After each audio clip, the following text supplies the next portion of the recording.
Sunil sir, we are live. We can start. I'll give you a head start. Just give me a minute. Okay, sure.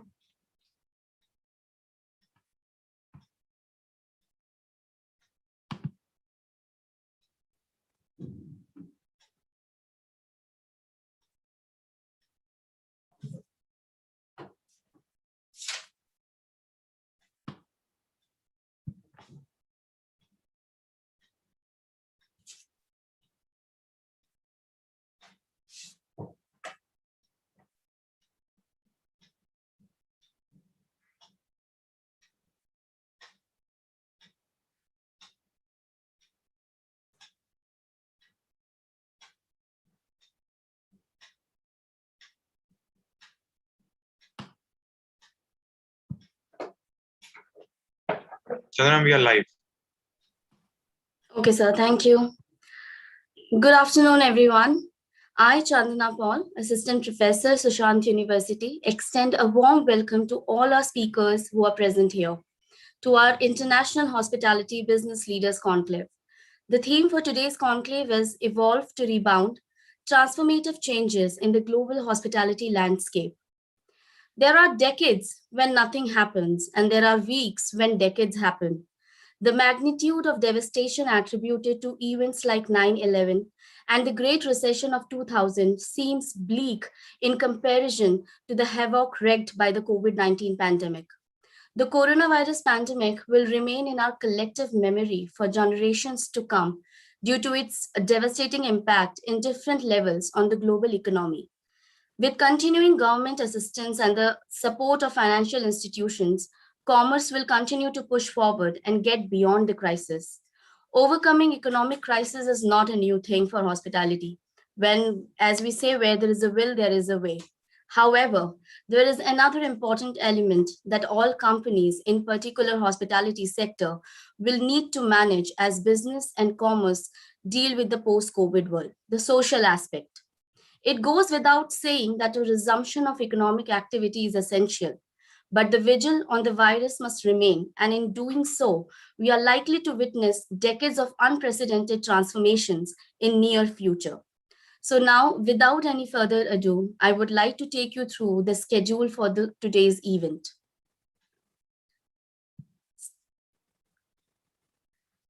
There will be a welcome address by Dr. Garima Prakash, Dean Vatel and Vatel Hotel Tourism Business School, followed with an inaugural address by Dr. DNS Kumar, Vice Chancellor, Sushant University. Keynote address by Mr. Vijay Vanchu, Senior Executive President and General Manager, the Imperial New Delhi. Vatel India has curated 5 special themes, keeping in mind the conclave theme. The first theme is Strategy to Resilience, Responsible Business in a Time of Crisis. We have 4 speakers for this. Mr. Kush Kapoor, CEO, Rosette Hotels and Resorts. Mr. Ashwini Kumar Goela, Cluster GM, Radisson Hotel Group. We have third speaker, Mr. Anupam Das Gupta, GM, the Leela Palace, New Delhi. Our fourth speaker is Mr. Vignesh Mani, GM, Oakwood Residence, Saigon, Vietnam. Our theme 2 is Perception to Prognostication, Redesigning Safety, Comfort, Quality, and Aesthetics. We have 3 speakers from international area, Ms. Akshi Singh, Cluster Director, Housekeeping, IHG Hotels, Kuwait. Mr. Deepak Mishra, Operations Department Specialist, Myrtle Beach, Marriott Resort, South Carolina, US. Mr. Prabhat Shukla, Director of Room and Quality, Intercontinental, Doha. Our theme 3 is Experiential to Sustainable, Emerging Trends in the Field of Gastronomy. We have 4 speakers, Chef Hemant Oberoi, CEO and Managing Director. Speaker 2, Chef Parvinder Bali, Corporate Chef L&D at Oberoi Hotels and Resorts. Chef Stephen Peter, Executive Chef, JW Marriott Marcus Hotel. Chef Tejas Sovani, Executive Chef, Spice Lab Tokyo. Theme 4, Revolutionizing New Perspective and Orderly Change in F&B Service. We have 4 speakers, Mr. Naveen Mehta, Director F&B, IHG Crown Plaza, Delhi. Mr. Manos, F&B Manager, Accra Suites, Greece. Mr. Himanshu Bhandari, F&B Manager, ITC Grand Bharat Manesar. Mr. Andreas Koenig, F&B Manager, Sofitel Abu Dhabi. Theme 5, Reimagining Hospitality Marketing from Physical to Digital. Mr. Varun Balwani, Director of Sales and Channel, FSC Hotel Solutions. Mr. Ankit Sharma, Director of Sales and Marketing, Marriott. Mr. Amit Rathore, Managing Director, Genie Events. Now, I would like to invite Dr. Garima Prakash for the welcome address. But Dr. Garima Prakash has over 28 years of diversified experience in hotel restaurant management and operations, from concept building, menu designing, menu engineering, recipe development, interaction, training and development, human resource hiring, management, employee grievances, and disciplinary to hotel food production and service operations. Management executive with demonstrated performance in different sectors, ranging from food production, F&B service, facility planning, freelance consultancy to academics and corporate training across national and international startups to 5-star hotel chains. Facilities, project management experience in leading, managing and executing multiple projects, advanced stakeholder management capability and business acumen. Collaborative approach to leading high-performing and culturally diverse teams. Over to you, ma'am. Thank you, Channa. I'm audible, I hope. Yes, ma'am, you are. Dear honored and eminent leaders of the hospitality trade, as I, Dr. Garima Prakash, Dean Vettel Hotel and Tourism Business School, prepare myself to address you, I'm reminded of a very simple quote I read a long time ago, which says, "A leader is one who knows the way, who shows the way, and who goes the way."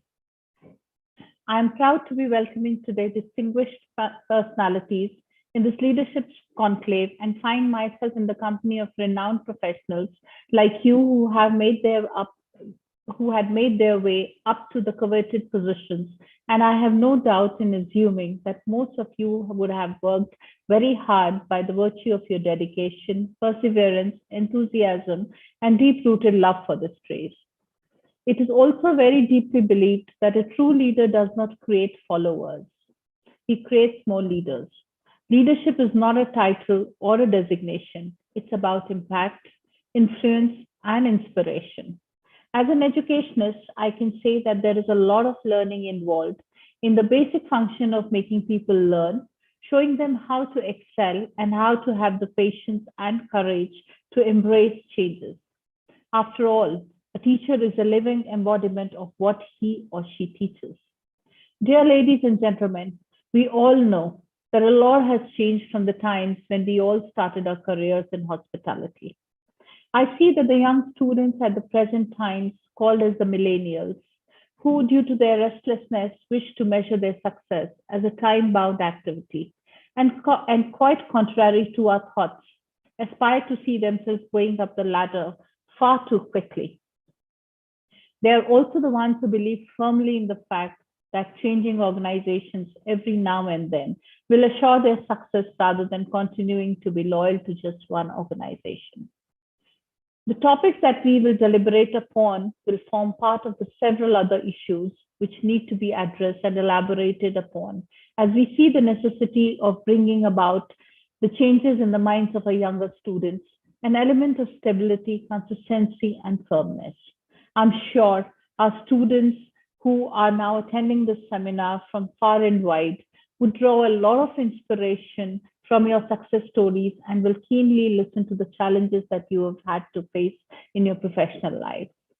Faculty members of my hospitality fraternity who will be eager to pay attention to what all is going to be discussed today will pick up, I'm sure, useful tips on the best practices employed by you and will make sure that the elements suggested by you sooner or later find their way to their classrooms.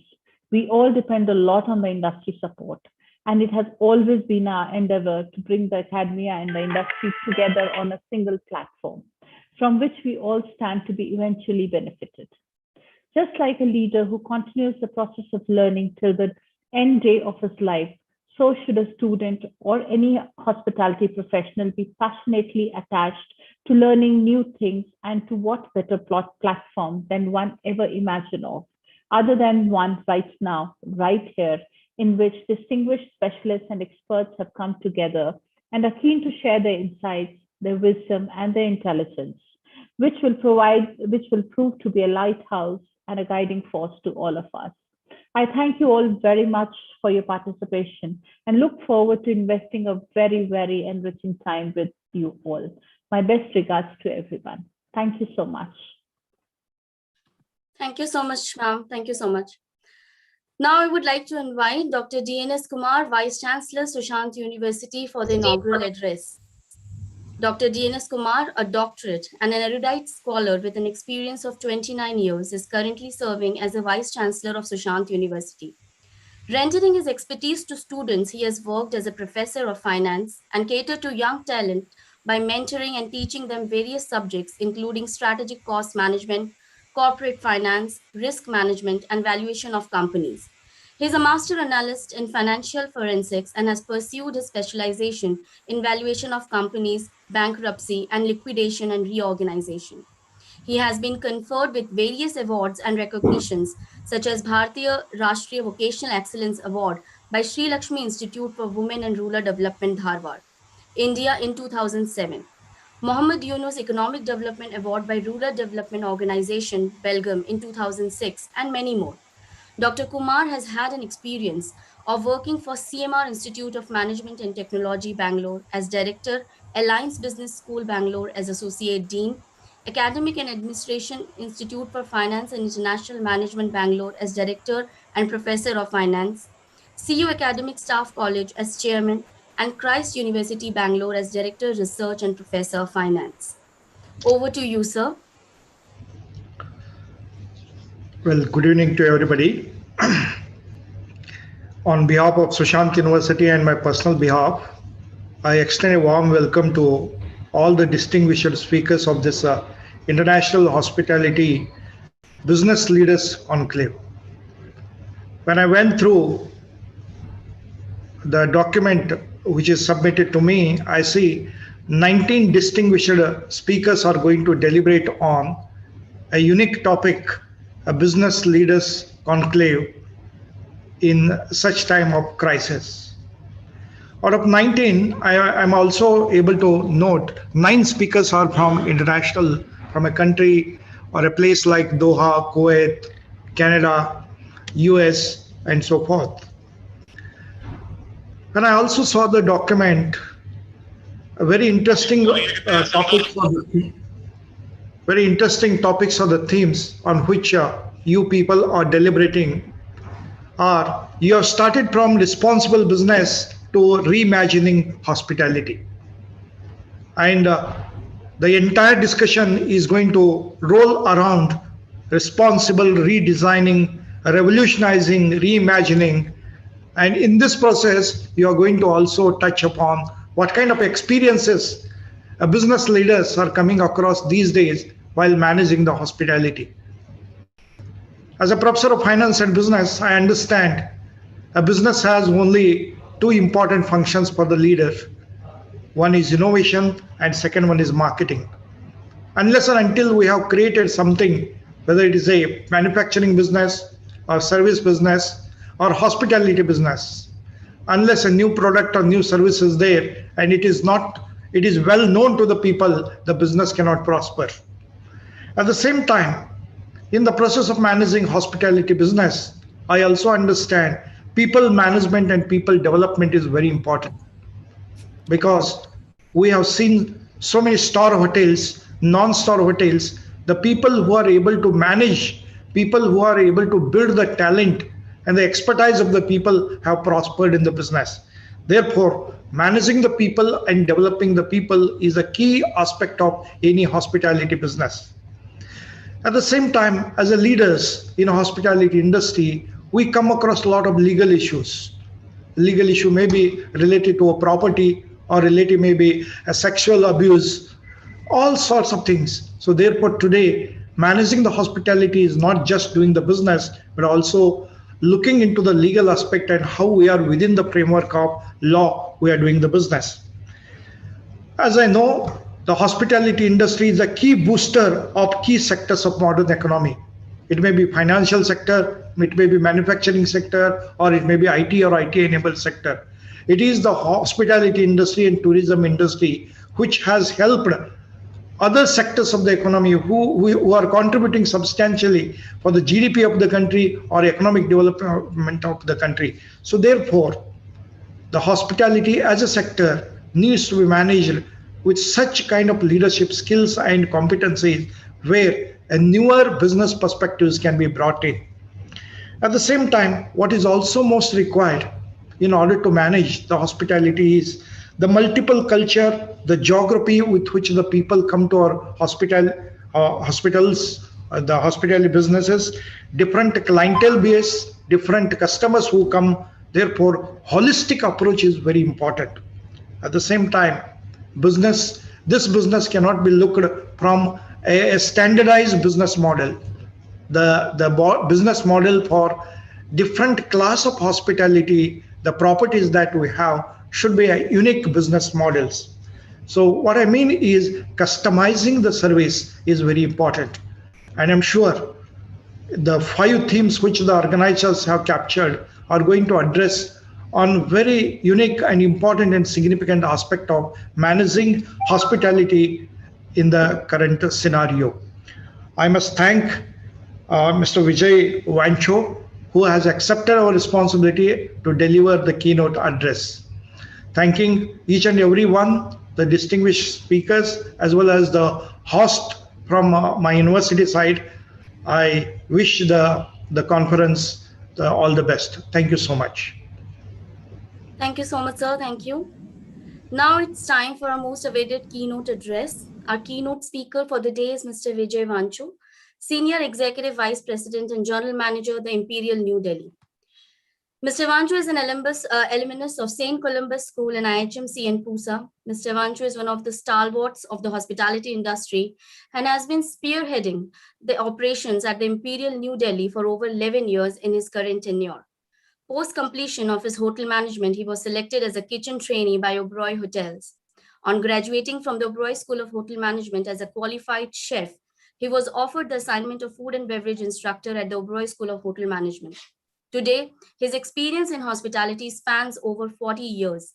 He assumed the role of a sous chef in 1987 at the Oberoi New Delhi. He was then selected as assistant food and beverage manager and then promoted as F&B manager at the Holiday Inn, which is now Lalit. He then joined the Imperial in 1996 as executive assistant manager. In 1999, he moved to ITC Hotels as a general manager and headed the 220-room Marriott Welcome Hotel at Saket. He also served as the general manager operations with Fortune Park Hotels, where he was responsible for operations of the hotel chain. He then joined back the Lalit Hotels in 2006 as senior vice president, then came back to the Imperial as senior executive vice president and general manager in June 2009. He also attended the general manager's program at the Cornell School of Hotel Administration, Ithaca, USA in 2006. Earlier in 1995, he took up an offer to be a part of health program called Fat or Fit on LTV as a celebrity chef. Over the years, his contributions have been recognized and he has been conferred with several awards for his efforts. He recently won the award for Inspiring Hotel Leader at the Versatile Excellence Travel Awards in 2019. He was conferred the Lifetime Achievement Award at the 14th Annual International Hospitality and Travel Awards 2018, which was organized by Hospitality India. He was felicitated with the Leaders of the Decade in Hospitality Award at the Women Economic Forum in 2018. He was awarded with the HNFS Award of Food and Beverage Manager of the in 1994 while working with Bharat Hotels. Mr. Vanchu feels that an interesting phase of his career has just begun, and he hopes to add further value to hospitality in India and contribute towards betterment and growth in these challenging times. I welcome Mr. Vanchu. Mr. Vanchu, over to you. Thank you very much for the warm welcome, and thank you to Dr. Kumar and Saurav and to Sushant University for setting up this wonderful forum. Well, of course, you just said a few things about me. I've been fortunate enough to be in the hotel industry in New Delhi primarily for the last 42 years. So, and one has seen a lot of changes in the industry, but the biggest change that we will be talking today, uh, the topic rightly suggests evolve to rebound, transformative changes in the global hospitality landscape. Uh, I was here, at this hotel uh, just a year and a half ago, 16 months ago, when this entire pandemic started. And that was in the month, end of March, I remember. And we didn't know what we were going in for. And I'd like to just take you all through the kind of scenario which emerged over the next 16 odd months till today. Uh, how the changes have occurred in the basic operations of a hotel and the basic thinking of a hotel. It's all in the mind also, as they say, and it is also very important how you uh, control the environment within this current circumstances, which I think is a challenge to everybody in this hospitality industry, not only hotels, airlines. So the business models have changed. Everything as far as basic operations, of course, remain the same, but the add-ons which have come in, I'd like to take you all through that a bit. Uh, like I mentioned, 16 months have been a very, very tough time. When we started, we didn't know where we were heading. We were planning and guessing as to how we will move ahead, how long will it take. And actually, at that time, I had thought that it'll take about 2 years, before we kind of get back to pre-pandemic business figures. And I think we are heading there. I may be wrong, but I think till March, April next year, we will still see all these challenges coming up. Uh, One of the biggest issue that came across was to tell people that we are completely ready in terms of hygiene and sanitation and controlling the environment within the hotel. So we kind of shut off some areas and we only operated some areas. So what I'm really trying to tell you here is there were new protocols which had come in. These new protocols evolved around certain specific apparatus, certain specific equipment. Like you enter the hotel and you're supposed to spray all the tires with a chemical so that it takes away all the infection. And as the guest enters the lobby, before that at the porch, you're supposed to sanitize the hands and check the temperatures and all these kind of things. And the lot of touchless initiatives that every hotel is doing. It's not only us. Every hotel has to do these things. There is contactless check-in, contactless billing, contactless menus. All this has resulted in a lot of expense. Now, please keep in mind that before the pandemic, there was a certain revenue levels that we were doing. Post that, the revenues have dropped by 70-80%. At the same time, a hotel has to operate even if there is not a single room. There will be a daily expense of a minimum X amount, which covers some of the people who are working there and heat, light, and power and other basic expenses, which will be there. And with very little revenue and these expenses, things became very tough. And any hotel would have invested about 40 to 50 lakhs or upwards to get this infrastructure in place. While we do all this, we have to ensure that the customer is confident or gets the confidence that, yes, when he comes to X hotel, he will be treated well, at the same time with all the hygienic standards in place. This has taken us a long time to understand. And can you imagine the industry that is known for one big thing, that's the human element. That was taken away completely by the mask that we wear. And so we have to start teaching people how to smile with their eyes. Your eyes have to smile because nobody can see your face. Of course, there is more stuff available where you can have transparent shields, etc. But here is where that human element comes in, where people to people contact, although the distance of 6 feet and all that, Yet you have to give that warmth to a guest and let him feel that no matter what difficult situations we are going through, we are there for you. Yes, there have been always challenges when a guest, calls up and says, "I'm running fever." Now that's the biggest scaring word that my team wouldn't like to hear, because when you say fever, means, my God, this guy could be suffering from the disease or the infection. So then we have a protocol for that. You have to have a separate room where the guest is taken and the tests are done, and then all those, you've got to seal the area, etc. So a whole lot of challenges which came along with it. Now, certain hotels have a certain type of clientele. Uh, for instance, where I work, we have a certain type of clientele. We were used to a certain expat community coming in, because that's what the kind of, the hotel we are. And believe me, I feel personally that here has been a huge learning, that for decades we have been focusing a lot on the expat. Why? Because uh, that's what they love to, they love to come to the Imperial uh, for reasons, for historical reasons too. But moving back away from that, most hotels have seen a change of customer profile in a big way, along with a change in the price structure. The entire commercials have changed. I'm sure GMs online, or anyway hotelier who's there, will agree with me that the whole way of looking at revenue management has changed. The restrictions have been removed. There are lots of restrictions every hotel has, do's and don'ts. You got to become flexible and stay like this for the next maybe couple of years, because here, and I won't blame anybody, a rate war kind of situation will happen, is happening.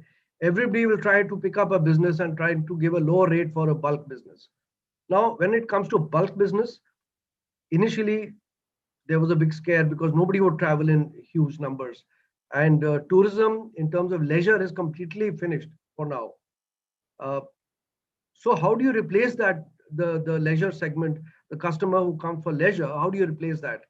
We all know that our leisure months are more from October to March, and last October to March there was not much leisure. There was more of weddings and that kind of business, or some conferences, as long as they were allowed. So what is changing here?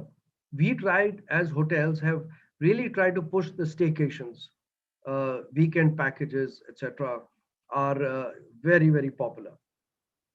In terms of the customer profile, like I said, that obviously changes, because the staycations are to be affordable by all segments. And we are getting used to a customer, a new kind of a profile. And at the same time, that customer is getting used to a kind of hotel where he visits. Maybe some of them have never stayed in hotels where they can afford it for some time because of the lower rates. The other aspect that the industry is really focusing on, and I tell you, this is again got two sides of the coin. One is weddings, very, very important. Every hotel will go for weddings. July was good in weddings. Hopefully November, December will be good in weddings. However, the number restrictions has really limited us in a big way. Numbers, only 100 people allowed. So hotels are now offering packages. It's no more a 3,000, 5,000 rupee rate. It's more of a package, and that's what they give. Say if it's 100 people, you give X amount. So depend on hotel to hotel. So this is what is changing. Like I said, international tourism is not going to be happening for a long time.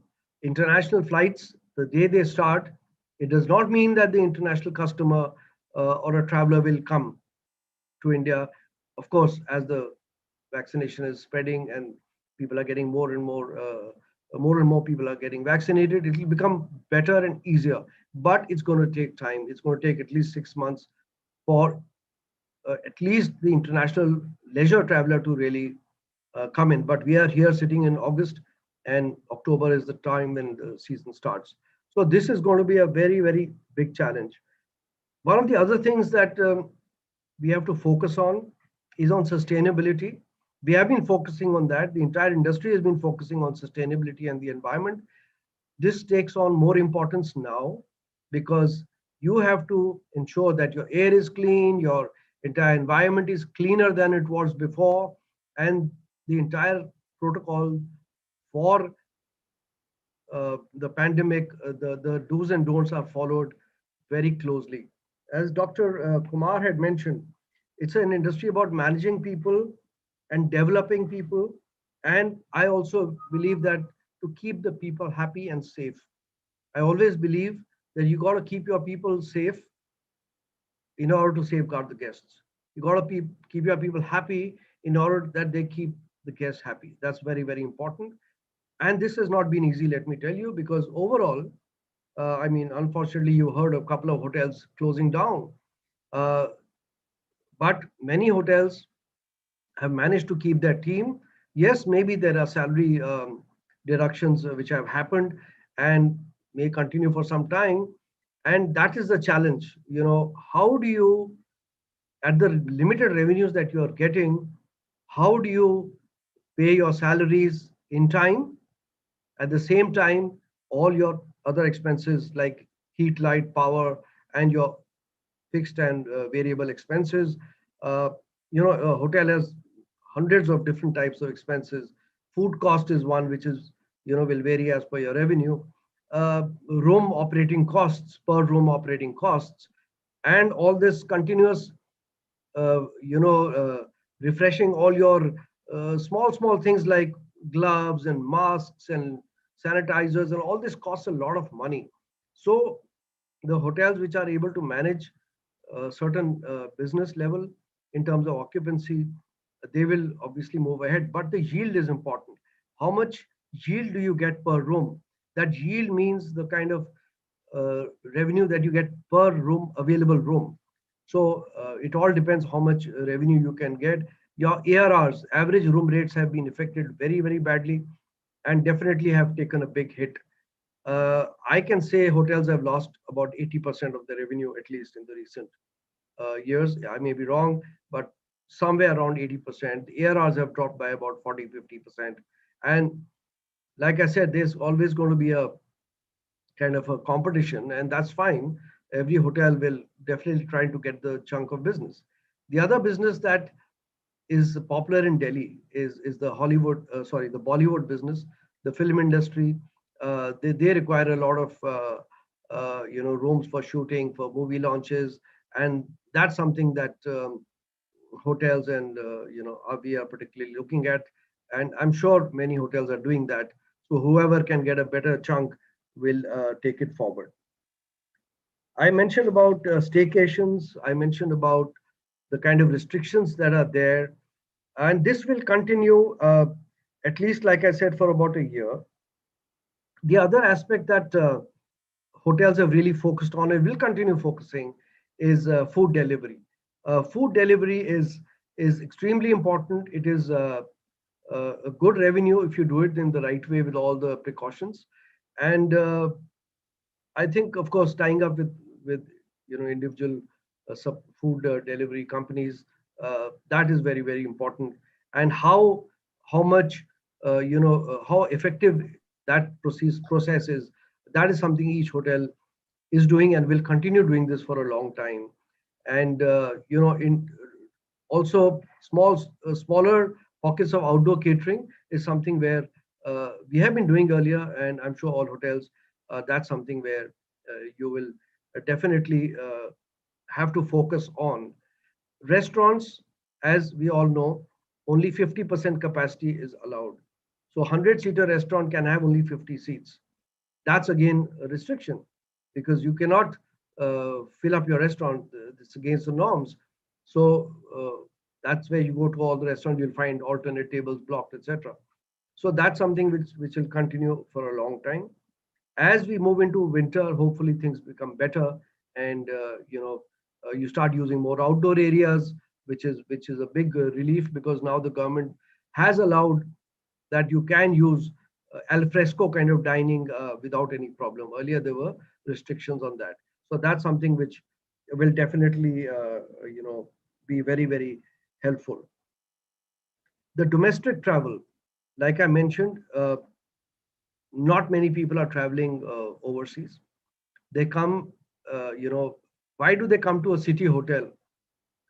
In my view, I can confidently say that most city hotels are very well equipped and they are the safest place to be. But yes, it all depends on how it is maintained. If you look at recent news articles and on the social media, you find a lot of people traveling out of Delhi into various hill stations, and you see tons and tons of cars stuck on the highway. That is definitely a risk.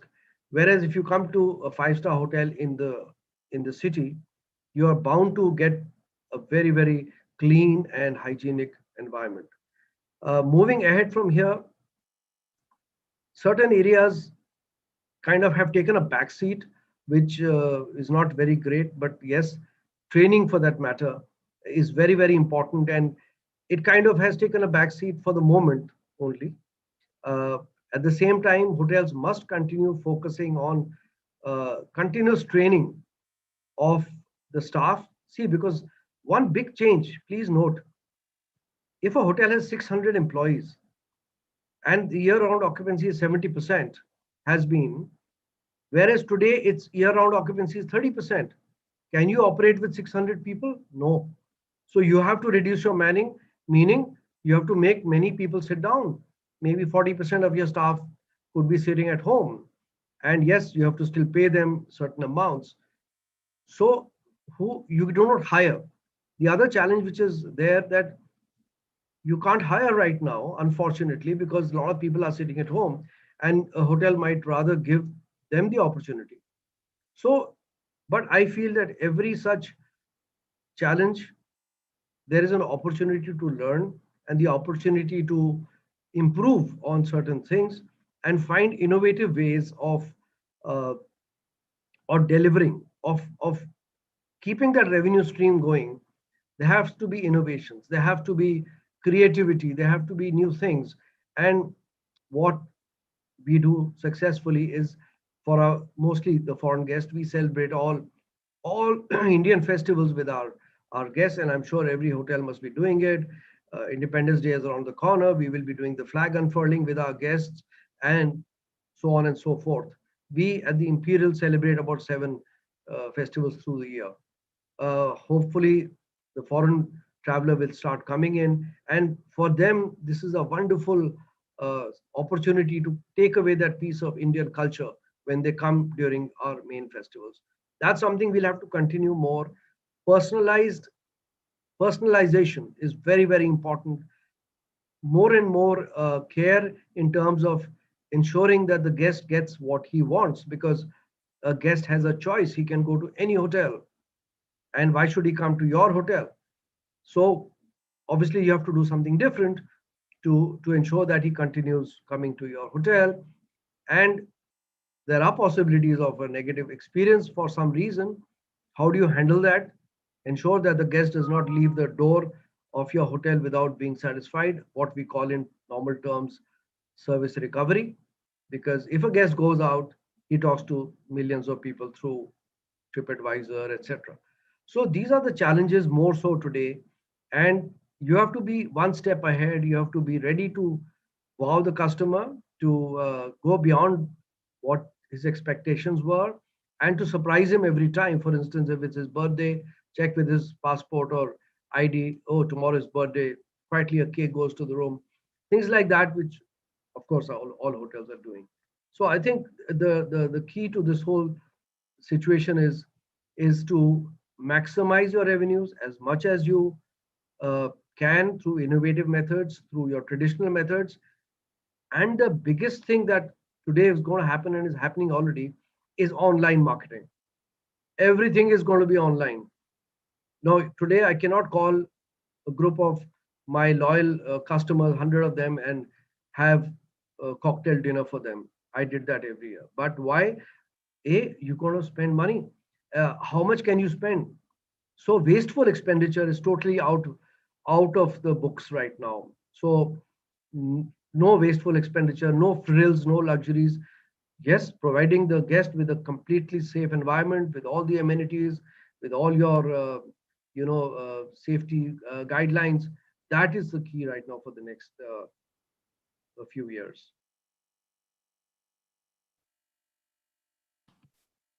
Thank you, Mr. Manju. Thank you so much.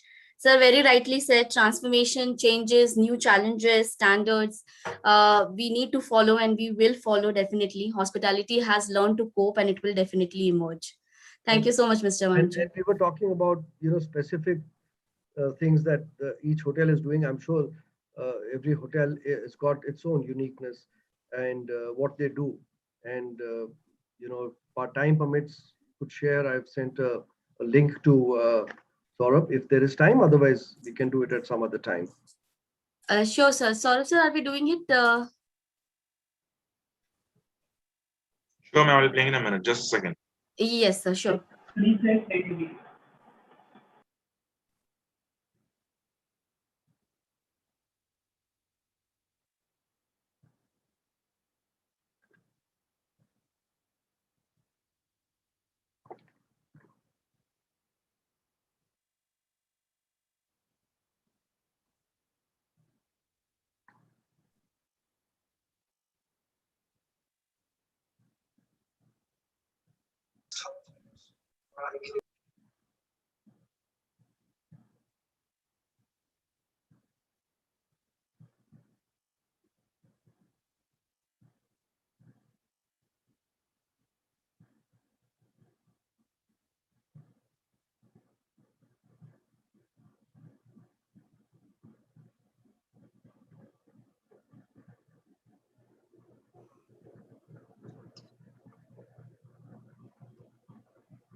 I think there was a sound problem there, but I guess the message is clear. Yes, so there's some sound.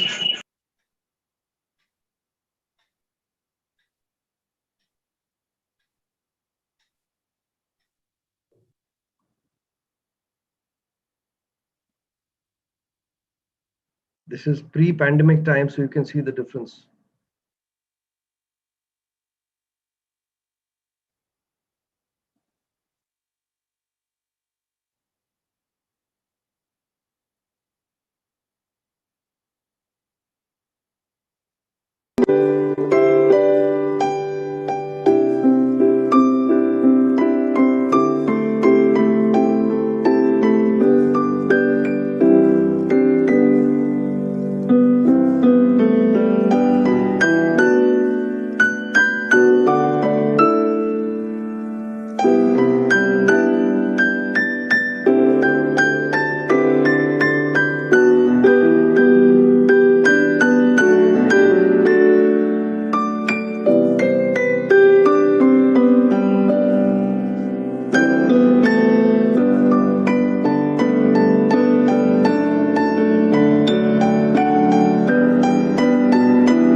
Thank you so much for having me on this webinar. It was wonderful being here. Thank you so much, sir. And it was really nice to see the video. It refreshed us, how it was before and how it is after. But as I said earlier, definitely hospitality will evolve. And that is what we are here, all are here for. Thank you so much, Mr. Vanchi. We will be back to that situation. Yes, sir. Surely, sir. Thank you. Thank you so much, sir. Thanks. Now it's time for our panel discussions to start. As we have announced earlier that we have curated 5 very interesting themes to understand how hospitality will transform in coming future. Now I will like to invite Mr. Laurent Guérin, Director of Hotel, to take over the session forward. Mr. Laurent? No, now you can hear me. Thank you, Chandana. Thank you very much. I'm quite delighted to be with you all today. Welcome, everyone. Very happy to have the speakers, and we have some interesting ideas that we will develop together. So warm welcome to everybody. Thank you for being here. Today we'll have Mr. Kush Kapoor, who is the CEO of Rosette Hotel and Resorts. Mr. Ashwani Kumar Goela, who is Cluster General Manager, Radisson Hotel, South Asia. Sorry, just give me a second. Radisson Hotel Group, South Asia. Sorry, Mr. Ashwani. Mr. Anupam Dasgupta, General Manager, the Leela Palace, New Delhi. And Mr. Vignesh Mani, General Manager, Oakwood Residence, Saigon, Ho Chi Minh City, Vietnam. So I will present these gentlemen one by one to you, and then we can start our discussion. Mr. Kush Kapoor started his career as a room boy with the Trident, Udaipur, and Trident Cochin after completing his hotel management diploma from IHN Hyderabad. With over 22 years of experience in hospitality industry, Mr. Kapoor has covered the most iconic hotels during his hospitality career across India, including Oberoi Group, the Taj Group of Hotels, and the Leela Group, and has many laurels to his feet. He has been awarded with the Innovative Hotelier of the Year India 2010 award by Hotelier India. Other awards include 5-Star Diamond Award by American Academy of Hospitality Science for 2009-2010, Best Hotel, Best Conventional Hotel, and Best Spa Hotel in India for 2010, 2011, 2011-12, 2017-18, 2018-19. In addition to the above, Mr. Kapoor was a certified department trainer from Taj Corporate Office and has been on the panel for the inspection and classification of the hotels in NCR region by HRANI committee. Welcome, Mr. Kapoor. Thank you very much for being with us today. Thank you, sir. Thank you very much. I will now present the second speaker, Mr. Ashwani Kumar Goela, Cluster GM, Radisson Hotel Group, South Asia. Mr. Goela brings with him 22 years of experience in hospitality. After graduating from Newport University, California in hospitality in 1999, he did diploma in hotel management and started his career instantaneously with Hotel Intercontinental, New Delhi. He then kept moving on and with great expertise and several stints across various hotel companies like RHG, the Imperial, and the last stint was with IAG, where he had started the operation of Crown Plaza Jaipur and ran it successfully for 4 years, and was handling 2 other properties as cluster general manager. Mr. Ashwani, we are welcoming you very much. Thank you for being with us today. Thank you so much. Mr. Anupam Dasgupta, General Manager, the Leela Palace, New Delhi. Mr. Anupam brings with him over 25 years of extensive hospitality experience, having worked with leading hotels like the Oberoi Grand Calcutta, Yak & Yeti Kathmandu, the Trident Hotel, the Trident Hilton Jaipur, Ananda in the Himalayas, Ista Hyderabad, and ITC Vilasa. Prior to joining the Leela, Anupam sir was the general manager at the Oberoi Mumbai. Over the years, Anupam has honed his skills in understanding nuanced luxury, and is a highly motivated and dynamic leader. Technically sound, he has pursued excellence, consistently ensuring consistently, ensuring that his team performs at the highest level. He has independently handled large operations and possesses an astute business acumen with a keen understanding of finance, marketing, strategy, development, and communications. Passionate about talent development, he has mentored many industry leaders. Mr. Anupam is a graduate in arts from the Delhi University and alumnus of IHM Kolkata. He is also a postgraduate diploma holder from the Oberoi Center for Learning and Development, OCLD. Very warm welcome to you, Mr. Anupam Dasgupta. Thank you, sir. And the fourth panelist today with us is Mr. Vignesh Mani. He is the General Manager of Oakwood Residence Saigon Ho Chi Minh City, in Vietnam. Mr. Vignesh Mani is the General Manager of the Oakwood Residence Saigon, a maple tree-owned property to oversee operations and commercial performances for the property. Mr. Vignesh's journey with Oakwood started in 2012, where he first held the role of Director of Sales and Marketing for 2 Oakwood properties in Bangalore and was instrumental in the opening of Oakwood Residence Prestige Whitefield, Bangalore. After helping another brand set up their property in Bangalore, Mr. Vignesh returned to Oakwood in 2015 as General Manager for another 2 Oakwood properties in Bangkok, where he was awarded Thailand's Best General Manager by CMO Asia in 2018 and 2019. A native of India, Vignesh sir holds a Master's in Business Administration from the ICFAI Business School, Hyderabad, and a Bachelor in Hotel Administration from Welcome Group Graduate School of Hotel Administration, Manipal, India. Mr. Vignesh is fluent in English, Tamil, Hindi, and conversant in Thai. Dear Mr. Vignesh Mani, we welcome you very much into our panel. Thank you very much for being with us today. Thank you. So, gentlemen, the theme basically of our discussion today will be the strategy to resilience and responsible business in the times of crisis. So, I think we'll start with strategy to resilience. I think what we understood from Mr. Vanshu is that although we were not really there yet, we are on the way. We are heading there, he said. We understand that, of course, hostels have really struggled during this period. That drop of revenue was also followed by increase in expenses because of the COVID-19.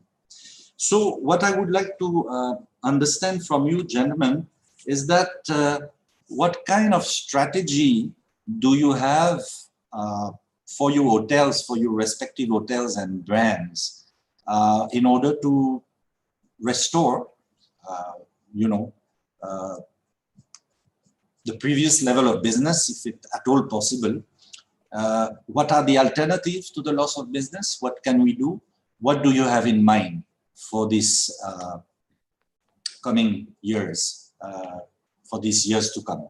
So I think maybe we could start with one of you. I'd like everybody to really speak about this. So I don't know, should we start with Mr. Dasgupta? I think he has good knowledge of finance, as I read in his introduction. So maybe he can help us understanding how we're gonna, get this money back into our kitty. All those, loss of revenue, and what do you have in mind for the future, sir? So, well, thank you for having me on the panel, Mr. Guron. It's a pleasure to be here with this August panel.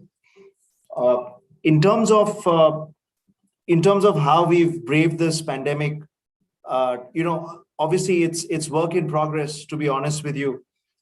A lot of the market segments are still not performing, especially the international business travelers and the international leisure travelers. That is completely out. So we've replaced our business, as have my other colleagues in other hotels, with business from India. So a lot of retail business has happened, and we've been extremely flexible in our strategies to get in the retail business, which, as you know, is not something that you can really predict. it is highly unpredictable, and our our forecasting is also like it's about a week's forecast that we can do with a certain amount of surety. We have banquet functions that get closed 3 days out, where people are spending hundreds of dollars. So having said that, I think the basic strategy has been to be extremely flexible and to have our ears on the ground, number one, to go after market segments which did not exist earlier for us. For example, the sports segment is a classic example. Sporting events have happened. People have had to stay. We've had to have bubbles being created. That's something that we couldn't have ever imagined doing in normal times. Food and beverage has been another area where there's a lot of innovation that has happened in order to keep the cash flows going. Fortunately for us, the Delhi government has been fairly reasonable in terms of opening up spaces and opening up timings and even banquet functions to a certain extent. So we've had a great bounce back as far as that is concerned. Not to the levels of 2019, but definitely about 70 to 80% there in terms of food and beverage. So right now, over the last 1.5 years, it's all about being cash flow management, paying our vendors, paying our suppliers, paying our salaries, lucky to be breaking even, so to speak. Cutting off costs and wastages has been another thing, right? Managing our cash flows, managing our credit terms, working with our partners, our OEMs for renegotiating AMCs to bring that down. I'm sure all my colleagues over here have done all of that in order to make sure that we get some break even at the end of the day.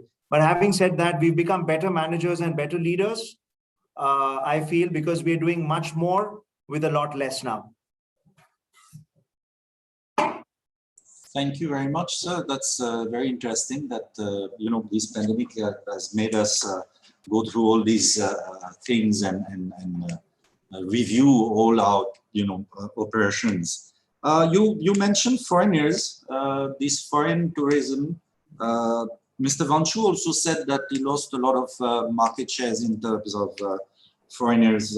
But although the domestic tourism is very important in India, so that has not replaced the foreigners? It has replaced the foreigners, and most of the retail business that's happening now is basically of domestic travelers who are out for celebrations or even just short vacations, either from cities around Delhi or from within Delhi, just taking a break from their day-to-day daily existence. So it has definitely done that, but length of stay is obviously smaller. ADRs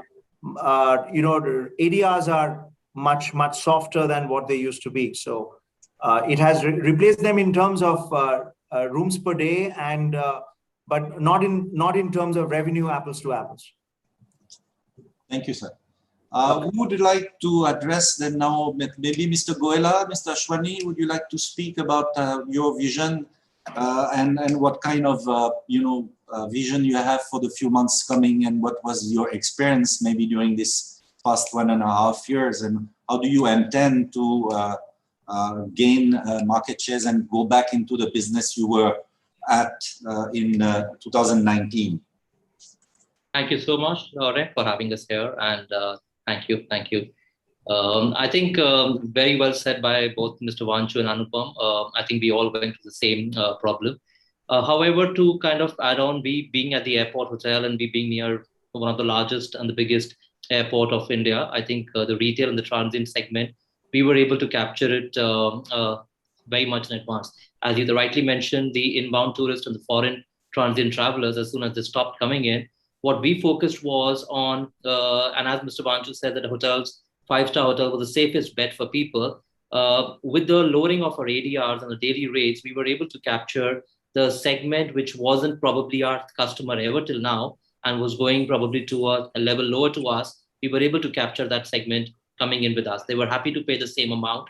And the micro and the small medium industry, which is a big chunk in India, we were able to open our doors and gates to them. That, of course, helped us in the first lockdown, post the first lockdown, helped us to take care of our cash flow management, helped us to survive, pay us our salaries, and also made sure that we have steady income coming across the hotel. As you would know, we've got a fixed expenses, which each and every hotel has, and that helped us at least to make sure that our hotels remain stay afloat. So that was one, which was the micro and small medium industry that we were able to pick up. Second was being a brand that has more than 100 hotels across India.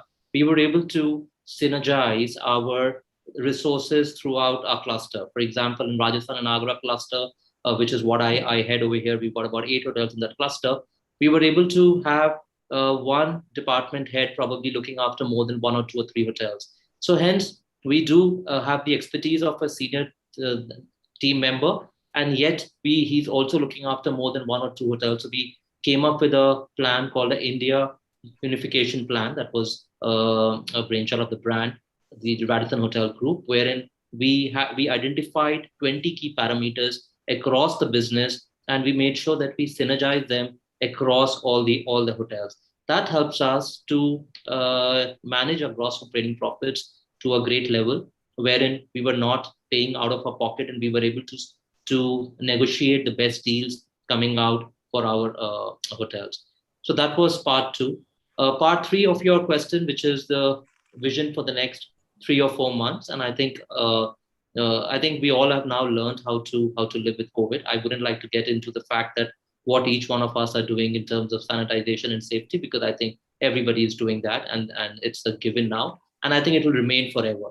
So it's not going to go for whatever we've done. But having said that, I think the business is now coming back. Corporates have started to move in. The vaccination is a big kind of a pull factor for now the corporates to move in.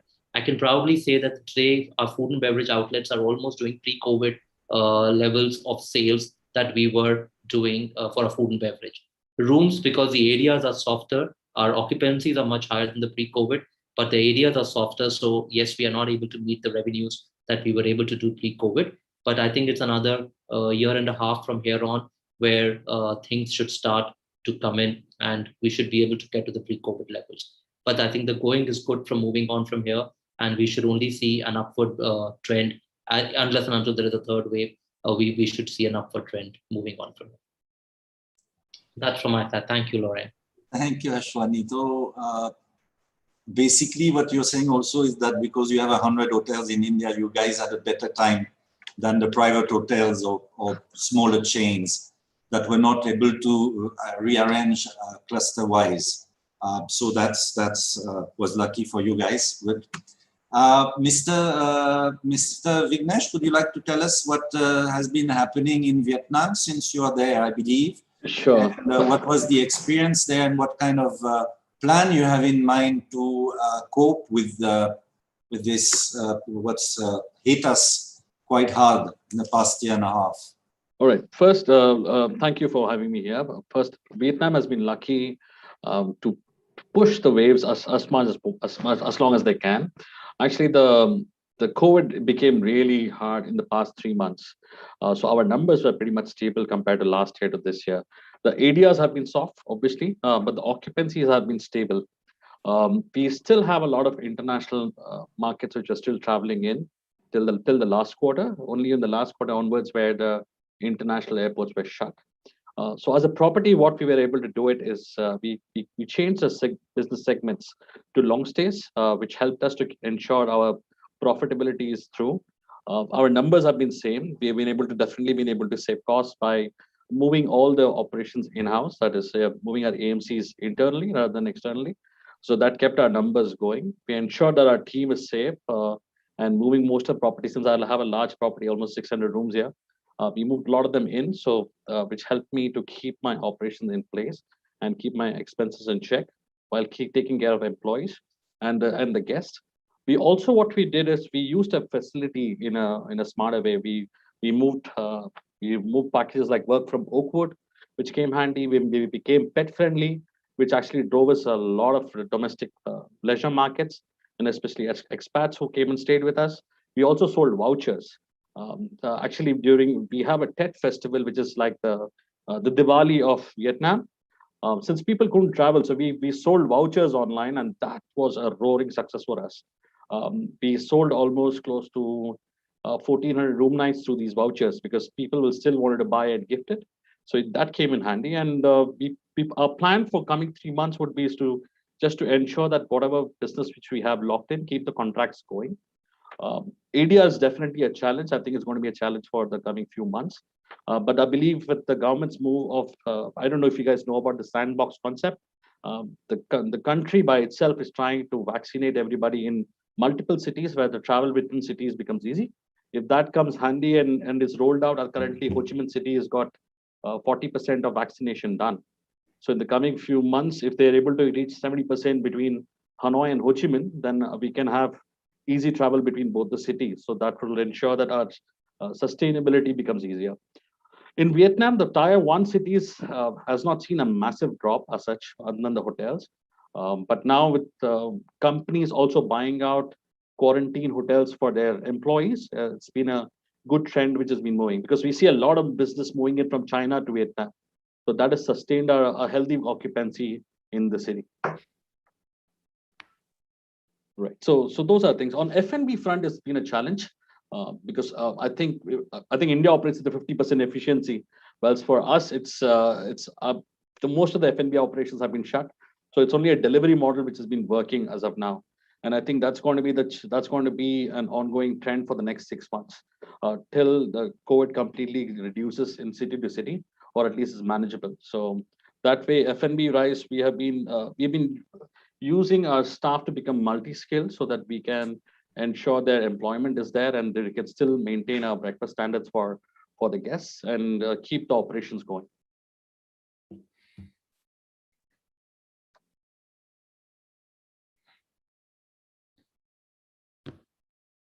Lauren, you're Also, you're on mute.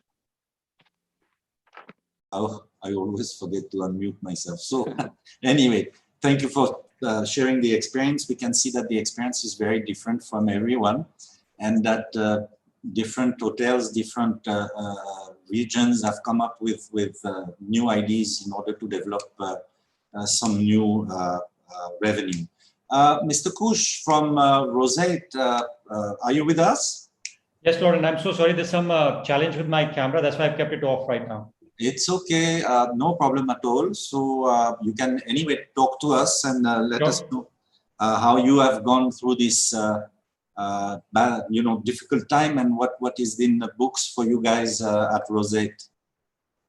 Thanks, Lauren. I probably will say on a positive side, I'm just taking this a bit on a positive side. I guess this 1.5 years has been one of the best times for my brand. The brand is one of the youngest brands in the country right now, the Rosette brand. We've just actually touching 5 years on next month, which is 1st September.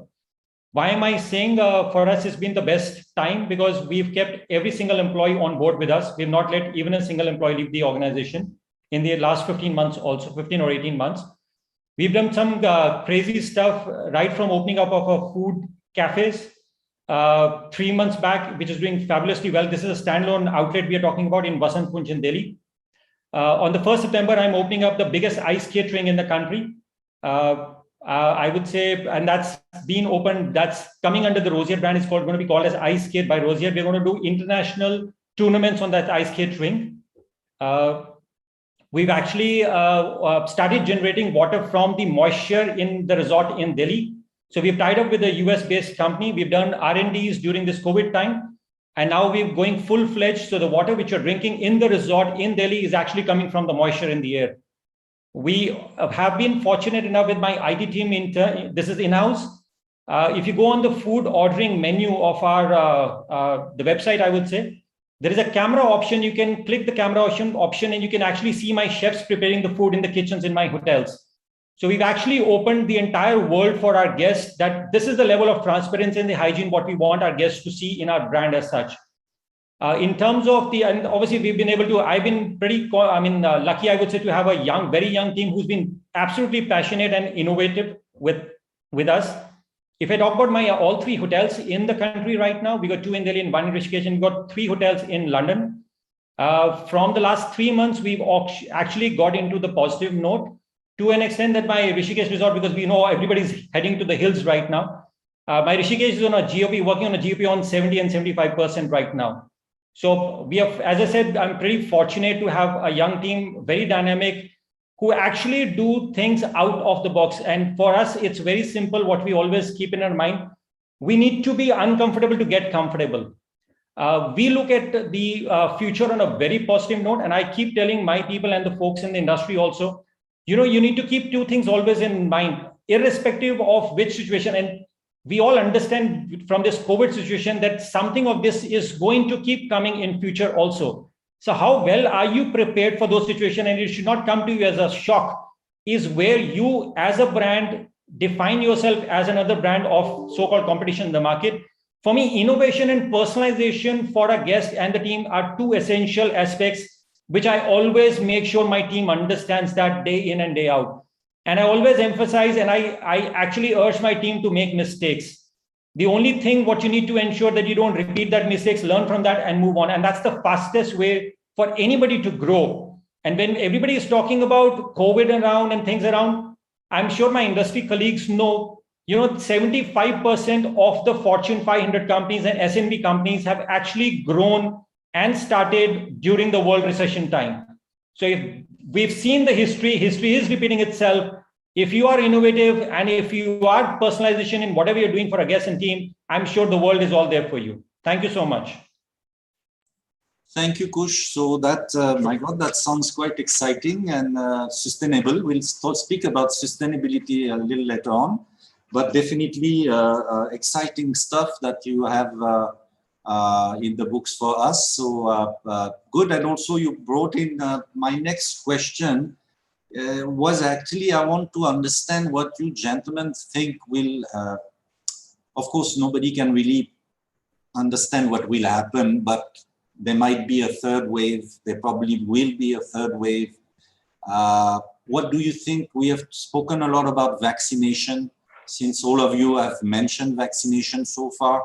If you've been seeing a bit what's happening in Europe, and maybe it happens also in Vietnam, I'm not sure.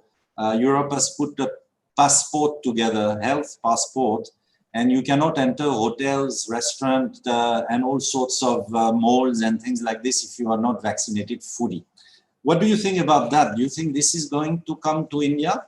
I mean, we are about to reopen the university and we are going to ask our students to get vaccinated. And of course, we are vaccinating our staff completely right now, all faculty members and members of, the rest of the team. What do you think about this? Do you think this would be helpful? Because if we go towards a third wave, then again and again, how we will manage? What do you think should be the way forward? All right, first, I'm going to jump in out here, right? So first, I think we all were pretty much clear that COVID is going to be here. It's not going to go. So first, I think what's going to happen is the pandemic is going to become an endemic, right? People are going to live with it. The governments are moving ahead with it. The vaccination program in Vietnam by itself is going into an app platform. You can sync up your vaccine passport to your ID, which will be tied up to your phone, and that would allow you to move within the cities, within borders from one city to the other. It's pretty much replicating the same system what was replicated in Guangzhou. If you look at our properties in Guangzhou, the occupancies are right now about 89-90% plus. With regular tourism coming back, everything is back to normal. Now, what's going to happen is people are going to get used to COVID. All companies, hotels will have their own standard SOPs. If things cluster pops up, I think it's going to be a way where we know how to handle it. And I think it's now in the past 2 years, pretty much most of the companies have clear defined SOPs. If things happen, what needs to be done and how to move forward. With regards to the coming industry, I think that even the newly educated graduates who are passing out, they are pretty much aware on what's going to happen. When they come in, they will be given a standard SOP from each companies on how to move about it and what needs to be done.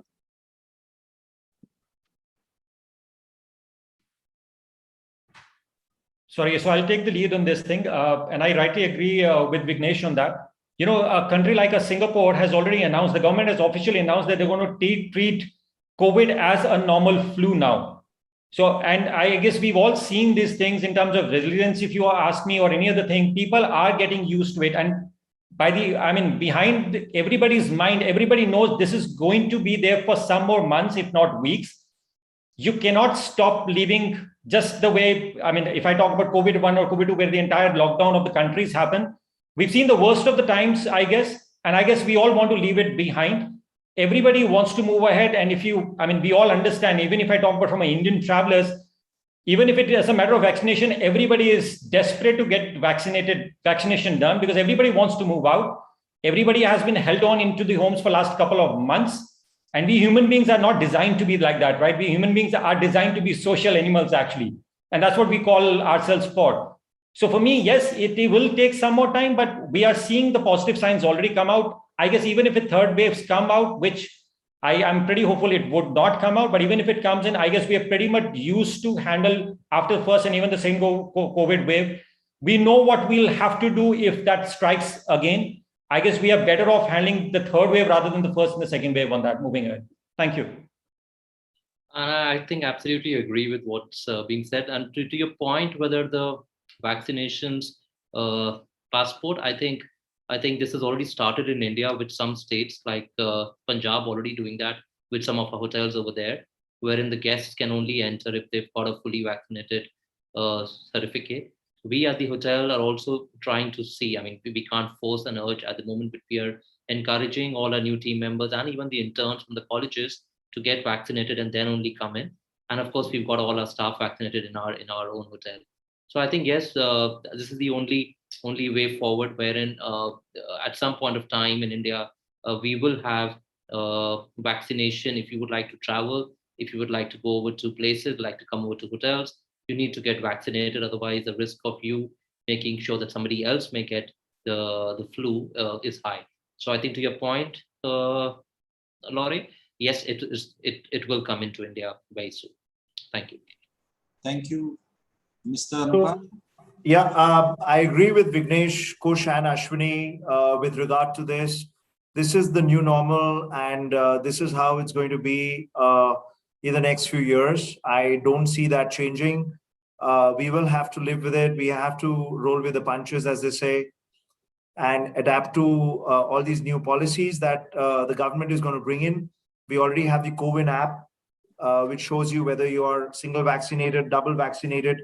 Right now, not all the states are pushing for various places to go to showing the app. But I think going forward, definitely people coming into India, just like people going out from here, would have to show their that fact that they're double vaccinated. It's going to happen. And I wouldn't be surprised if that becomes the norm for to gain, entrance into various areas.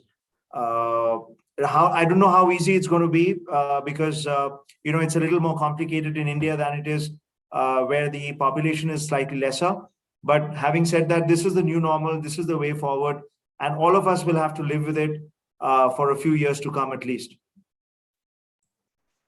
Thank you, sir. Yes, so basically we're all on the same page here. We need to move forward from and kind of away from COVID and start having a normal life by getting vaccinated. And of course, mask will be there for as many more months or years as it has to be, but vaccination is definitely a good idea.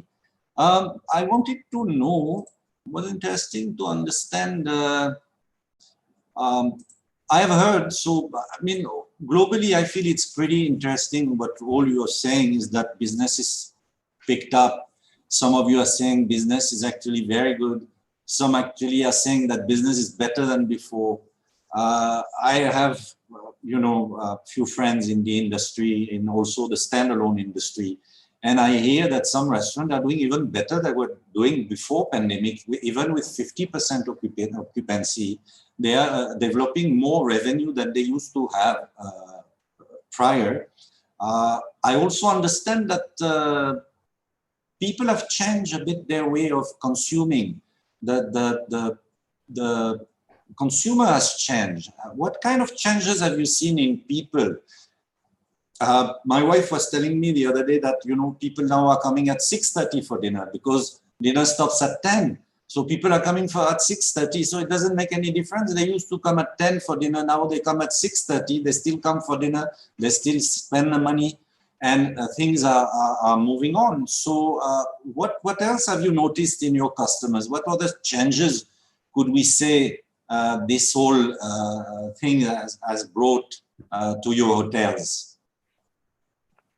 So if I may just come in here, of course, most importantly, all our guests are a lot more conscious about the hygiene and the safety aspect, and they notice when people are, if you have a gathering and people are not wearing masks, they do notice it, etc. So we are obviously a lot more conscious than as we've gone ahead, through the first wave and the second wave, and whether it's policing people or asking them to go to the buffets wearing masks, etc., etc.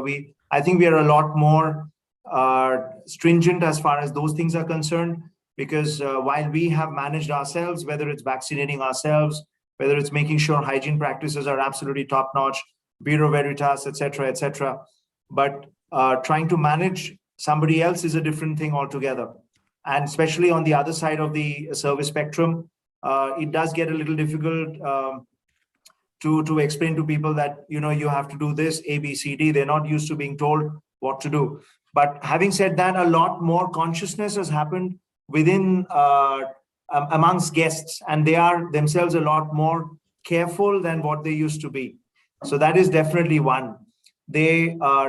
People are, I feel, even though our ADRs are softer across our various hotel chains, different hotels in the country, I do believe there is a certain group of people who are willing to pay a higher ADR to make sure that they stay in a safe environment, to make sure they stay in an environment where they know hygiene practices are going to be absolutely top notch. So that's another thing, where people used to shop a lot, and it is still a buyer's market to a large extent, because everybody's giving out amazing rates. It is a lot cheaper to stay in hotels where rates used to be $500-$600. It's much softer in even those hotels than what they used to be. So that is the other thing. In terms of food and beverage, I'm in Delhi, and so's Ashwini and Kush. Indians do eat late, and that has been a bit of a challenge for us, because the outer time is 10 o'clock, and although we've been trying to get people in earlier, I don't think we've been entirely successful.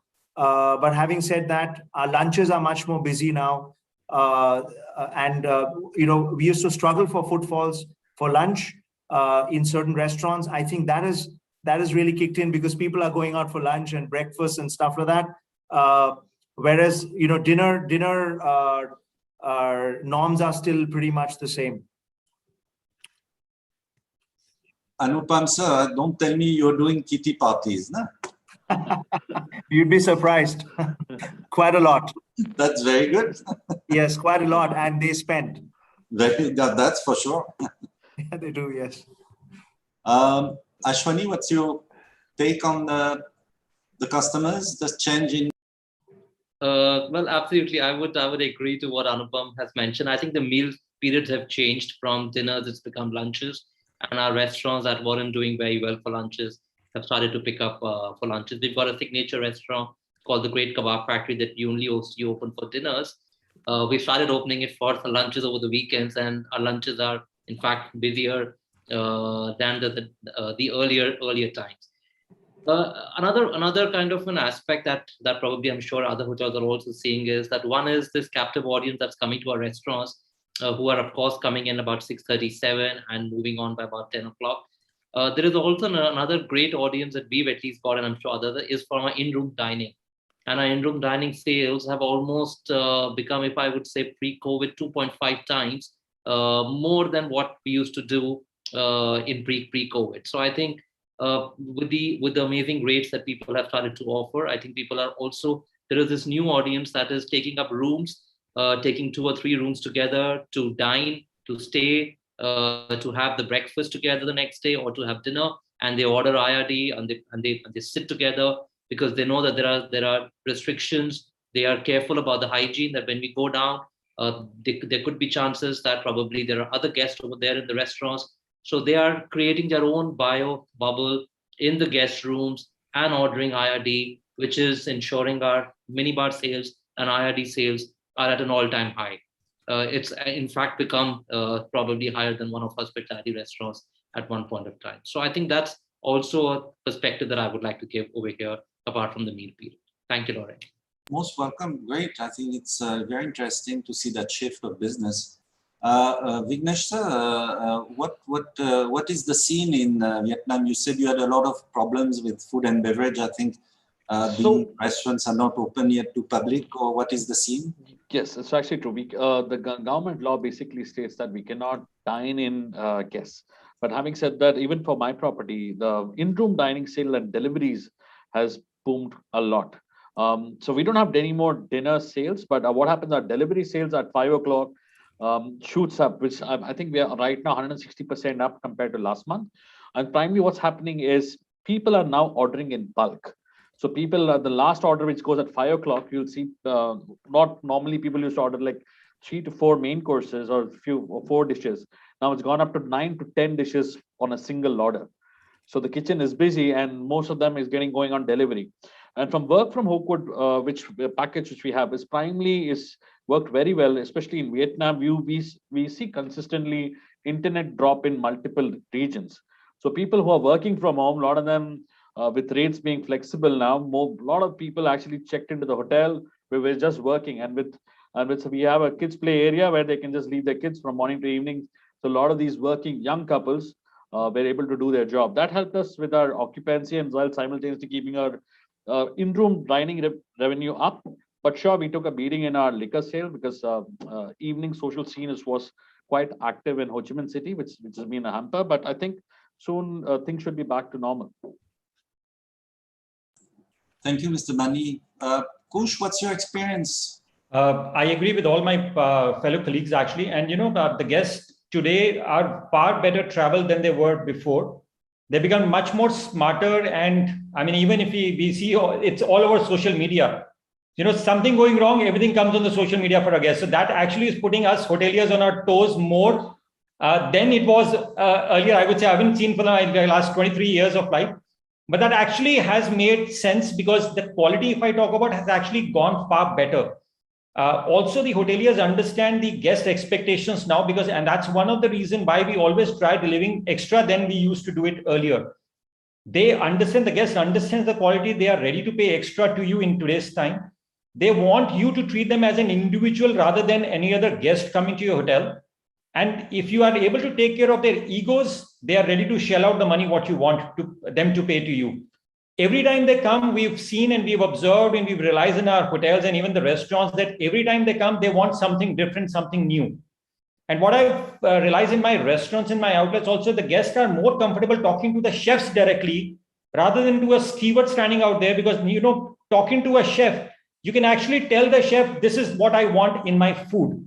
So they don't want to go through a steward and then to the chef and then come back to steward and come back to you. So that interaction of a chef with the guest has increased tremendously. But that's anyway I would say for a positive sign and reasons out there.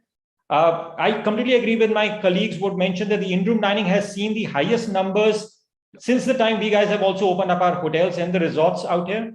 The other aspect is also what I've seen is the dining at the home has picked up tremendously for certain segment of the guests who actually are not able to come out because they're actually getting the same food, maybe even if from a specialty restaurant at their home with complete hygiene facilities and making sure they're getting for a brand. So they are ready to pay an extra amount for that.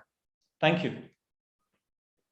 Thank you. So basically what we are saying is that the business has shifted a bit during this time of COVID and after COVID, and that's a good thing because at least some revenue is being generated.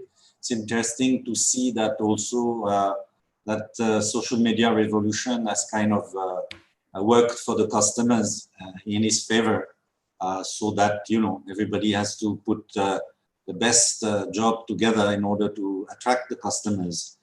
And Kush is telling us that people are ready to pay, which is a first. So that's a good thing. And that I hope will continue. So that's very good. Now I'd like to move from this. I think we've understood that things are looking pretty okay. and that the industry will probably bounce back as it has always been doing, and that thing with the vaccination should get better within the next coming months. So that's a good thing. I wanted to talk a bit about Mr. Vanshu said something very interesting. He spoke about price war. This price war, which sounds a little strong word to use. Do you think it's good for brand image? Is that okay to have that price war and try to, catch the customers as much as possible? I don't know if it's what you guys are doing. I'm not, saying that, but do you think it's a good idea, or should we refrain from this price war? I think, sorry. Please. I think all of us know our limits to which we can go. And I think all of us have set our own walk rates. And I hope that is what has happened, because it certainly happened in our company.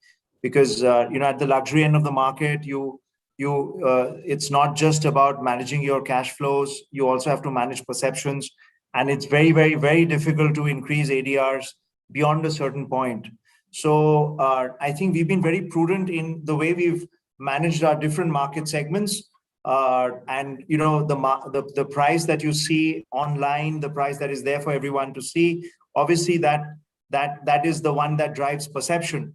And I think we've been very careful and calibrated in the way we've managed that vis-a-vis tactical pricing that we've done for specific groups or specific segments, which are not available to anybody else, with which you build a base. So, for example, long stays, who obviously are not paying the rates that a retail guest would be paying. So we've been able to, of course, our ADRs are softer by about 25 to 27% than what they used to be, even 30% in some months. But we made a pretty we made a promise to ourselves that we're not going to go down below a certain level, and we've stuck to that. And I'm very happy to tell you that people have there are people, there is a market over there, even amongst domestic guests who are willing to pay the price for the luxury that you offer, and who are willing to pay the price for in order to make sure that they're coming into a safe and secure environment, and a sophisticated environment. So we're very lucky in that sense that we've not really gone down that spiral, and I'm sure it's the same with my other colleagues as well. So I agree with that, and I also we all understand. See, you can't compete from a 1-star to a 5-star hotel, because this also means that the segment of the guest will always be different in a 1-star and a 5-star hotel.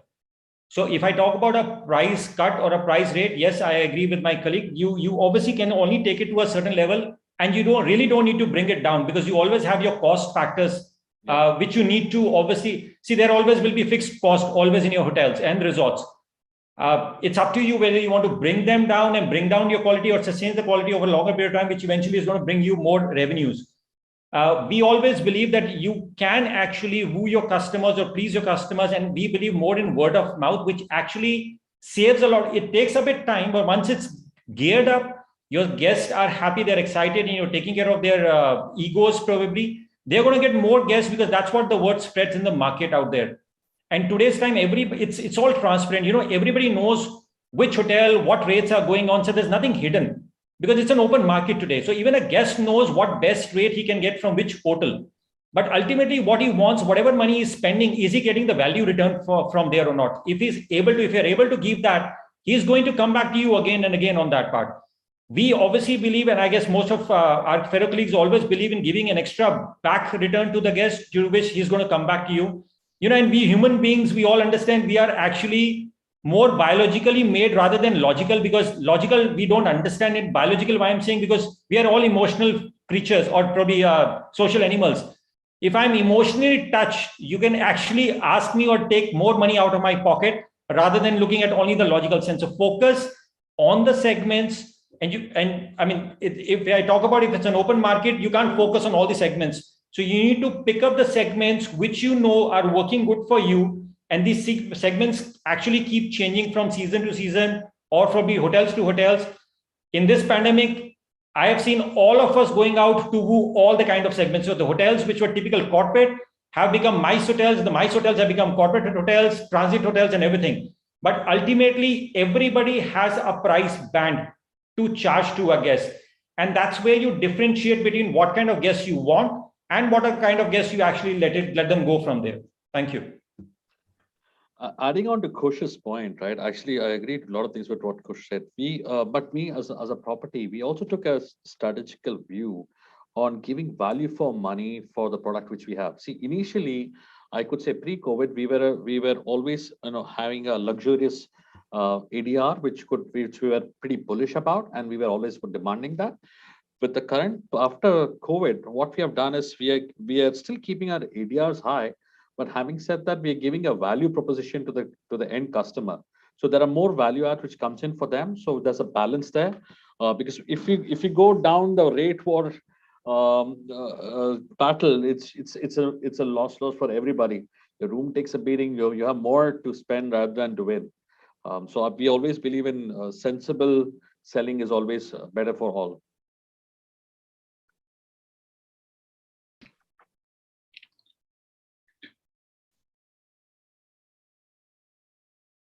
Ashwani, you want to say something, please? No, so I think I agree with what others, my colleagues have said, but I have a slightly different perspective here. That we've got, of course, Kush's Hotel is also here in the Aero City, and we've got almost close to 4,000 odd rooms that we are in the market. And I think rather than a rate war, I would say that there has been a rate correction, which was needed and which was required also. And the segment that yes we have to have a bandwidth till what segment would we like to accept and pick up for our hotels, because if the segment of the IT companies and the big fours and the big Microsoft and the Googles is not there, then there is the segment that you have to look for in a retail or a transient segment. So the game is of course the RevPAR over here, and I think the game is that we need to keep a healthy RevPAR to ensure that we are sustainable and that we are profitable. But yes, to answer your point, with the rate war is a good thing. Nobody wants to do it. I guess everybody wants to remain competitive. Is that what I would deal with that? Thanks. Okay, great. So understood. Yes, reduction of rate is needed, but at the end of the day, everybody wants to keep his cost covered and brand image as much as possible. So no crazy reduction, no crazy sales, but something that is been discussed and understood by everyone. What happened to? I wanted to talk a little bit about employees. I think Mr. Kapoor Kush told us earlier that he had kept all these people on board. I think it's probably the case of all of you. Or what was your what kind of decisions have you taken? How have you dealt with this issue?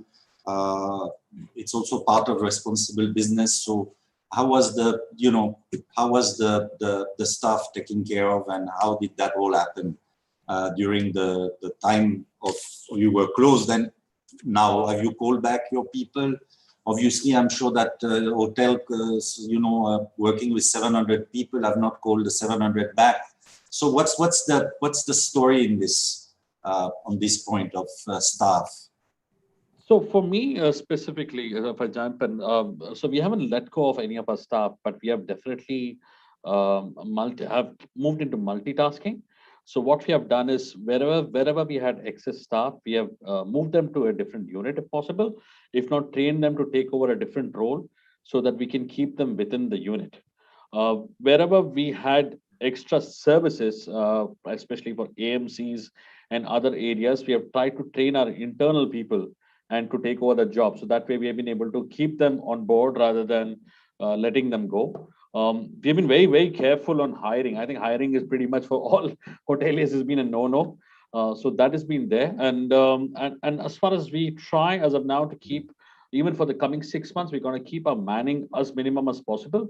So we're telling the team to push themselves more and to deliver more rather than getting an extra headcount right now, because business is still fluid, right? There are jumps which goes up and then it dips, then it picks up again. So we are stretching our team as much as we can to ensure that we take care of all our guest requirements while simultaneously being responsible to the business and to the P&L.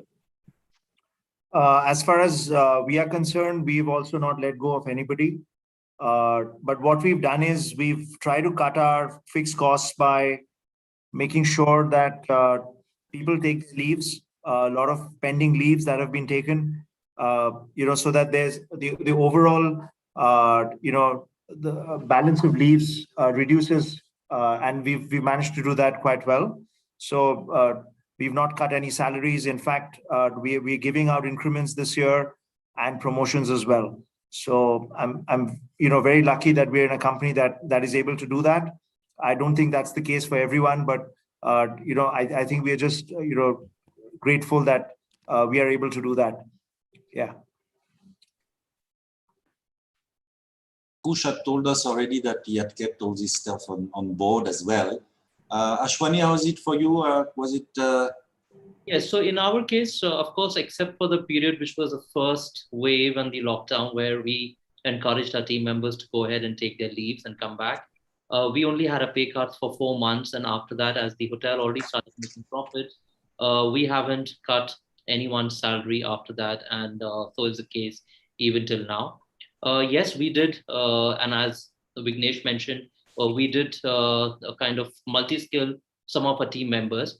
And the others also we tried, because we've got 100 hotels and we have the advantage of moving them around in India.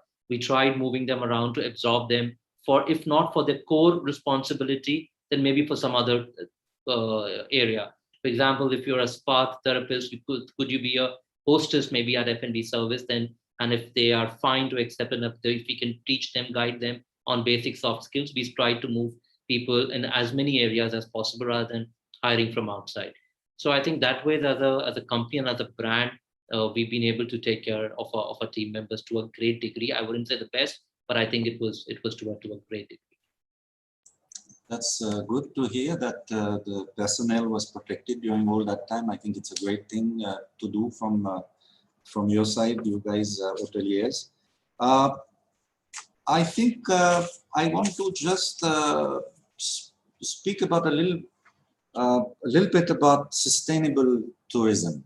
I know that you guys are more into city hotels, and you don't have that kind of thing. But I want to take I want to have your thoughts on this.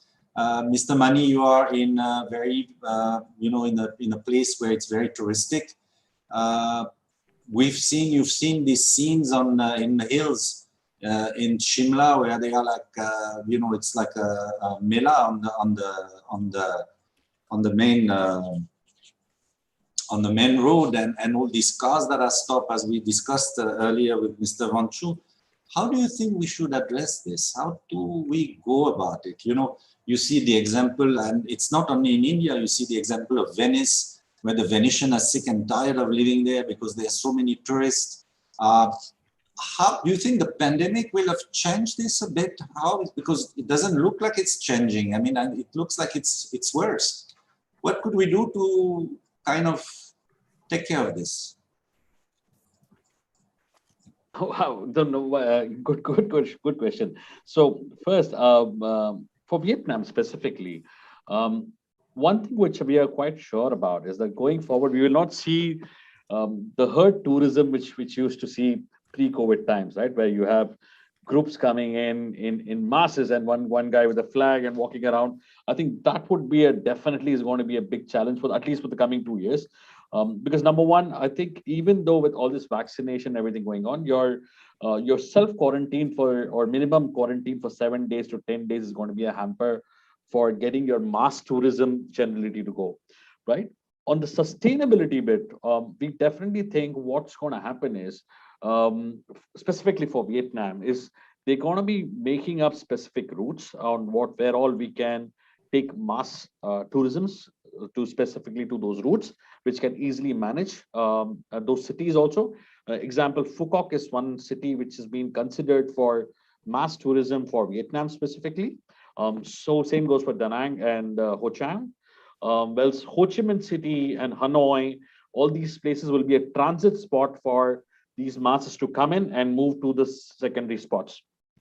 I think view is because in order to keep the SARS-CoV-19 in check, because if you have masses coming in, it can completely go haywire and put the city's infrastructure and medical system in risk. So that's where they're planning for. So they plan to move the entry from here, go to a secondary city where these people could be there, enjoy the beaches, the location, the touristy spots, and move on with that.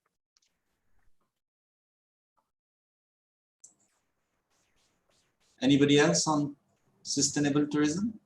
So, I think all of us will have to do our bit, and a lot of work has happened already in many cities where, all of us are trying to reduce our carbon footprint.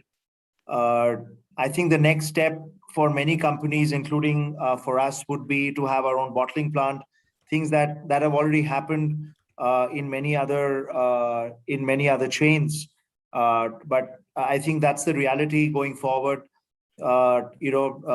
Composting machines are now, for example, if you want to set up a hotel in a place like Maharashtra or even Delhi, you need to have a composting machine, and you can't send wet garbage out, getting into a landfill. So things like that. Maharashtra has also banned, for example, plastic bags or plastic bottles of any kind. So, and that is the way forward. A lot of this is going to be obviously regulatory based. So we will be forced to do it. And, looking at the scenes, looking at what IPCC has just said about 1.5 degrees of warming and the dire warnings we're getting from all over the world, Seattle at 48 degrees, floods in Germany, closer home, hurricanes all over the East Coast. I think all of us have to wake up to it and do our bit. And while there is no quick fix, and it'll be difficult for us in a country like ours with the population that we do to make sure that we have less people in a place like Shimla. I mean, how do you do that? I mean, just the thought of it is a nightmare. From an administrative point of view. I mean, if I were the district magistrate of Shimla, I would be wondering how am I ever going to implement something like this, if at all possible. I mean, in a democracy like ours, I don't think it's possible. But I think all of us who run businesses have to consciously leave a lesser of a footprint, and even if it means spending capex on it now, and even though it's not a regulation yet, I think we already know what are the best practices all over the world, and we need to start adapting those. Well, I think if I may add, I think to your point, Laurie, specifically about the number of tourists coming into the hills, I think, of course, the only way I could think would be probably that we need to have something called an e-pass, which needs to be very closely monitored and regulated by the governments over there on how many people can come in to the city and how many people are going out. And that needs to be like an automated website, which probably, I think Uttarakhand started the e-pass, but it was just that you need to register yourself over there, but it's not stopping you if the number of tourists are getting on a higher side. I think somewhere every state specifically of areas where there are chances of problems happening, be it the hills or be it somewhere else, or where the infrastructure may not be that great, we need to, I think, control it via the e-passes. That's what I can think of. Thank you. Yeah, so I was not planning on stopping anybody going to anywhere. be reassured. I was just thinking that maybe implantation and hotels can be open in other areas in the hills, so that you divide a little bit these these tourists, this mass tourism. That same problem in Mussoorie, where you have all these people coming to one spot. So having maybe multiple things proposed, so people can kind of stay in other parts of the state. So, gentlemen, our time is up. I was given an hour, we were given an hour and a little over an hour. If you have anything to add, please feel free to say a few more words if you want. I mean, I'm now done with my questioning. So if you want to say anything, please feel free. It's been a pleasure being on the panel and interacting with all my colleagues here and with you, Laura. And I look forward to being in touch. Yeah, it's same here too. Thank you. Mr. Mani, we are coming to Vietnam as soon as possible. Please do that. Some room for us. As soon as we have the flight, we are coming. Please do that, Peter. You're always welcome out here. Pleasure. Thank you. Anything? Thank you, Laura. Thank you, gentlemen. Thank you. I was pleased to have Mr. Kush Kapoor from the Rosette Hotel and Ashwani from the Radisson, and Anupam sir was from Leela Palace in Delhi, and Mr. Mani from Oakwood in Ho Chi Minh Ville in Vietnam. Thank you all for coming today. I really appreciate it. It was very interesting to have your views and to understand what you've been doing. And I think everybody has been working really, really hard and double hard with this pandemic. And I hope we all come out of this stronger than we were before, so that we can have good placement for our students of hospitality management in all of your hotels. Thank you again. I wish you a very good evening. Thank and you. all the best for all of your businesses. Thank you very so much. much. Thank you. Thank Thank you. you, Lauren. Bye-bye. Thank you. Take care. Bye-bye. Anshu, I leave it to you now to continue. I think you are the one will take care of the next panel. So the floor is yours. Thank you. Thank you, Laura sir. Thank you very much. It was a very good session, I must say. Am I audible? Yes, you are, ma'am. Okay. Yes, you are.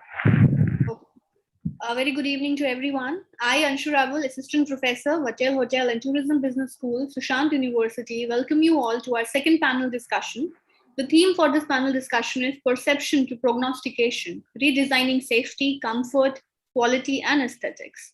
This theme is something which is very closely related to the hotels, and it is very close to our hearts because it involves room divisions, housekeeping, front office, and how the hotels are incorporating and redesigning the safety protocols, comfort measures, and incorporating quality and aesthetics.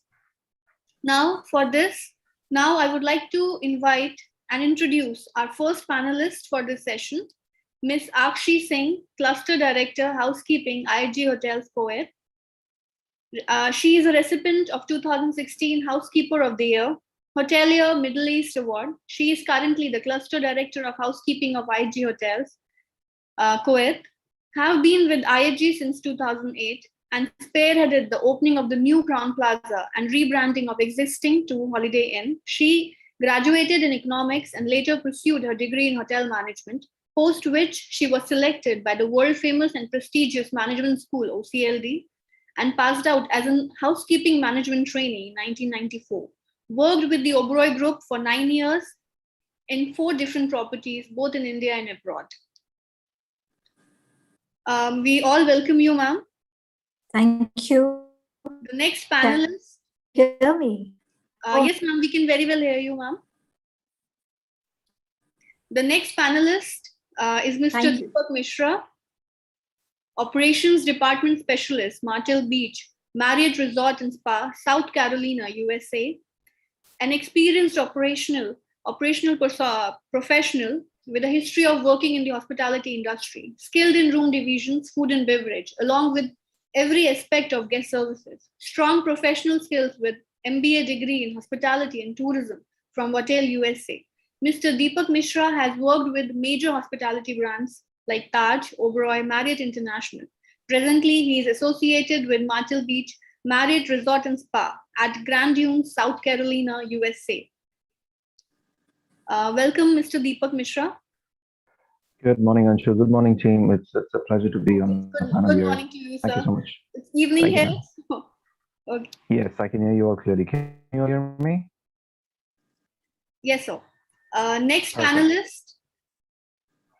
Next panelist we have is Mr. Prabhat Shukla, Director of Rooms and Quality, Intercontinental Doha. Mr. Prabhat is a hospitality professional and the hotel Alcinado brings 20 years of extensive experience in housekeeping, studied hospitality management in India before working for JP Group of Hotels, Hyatt and IHG, where he has served in various roles in India, Dubai, Kuwait and Qatar. Currently working with Intercontinental Doha City and Intercontinental Residences Suites, an iconic 225-meter tower in the heart of Doha Business West Bay Hub, working in the capacity of Director of Rooms and Quality, a people-oriented manager who feels pride in seeing people growing in different levels and positions. He always motivates his team to deliver superior results. He currently holds the position as a president in Asian Housekeepers Association. He was founder and chairperson of Kuwait Housekeepers Group and Qatar Housekeepers Association in 2013, a group founder member of Asian Housekeepers Association. We all welcome you, Prabhat sir.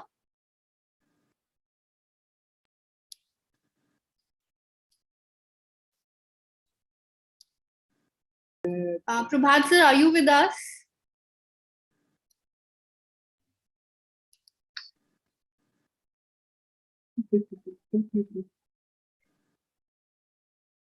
Hi. Hello, sir. Hi.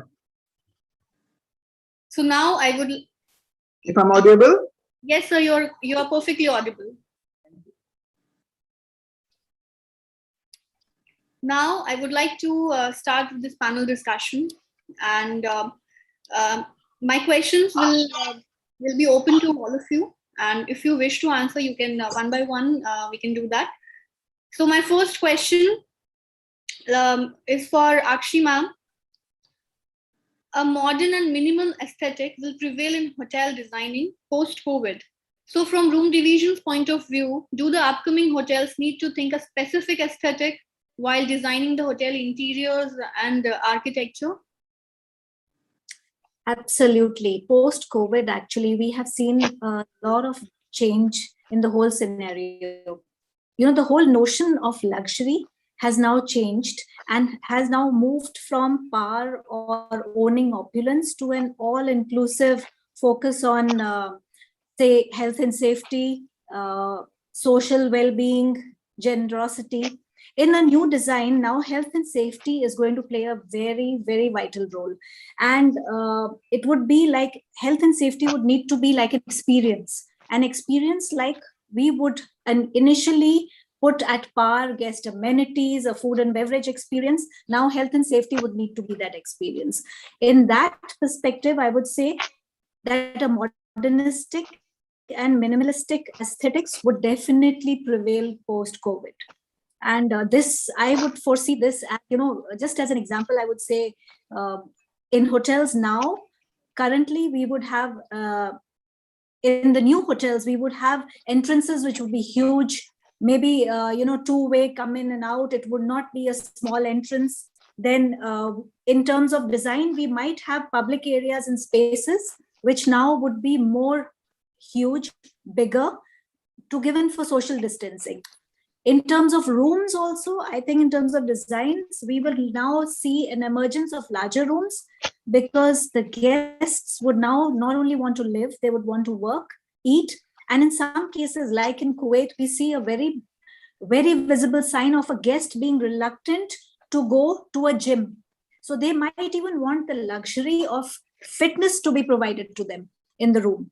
So the design would definitely be changed, and there would be more focus on maybe biophilic designs, incorporating nature into the designs, less rugs, less carpets, more of tiles, more of stone. I foresee a lot of that coming in back, which would be very good because it supports a lot of local architecture, local workmanship, which I see as a very positive of this. And of course, it's a new way of evolving way of the world, and a new order will definitely come in terms of designs and aesthetics too. Absolutely, ma'am. And I think that considering the customer behavior and their attitude, I think they are looking more forward toward the visibility of housekeeping. that they want to see that what hotels are, what steps have been taken by the hotel in terms of their comfort, in terms of their safety. Absolutely. Visibility of housekeeping and technology, two things, will be very crucial now. No longer is it now back of the house, heart of the house. It has to be visible. A guest is now asking about HVAC. He's asking about the cleaning antibacterial chemicals that are being used. He's asking about touch-free systems. So definitely this is now the order of the day. Like I said, health and safety will need to be an experience. It will need to be an experience. Absolutely, ma'am. Deepak sir, would you like to add to this? Yes, first of all, Akshi ma'am, it's a pleasure to meet you, and Prabhat sir, it's a sheer pleasure to meet you as well. And thank you, Anshu, to have me on the panel. And I would agree every word which Akshi ma'am said. It's very vital in today's time how the aesthetics is going to play a vital role for us, especially looking at the color, the pattern, the movement, the shape, and everything which we used to put in the room. It used to be for luxury only before, but now it's going to be for emergency use. So imagine your lobby getting converted into a big emergency room all of a sudden. That is the kind of design they're looking at. Not only that, as ma'am said about the guest room, which has to incorporate a lot of things, and the guest room itself turning into a medical room. So you're looking at a design of that level. That's how the new hotels are going to be coming up. So the capital is going to be invested into multi-designing, so that way, if the need be, it's not difficult for the hotel to switch it around. So I really think that's going to play a very important role. Yeah. Prabhat sir, we would like to hear your views on this. Yeah, as Akshi said and as Deepak said, things are going to be very, very complex now because of what happened is the time when it came and the time when housekeeping was not aware of we were much more master on the aesthetic clean rather than all these technical cleaning things at the time. And now all of a sudden you are becoming a maestro. And when the things are getting better, guests are going back to the normal. Initially, everybody wants to be sanitizer, mask, and they wanted to know. Gradually, like in Qatar now, the things are moving. And now gradually, 3 weeks before, people were very happy to see a sanitizer and a guy with electrostatic spray in the lobby. Now I'm getting why the boy is there. It shouldn't be there. So now gradually we are bouncing back when we are going to comfort zone, and that is the human being's behavior. The time when we were panicked, we were looking for everything. We were saying, oh, dynamics are changing. People want more people to be seen and all those things. Now guest is asking, where is the buffet? I'm paying the money. No, I want a buffet. Things are better. 70% of the country is vaccinated. I want a buffet. So it's a human behavior that the time when we are panicked, we look for all norms and things. The time we are a little bit fine, we want to bounce back what we were getting earlier. So it is a little bit paradox right now, especially for the housekeepers. And the time when we are talking about all those things, we have to keep in mind one more thing, and that is nowadays guest is expecting you to provide the hygiene of the hospital, whereas the luxury of the hotel.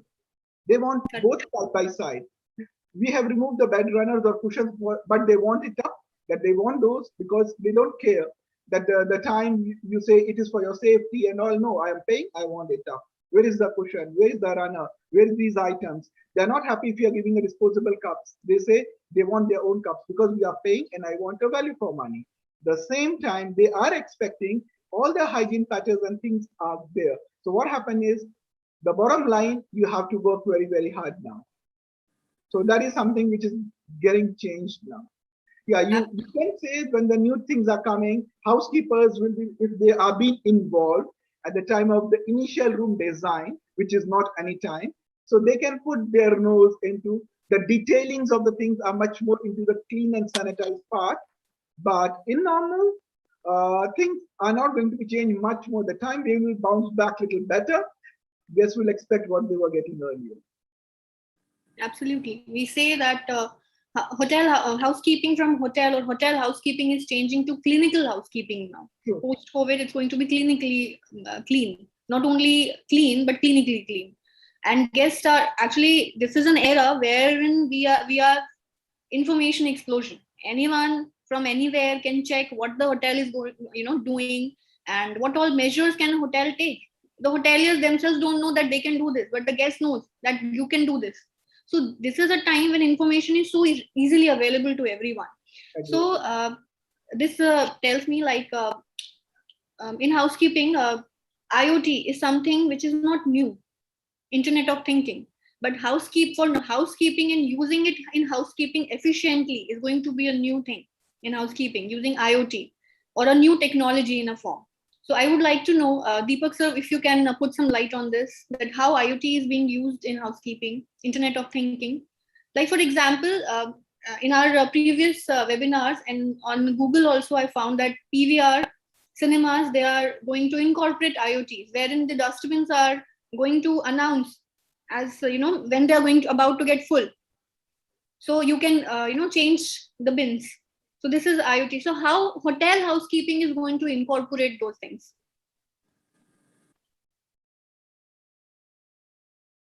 And of course, Anshu, that's a very good question, and that's something which is going to go hand in hand because of the existing COVID.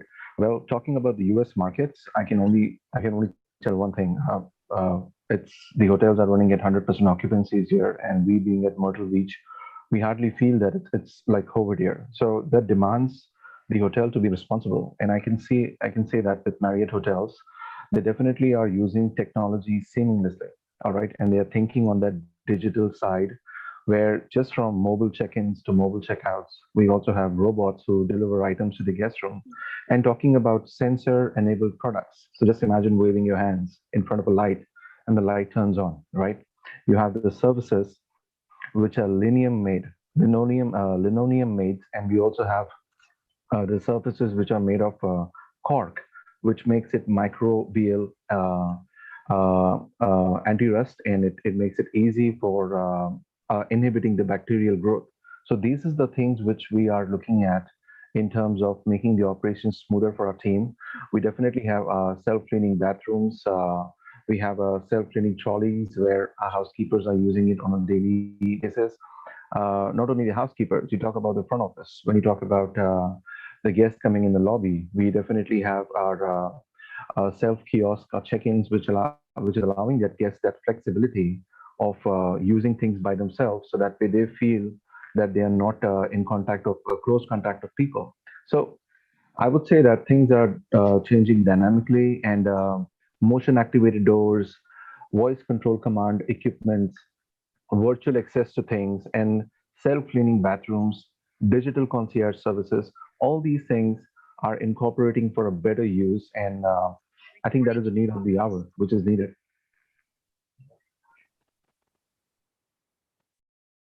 Thank you, sir. Akshi ma'am, would you like to add to this? Yes, Deepak, this is very enlightening actually, because most of the things that you said, we have heard about. For example, self-cleaning trolleys, self-cleaning, bathrooms. However, since this we have heard about, we have not got it here yet. However, what we have is like what he said, we have online check-ins, we have this, guests with their own mobiles, having their key cards. We have sensor rooms where the lights come on when the guest is in. We have HVAC, which is sensor driven. So if there's no movement in the room, the air conditioning switches off. This is very much required. However, this I think has a effect on terms of manning. In terms of self check-in kiosks, now we don't. I feel there is going to be a lack of human interaction when a guest checks in, and somehow in this part of the world, what I have seen is our guests are still expecting a bit of human interaction. They want them to be behind the shields, they want them to be behind the plexiglass, but they want them to be there.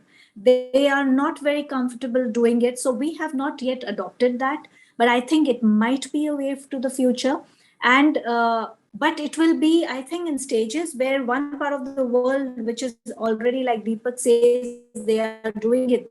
However, here we have a guest who comes in and he expects somebody to hand him over the key card, though we have those plexiglasses, we have the social distancing, we have everything, but they still expect that service. However, so on this, what we are doing in this part of the world is we're gradually moving into what we should be doing in terms of social distancing, adapting technology as best as we can without making the guest feel that we are compromising on his expectations. Because somewhere the service aspect gets hit when the human element is missing.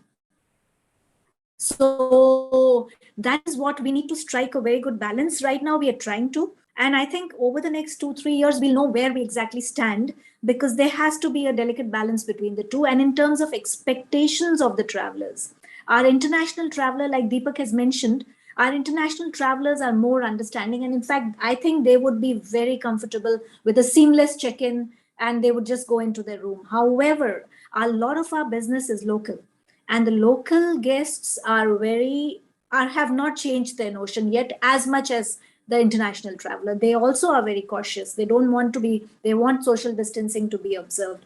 However, they still need the human interaction. We have a robot which delivers minimalistic things to the guest on request, but it will not work out because the guest here, our local guest, expect human interaction. And that is very critical, because we see a lot of good reviews when a person is interacting with them. However, it falls the moment we make it less interaction. So that is, though our future shows that we need to go into a lot of, automation and technology, there has to be some balance that we'll have to strike. And I'm sure it will evolve soon. Absolutely, ma'am. Prabhat sir, would you like to add on to what Deepak sir and Akshi ma'am has said?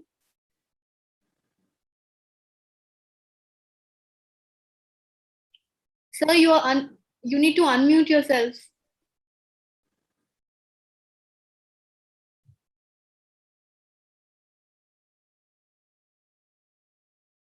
Sunil sir, can you please unmute, sir? Sending him a request for unmuting.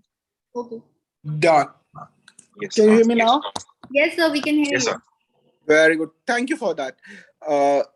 As Akshi and we both are from the same part, and what she was talking about, I truly understand that when the time it started it up, and we had that we are not going to enter in the guest room till guest ask for the cleaning because of the safety and their hygiene. Few of the guests hasn't taken it right way. They wanted their room to be cleaned on the daily basis, even though you have to wear a full PPE kit, but we want the room to be serviced because they feel it will be more hygienic if somebody comes and clean the room. So that is one part. The second part is the international travelers who are coming. Now, as in Qatar, we are having a lot of quarantine thing. When Qatar is developing as a hub, the people who are going to US or Canada, they stay for the quarantine for 10 nights and they go. And during the quarantine, we are not servicing the guests. And that is again a time when guests are looking for something to be done. So it is a very mixed bag of the guests. There are certain guests who are totally understandable, who don't want anybody to enter. They know what they want. But on the same hand, you will find few people who don't care about it. They want everything to be done with all hygiene things. They say, if I am in a hospital, I will be serviced daily. The same should be in your place also. I'm paying you. So that's the reason I told people are expecting hospitality in a hotel. The service should be point of view hospitals and the luxury from the hotels. It should be the mix of that. And this mix bag they are expecting from us. So anything when it's coming new also, we have to check it out how it can cater your market and your people. Like again, kiosk in the few part of the Europe, people love it up, but in Middle East, people don't like it. They want somebody to get it done for themselves. So it is a mixed bag when it comes to the new technology and how people perceive it up. As I told you earlier, the time people were very happy to see electrostatic spray you are doing in a lobby in the daytime, but now they want it to be discreet. Take out these tables. I don't want to see people at the time because people are moving now in lobby. 30 to 40% people are there. Earlier was 5 to 10%, then it was fine. So people behavior goes back when the things are normal. Yeah. Absolutely right, sir. Absolutely.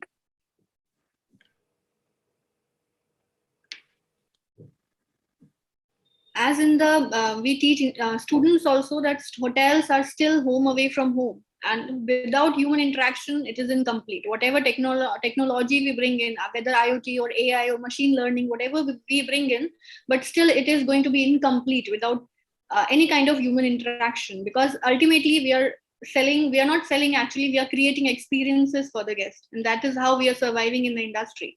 So this brings me to my next question. Like previous year was a roller coaster ride for hotel operations, not only for hotel operations, specifically for housekeeping and front office department. They have to start from the scratch again. They have to change their protocols, strategies, everything. So I really want to know what challenge did you face in training your employees, or from employee point of view, what were the challenges in the hotel? See, when it comes to the challenges, it was, yes, initially when it started it up, as I told, we had no idea what exactly it is. So first of all, people were very, very worried about it. And all of a sudden you have thrown housekeepers to go and make the rooms. So if anybody even sneezed, people got panic. The people, when they are coming at the reception, people want, no, I don't want to have a word even though I'm wearing a mask. So the shields came up. Then people were very worried about the sanitized pens, non-sanitized pen, how to do a touchless check-in, how to give a key card, if we have to enter. Then that was a time, in this all hush and panic, all the brands came up with their own guidelines. They started posting it up. Then the local authorities came up with their own guidelines. Then you started following them up. Then you have got it up, some of the guidelines from your fraternities. Then you mixed it up. So it was an amalgamation of all guidelines and good learnings. What we have done in previous month of March or April, by May, we became a little bit more confident. And then by now, even if somebody is a reactive case or an active case, people are not that panicked. They know, okay, we have to call the sanitized team will go, 40, 72 hours room will be there, then it will be steam clean. So now they know the processes, how to get it done and how to handle it up.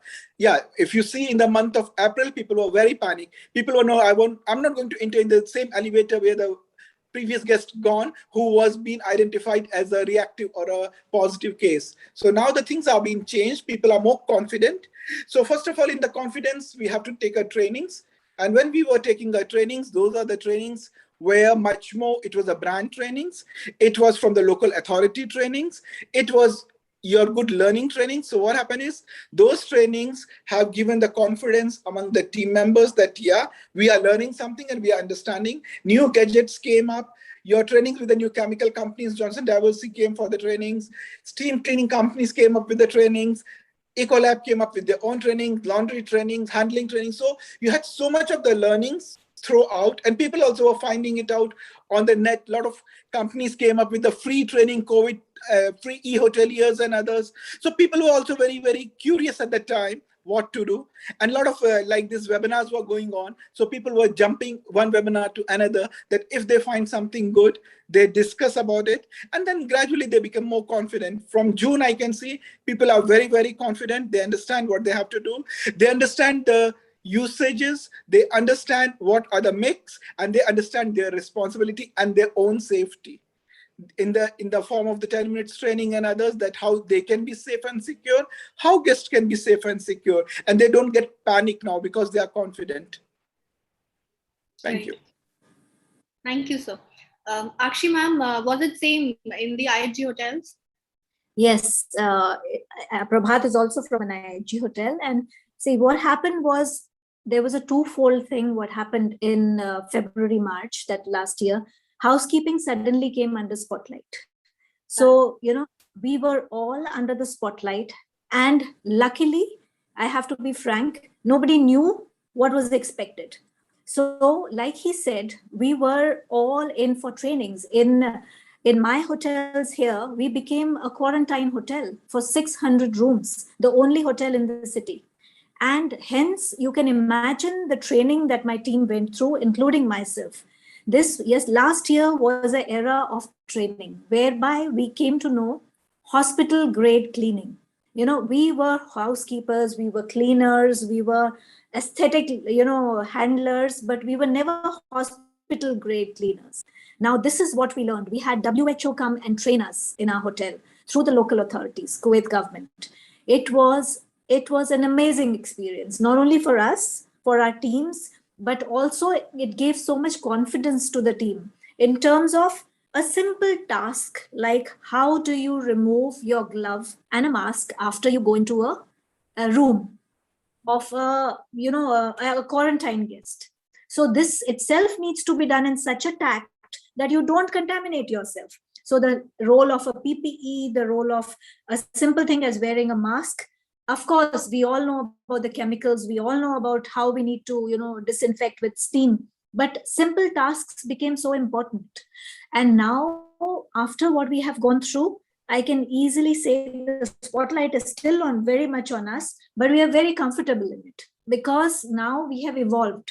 Last year was a year of learning and we were evolving. Our brand IHG was giving us every week, giving us tips about what needed to be done, how it needed to be done, and it was evolving. Then, like Prabhat said, we had the local authorities who have brought in WHO trainers to train us on how do we manage this cleaning of such an operational area. So it was a big learning. But of course, in this learning, we had team members who were very confused too, because one, they suddenly didn't know what had hit them. Nobody could go on vacations. Nobody could move out. So there was a lot of pressure. It was a mental pressure of not meeting people at home, their families, not being able to travel, and yet adopt to new ways of working. But I think everybody has come out very much a winner from this, because there's always a learning in everything, every situation. And our learning for as housekeepers or as a cleaning fraternity or as a fraternity who maintains, whether it is Inox or whether it is hotels, has been tremendous. So I think it has been a very positive learning for all of us last year. Of course, challenges were there, but it was a bigger learning. Deepak sir, would you like to add on something? I cannot agree enough with Akshi ma'am and Pravat sir. They have been spot on with everything which you just said. Imagine a front office associate who's just checking in a guest and no contacts. We don't even take credit cards here. We just have the swiping machine which has been put out for the guests. So they just punch in everything at the front desk by themselves, and the key is just given to them, slided to them. All right. And we all are wearing our mask and gloves and with the shields in front, doing everything. And right after that, the same front office assistant is going ahead and taking a food and beverage order. By running to the restaurant, the phone rings and the calls are forwarded. He picks up the order and he goes and punches the order in micros. And then when the order is ready, the chef in the kitchen is getting the order delivered, and the front office associate is keeping it ready in the lobby at the bar as a to-go item. Can you imagine the level of multitasking that person is doing? That is what that year was all about. So people who had been working for the company for more than 20 years were never used to something like this. It was time for them to step up.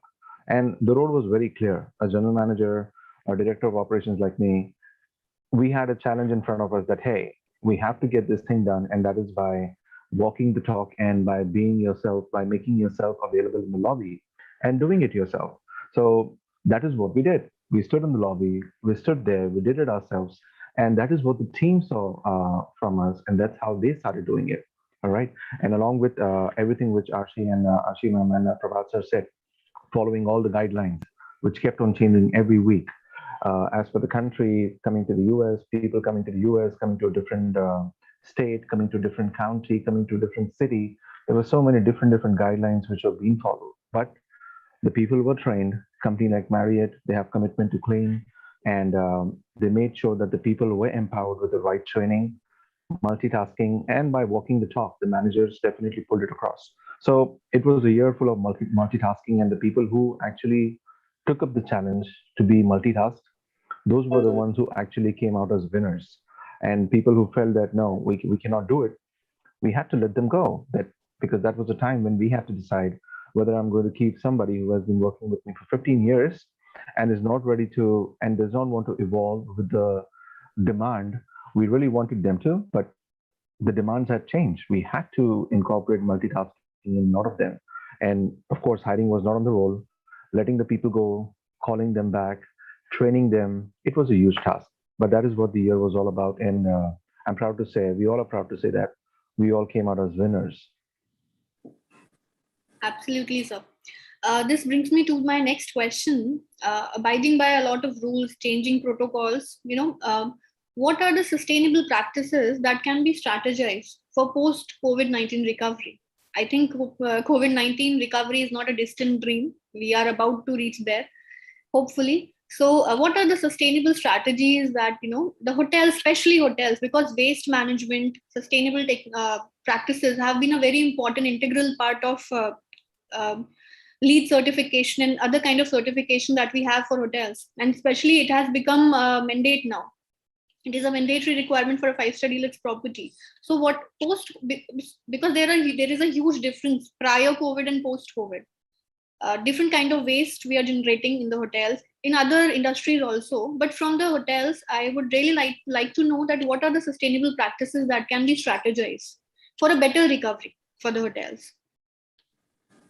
Anyone can answer this question. I will just make a point here. One is about the waste that you were saying. We were, as a hotel group, and I think as saving the environment, economic progress, whatever you say, we were going plastic free even pre-COVID in the hotels. We are still taking it forward, whereby we will have in most of our brands bulk amenities, and these bulk amenities will erase now all those plastic tubes and bottles. So we are attempting to go plastic free. We also, I think one thing which we will sustain is going paperless. We had our rooms full of paper, these tent cards, clutter. We had letterheads, pens, and I think what has come about now is very good. You have a paperless room. However, paperless could be minimalistic paper would come in. We have our menus, we have everything on the television. So that would be definitely, which is very good. Carbon footprints are, reducing considerably. But these are something that is materialistic. You can, touch it. What I think is one thing that we need in this thing is, hospitality worker engagement should be sustainable also.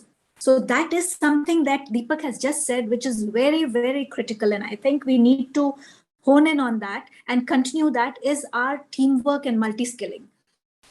I think that, though it cannot be, you cannot bring it to your waste management, but I think that is something which is very, hospitality working leads to sustainability. A more educated, well-read, well-understood employee who has had a good onboarding experience, trained, always have sustainability as his focus. And multi-skilling teamwork encourages sustainability. So I think sustainability will move in, was always a priority, but now it is going at the same speed, perhaps a little more, and I hope it continues. Correct, ma'am. Multi-skilling was always there in the hotels. It was always being a very integral part of the hospitality. But I think post-COVID, it has given a boost to multi-skilling, kind of employees. Yes. Prabhat sir, would you like to add on to what Akshi ma'am has said? As Akshi said, it is in IIG, we say our journey for tomorrow, 2030, where you have to reduce the carbon footprints. Bulk amenity is what she has mentioned about. Now with the COVID, one good thing happened is people are now used to have a QR codes. Earlier, they were a little bit panicked, they were not comfortable. Now everybody knows that. So the paperless thing will be come up on that. Besides that, when we are talking about to run a safe hotel as well as to run a green hotel, as we have just got up, local authorities are also coming up in any of the countries. Like we have Qatar Building Green Council. So as we are going to have a FIFA 2022, so there is a caution, and the companies are coming up when you are looking for bookings, hotel bookings with the football teams and all. What are the green practices you are using? What are the biodegradable things you are using? How you are minimizing your waste? So those are things which are the mantra now. And these are to be followed as per the country's guidelines, because of what is applicable in India won't be in a Middle East, because the geographical things are different and the requirements from the government norms are different. But yeah, as per the brand, the plastic bottles reduce will make big impact. The second one is coming up is a water bricks. So these water bricks are coming up, rather than then you don't have to have the plastic bottles in the room. So you will have water bricks. So once you consume the water, it is like a Tetra Pak, which can be easily dissolved in the soil. So there is no waste on the Mother Earth. So those are things which are coming up gradually, but it is coming up. Deepak sir, what's your take on this?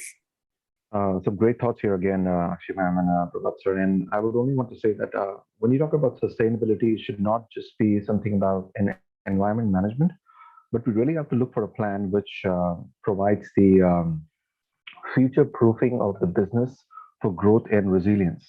And bringing that sustainability not only for the hotels, primarily for the hotels, would mean that we change our priorities, and the strategy has to be more focused on prioritizing health and safety as being the number one. And everything which we have to do, we have to make sure that we are incorporating it with the health and the safety. A simple example would be our event planners. So if they are reaching out to, if they are looking for a recovery plan for the hotels, our event planners would have to make sure that they are promoting our venues to be very safe. And that lines up with our priority number one, which is we are prioritizing the health and the safety. We have to invest in retraining our staff, because unless and until we retrain our staff, we are not going to get the outputs which we are expecting with less number of people doing the same amount of work. That is the recovery plan for us. And that is investing into the training of our staff members. We have to really would have to focus on sourcing things locally rather than bringing things from international markets. With the flights being down, with the products not being available, we have to reach out to our local things. And the COVID has showed us that people are not traveling international, but people are exploring more local destinations, right? So we definitely have to focus on a plan where we have that strategy of hiring people locally, of getting products locally. And not only that, last but the most important, I would also want to say that revamping our services. To name a few, let's talk about food and beverage. We used to have a person just taking an order. We used to have a hostess. Rather, in today's time, if you just walk at our airport, at any international airport, you would see tablets there.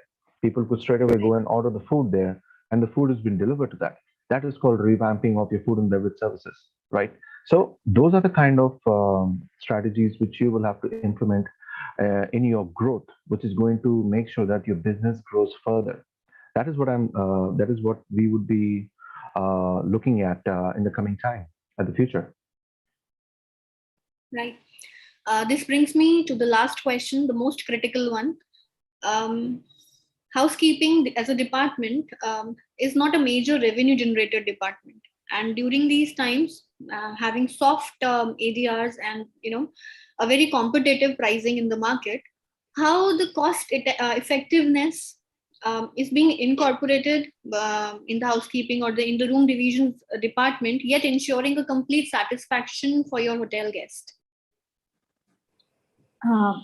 See, I think it is most important for us to optimize our resource consumption. Now, optimizing resource consumption will automatically get your costs down. At the same time, we should make sure that we are boosting our operational productivity.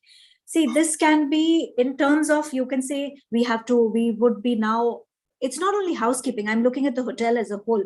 It could be energy efficiency, it could be remote room management, it could be, saving energy wastage.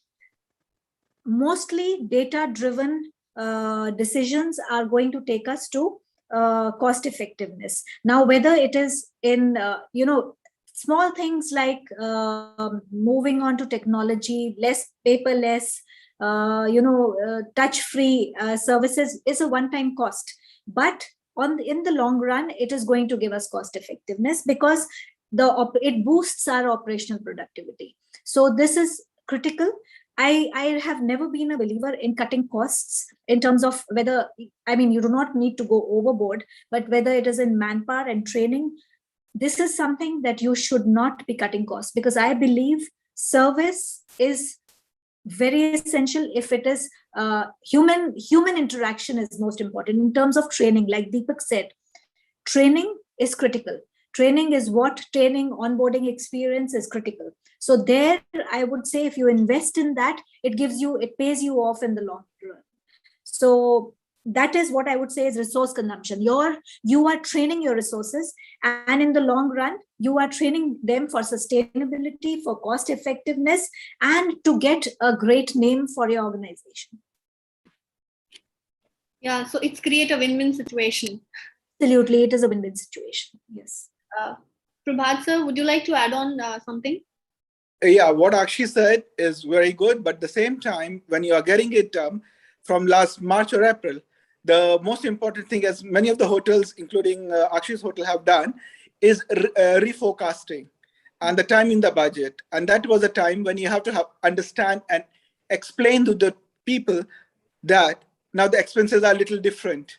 So you have to have the sanitizer, you have to have the more cleaners, you have to have required, might be not in many places because you are shutting down few of the floors, but the cleaning will be a little bit more faster, will require more equipments.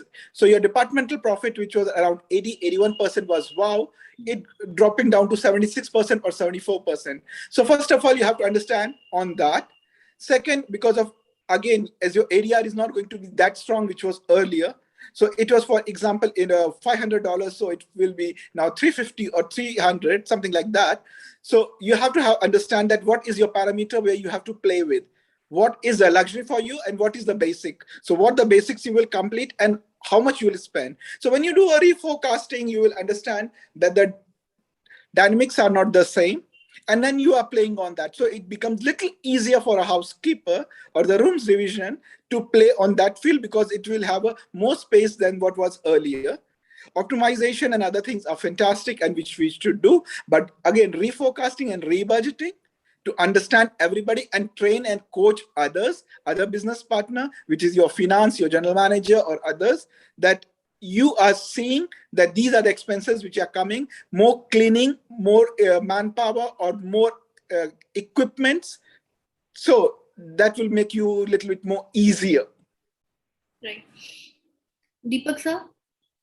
And absolutely right, Prabhat sir, and Akshi ma'am, you're absolutely right. I think at this time, it's just not about housekeeping. It's about the entire hotel operations to come together to make sure that the cost remains at a lower level, but at the same time, the guest satisfaction is not compromised on. Imagine that right now what we are doing is we are, where we know that the cost has to be brought down, we are diligently, our sales team, our spa team, all right, our food and beverage team are working on a package. For example, a spa rental package where we book a spa package for the family. We book it in a month in advance, a week in advance, where they are utilizing the spa services for themselves. So that area is only covered for that spa family. And it is completely taken care by a butler who's assigned to them with the digitization of services. And the people who are coming here for the spa services, then they know that, all right, I have a room, I have food and beverage services which will be delivered to my room. There was a great conversation which was going on before us by the general managers, and they had some great outputs there. And I'm really proud to say that our hotels has incorporated many of those, where we have food and beverage services delivered to the guest rooms, and we have a packages designed in such a way that the families are able to enjoy them together rather than going out in the public and enjoying them. So that is a way of generating more revenue, but not cutting down on the satisfaction of the guests. Another thing which our team is doing here is working out on staycations, day rentals, daytime only stays. So instead of staying overnight, we are encouraging people to travel more and to come to work at our hotels, take up a room, complete services provided in the room for themselves. So guest satisfaction is not being compromised on, but yes, we are being effective on making sure that the revenue keeps on going and the cost is less. Guest services which are digitized definitely is helping us a lot. And at the same time, we also have the flexibility which is needed from our staff members, training, onboarding, and walking the talk. All these are a part of making sure that our cost is effective and it remains down. But at the same time, we are not compromising on the guest satisfaction. So it's a collective process, and the responsibility lies on each and every member of the hotel, not just on housekeeping, not on front office, but on all of us. Correct. Thank you, Deepak sir. Now, This brings us to the end of the panel discussion. Thank you all the three panelists, Akshi ma'am, Deepak sir, and Prabhat sir. Thank you very much for making this session so knowledgeable for all of us. And now we are moving ahead towards our panel discussion 3. For Actually, that, 1 minute, I would like to thank before my guest leave. Thank you, Akshi ma'am. Thank you, Prabhat sir. And thank you, Deepak, so much for joining and accepting my invitation. Thank you so much. Thanks, sir. Thank you. It was a pleasure. It was really, and Deepak, it was lovely talking to you. Hi, Prabhat. It was lovely talking to you too. Enjoy your The pleasure is vacation. mine. The pleasure is mine, ma'am. It's great to meet our industry leaders. Thank you so much, Chandana, for doing this. And thank you. We look forward to meeting in person. Take care. Sure. Thank you, Chandana, for connecting us. This was a real pleasure. Thank you, ma'am. Thank you so much. Thank you, ma'am. Thank you, sir. Now, moving ahead to our panel discussion 3. For that, I would like to invite Assistant Professor Saurabh Chhabra, Vatel Hotel Tourism Business School, Sushant University. Over to you, sir. Thank you, Anshu. Am I audible? Sanisha? Yes, sir, you're audible. Yes, you are. Yes, you are, Chef. Thank you, Anshu. Before starting off with the discussion, I would like to thank each one of you for investing your time with us today, this evening, be it our live streaming videos or through our YouTube channel or as an attendee present in this forum. With the immunity at the forefront and the natural and healthy meals on the rise, the country is witnessing a global rise in the demand for natural and sustainable ingredients. A sudden increase in the probiotic food improving gut health and production of antibodies highlights one of the emerging trends, and there are many more emerging trends like these. Our next theme, experiential to sustainable emerging trends in the field of gastronomy, is all about the changes that are happening, or rather the changing or the emerging phase of gastronomy. To discuss more on this theme, we have a panel comprising of eminent chefs. With all the permission of the other chefs, I would like to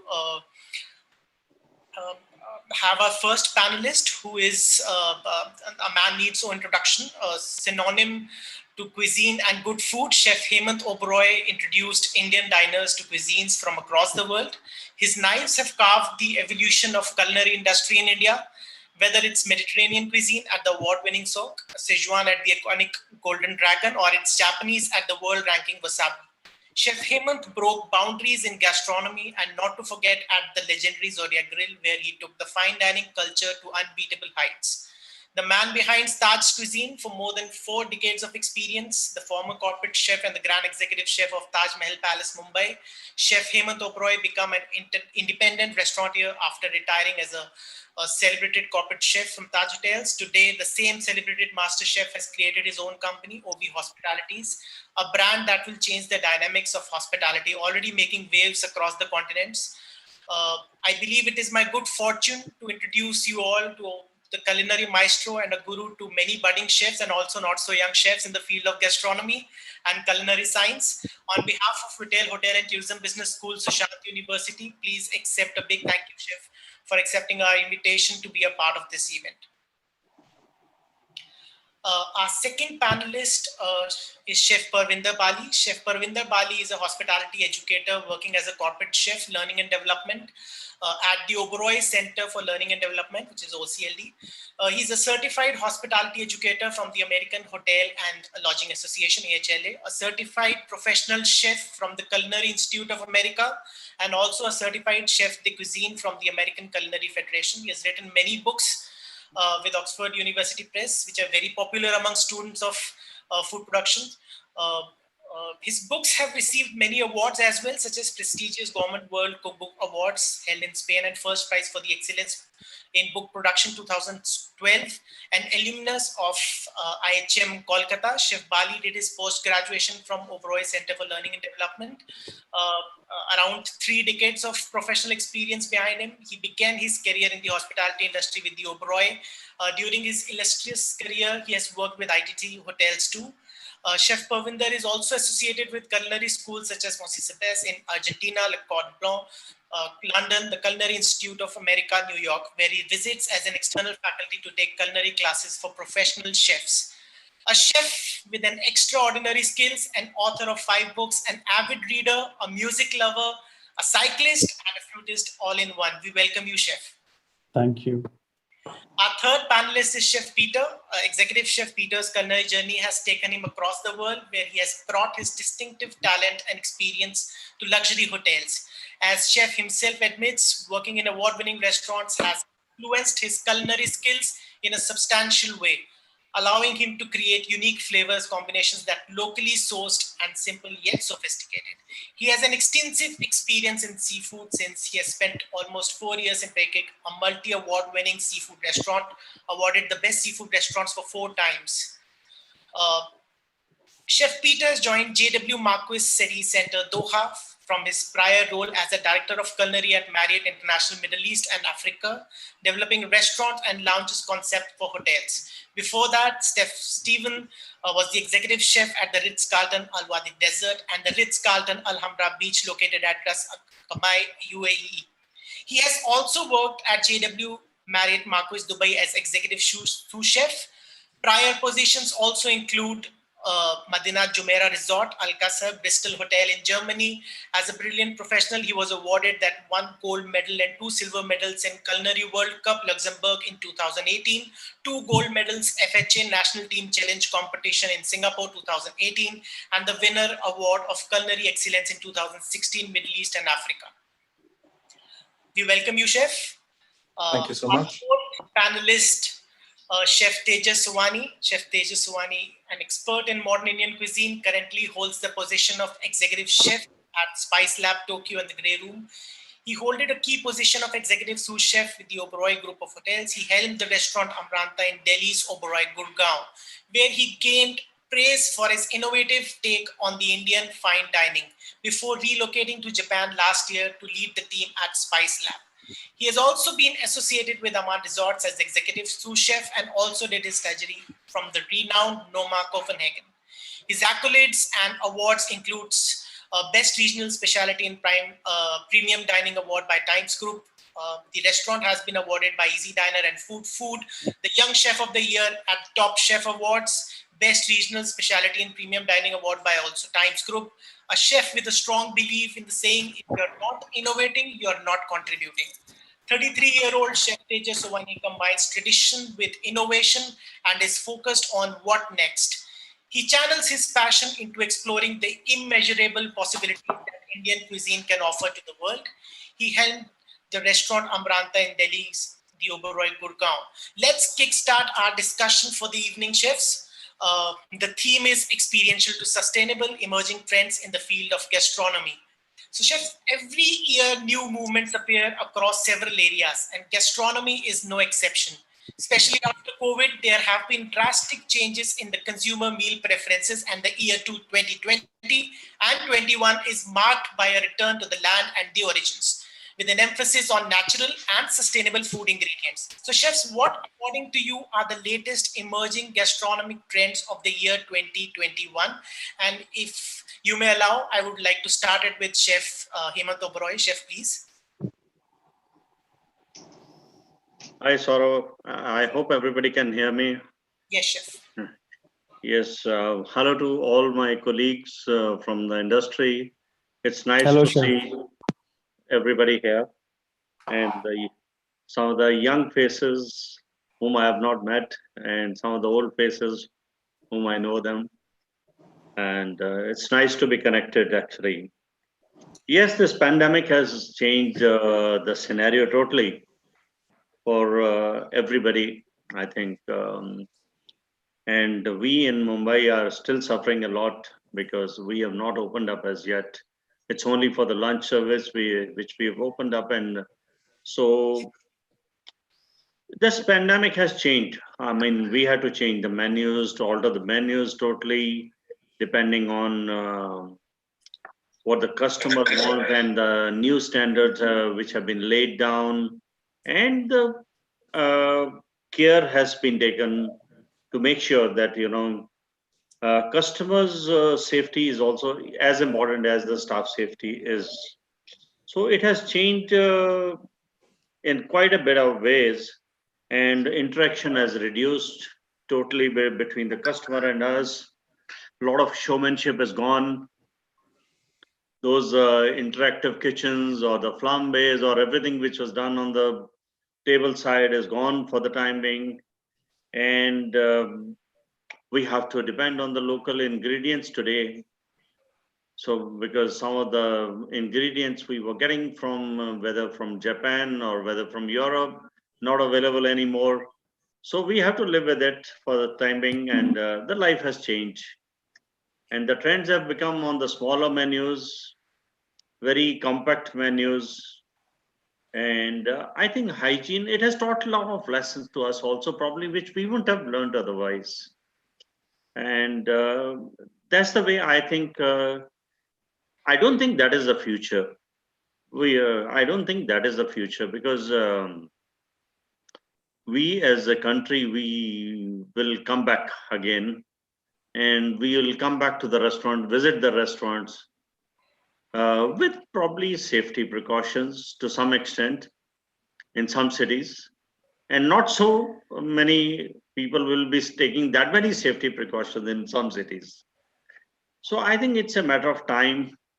And the house cooking has become, the housewife has become a leader, and she's taken the lead. Of course, it has affected the pockets of the middle class and the upper middle class, everybody. So if we are expecting that the trends will be that not very expensive menus will be available at least for another 6 months to 1 year, people won't be spending that kind of a money what they were spending, I think, in the last 2 years or 2 years back or so. So the trends will be on smaller menus, compact local ingredients, and I think multitasking of people. It has, because we have to learn how to utilize the labor. I mean, we as a company, we paid everybody during the pandemic, whether some percentage reduce or something, but we paid them because they also had to run the houses. So we looked after them, and they are looking after us now when we are back. They are back on the job, they are back on everything. So it has worked both ways for the owners, for the chefs to learn many things, and to get on to the new trends of the smaller menus, not to have about 6-page menus. Those trends might not come for some time to come. So that's my personal view. Yes, and it will be as soon as the people come out, probably we'll see how the things will be. So just on a light, a lot of housewives, seeing a lot of housewives, a lot of housemen also have learned the nuances of cooking now. Oh yes, absolutely. So Chef Parvinder, please, if you would like to add to it. Yes, hi. Good evening to everyone, Chef Hemant Oberoi, Tejas, and my colleagues, whoever are present here. Thank you, Saurabh, for inviting me over. And I think really I would say the top 10 bets, if you ask me, for 2021 are really one local, because slowly I think we are looking inwards to our own local produce in absence of the imports coming in. And we're very happy with some of the products. We are discovering new things, which earlier we had never, thought of using in our kitchens. But I think apart from local, regional is, I think, which would really be trending up. And when I talk regional, there was a decade ago where, most of the food promotions were centered around Rajasthani or Awadh or, Goan or food promotion or a Kashmiri Wazwan food promotion. But I think now we are going more regional in terms of, exploring the dynasties, exploring, let's say, the cuisines of Patiala, for example, or, the Chola dynasty cuisine, or, the cuisines of Bundelkhand. So things like that. So we are really going not only just into states, but I think also into the regions of that particular place. And I think that is really upcoming and trending. The tribal cuisines, for example, of the Chhattisgarh, exploring more of Northeast, which a decade ago people, never spoke about Northeastern food. But I think now the herbs and ingredients from Assam, from, places like Shillong and Manipur, Nagaland. So these are all really upcoming. One of the trend definitely is sustainable. Whether it's iCloud kitchens, whether it's hotels, whether it's restaurants, we have to look at business practices which are more sustainable in nature, because I think now that is one of the ways that will affect our profitability, and people will also be very conscious. So that is one. I think going back to your roots is again one of the trends that will follow through into 2021. People are going back into their pickle making, understanding the fermented foods. The panta bhats from the Bengal are coming back onto the plates. So a lot of now, because of being in pandemic, we are talking to more in family about our dadi and our nani. And when you're cooking at home like a family, the dadi come across and says, "Hum jab chote the, hum ye khate the." That got into conversations, and I think it was also propelled by social media on Instagram, where people were putting stories. So I think that really caught like a fire, and we, somehow started going back to certain things that we used to do at one point in time, but because of no time or something, then of course, a lot of things took a backseat. Healthy, of course, is there. It was always there, but I think it's more about healthy and immune building. So a lot of people are very focused on, ingredients such as moringa, which only chefs would have heard in last 3-4 years. But I think now moringa, you can see it on a local sabji wala who knows the immunity benefits of that vegetable. How many people really used fresh turmeric, though it was always available? But now people are looking at even having the tea with tulsi and turmeric. The America is making, the gold milk, which is basically turmeric latte. But yes, I mean, we are going back to our healthy and immune building. I think clean is another trend. People would want to visit places which are clean, which look hygienic, because I think everybody has gone through one scare or the other. But even when you now, you would go to a pani puri wala, you would essentially see if he's wearing a glove, or if his utensils are clean. Because I think somehow in last 1.5 years, we have had a kind of an OCD where we are looking at cleanliness as a thing, and it's being a part of our culture. I think I will not confuse traditional with, again, local and regional, but I think traditional methods of making food. I've seen a lot of people going back to the silbattas and understanding the value of, the chutney, which is crushed and not just pounded in the mixie, because people, I think, have the time and they're exploring, because I think it's cool, so it's in fashion. So I think a lot of traditional stuff is coming back. I had, once a month ago posted on my Instagram, for example, a thing that we make in Kashmir called nishasta. Now, it's a 5-day process where you ferment the wheat and you grind it and then you dry it in the sun. And, it's a painstaking process, but I did it and I put it up a story, that how it is done. But I think that, and along with, I think, many chefs, I think we are going back to our traditions and, seeing what was traditionally eaten at homes, and we are trying to put that in the forefront. I think vegan is really upcoming, a big trend, and not to be confused with vegetarian. A vegan is anything with no animal product at all. Indigenous, we are going into macro communities and talking about like food of indigenous sources. We are again coming back and talking about seasonal produce. People, are they're talking about seasonality, they're talking about vegan, and I think we can see that emerge even big internationally when, a month back when Daniel Home, the 11 Radisson Park, went completely vegan. And now many chefs are following that sweet suit, and he definitely is getting a lot of motivation from world over of being talking about seasonal and vegan. So I think in my opinion, these are the top 10 trends for 2021 that I feel will really be upcoming. I think you're on mute, Saurabh. Chef Peter, can we have your views on this, please? Yeah, I would say I can agree with Chef Hermann and Chef Ravinder, right? If you look at it, what, for example, Daniel Ham did, went fully vegan, no animal products, which I think is not just supporting the local community because he's working with local farmers, who most for sure had, same like every other industry, a very challenging time during COVID, to get the right products in, to get the right utensils in, and things like that. And I think as well, it's not just sustainable for the farmers and for the local sourcing, but as well for the environment, right? How much water you require to plant a carrot compared to how much water you actually need to utilize to create livestock sufficient meat, right? I think that's definitely a great achievement for 11 Madison Park. And you can see it also throughout the world now in restaurants. So many restaurants are adapting to this and actually changing into vegan, vegetarian, and trying to follow that trend.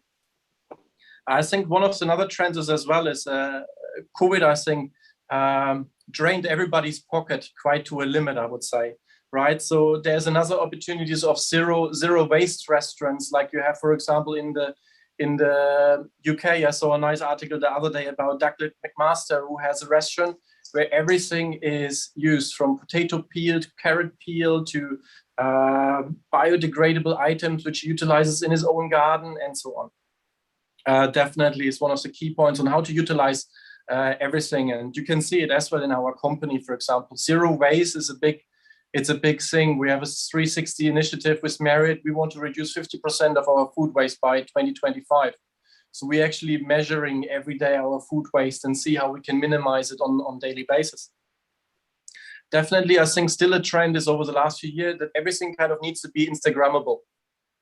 Right? In the old days, we were looking at cookbooks, or we were traveling around and had the chance to have some amazing dim sums in Hong Kong, or go to Japan for some nice sushi. Now with the travel restrictions, you don't have that. So your food still needs to look amazing. So you can, first of all, inspire your guests to come to your restaurant. And second thing is to inspire the young chefs out there to become creative, right? You don't have the chance to travel around. So where do you get your inspiration from? Definitely something. And I think I also like the chefs mentioned, what's important is locally sourced products. We used to spend a lot of money to get items imported from Europe, from Australia, from Asia, into all the countries all over the world. But I think really to focus on locally sourced, serving in-room amenities, maybe with a Qatari honey like we have here in Doha, which is something very unique, or having a herb garden inside the restaurant or on a pool area where you can grow your own herbs like basil and utilize them for ingredients. It's again something you can create a story around and interact with your guests in the hotel, I think, to keep them engaged. And like I mentioned, I think storytelling is very important to create items with a purpose, not just to make a pretty picture and make it look good, but as well to, like Chef Pravinder explained, to pick up dishes with a history out of different dynasties, for example, right? So you can engage with the guest and really make them excited about tasting your foods and following the trends. Right. Chef, just over to you, please. Yeah. Thank you, Saurabh, for having me over, and a very good evening to all the audience. So I think like Chef Bali mentioned and Chef Peter also mentioned about going vegan or plant-based cuisine is something which is, becoming a trend these days. So I think like EMP or 11 Madison Park, Daniel Hume, it's more of it's a statement, and it's his responsibility towards the world, that he's trying to showcase what we can do in terms of going back to local resources and doing something which is plant-based.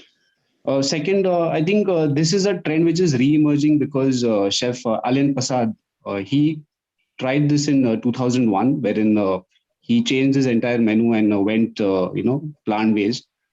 And then later on, it was not really, he had to reintroduce a few portions of meat in small doses so that,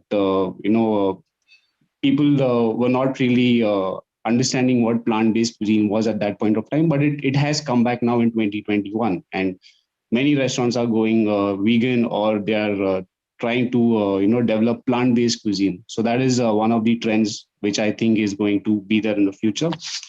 Also, like Chef said, that it's about going local. So sustainability is something which is definitely trending right now, because we as chefs, we as a fraternity, we have a responsibility towards the planet, and the more we go local, the more we go sustainable. I think that's where we can, we can actually secure the future of the generations to come. So yeah, definitely sustainability is something that we have to look at and is going to be trending.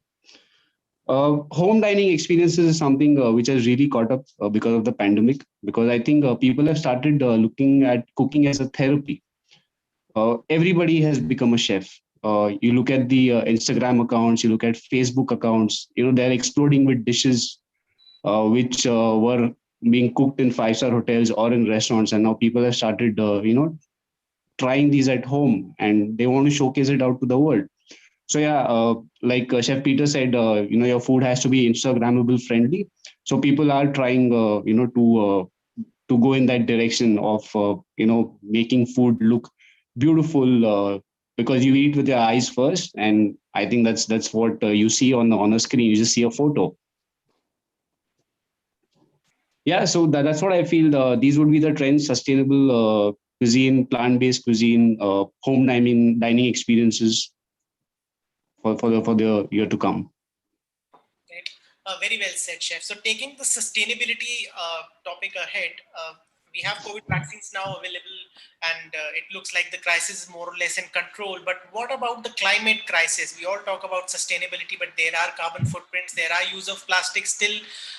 There are chemical-based fertilizers harming the produce. The time when people are moving towards immunity-based meals and increase in the gut health continues to grow at a very fast pace. Not to forget the plant-based marches that you mentioned, with every third restaurant is moving towards serving plant-based food. So do you still think there is a desperate need to have sustainability at the forefront, and not just with sustainable using of sustainable ingredients or sustainable meals, but sustainability as a concept at the forefront and address all the concerns related to it? So let's start with Chef Bali first. Chef.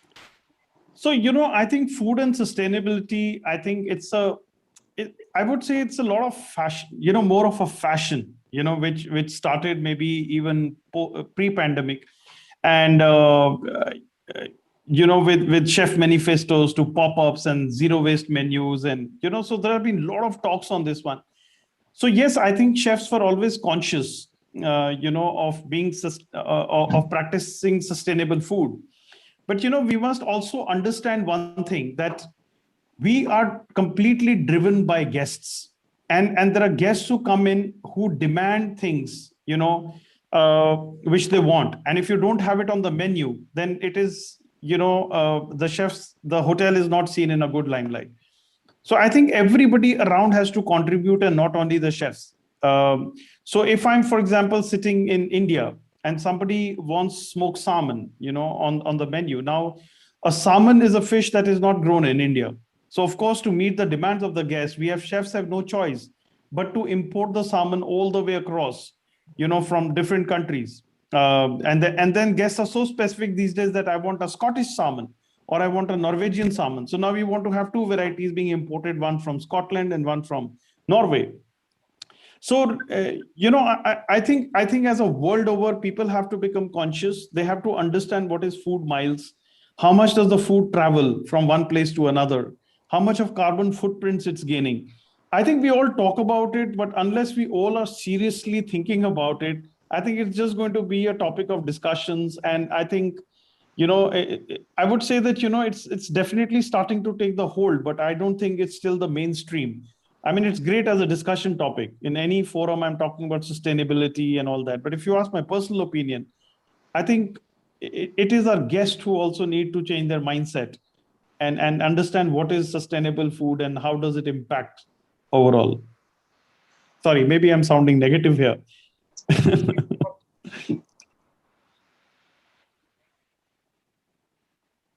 Chef Hemant. To some extent, I think what Chef Ravinder said was right. It is people's food habits, especially in our country. They don't change. It's not changed more than, I would say, 1 to 5%. Anything you can take between that. And whatever you might do in this pandemic, they were more scared to eat out because the family didn't let them go. For everybody's life, they were scared. For their personal life, everybody's more scared than anybody else's life. So the trends which have been there, yes, say no to plastic, one must do it. It's definitely a boon for everybody's, the future generations. Everything will depend on that, how we look after the generations to come. And if all of us don't start it today, tomorrow you will be left behind. It has to be done for the environment, for everything, for the carbon footprints, everything has to be done. What I was seeing was the chefs going out and cooking skills in the various houses. It's not happening that much in our country. I think very, very few people, and percentages of very, very less.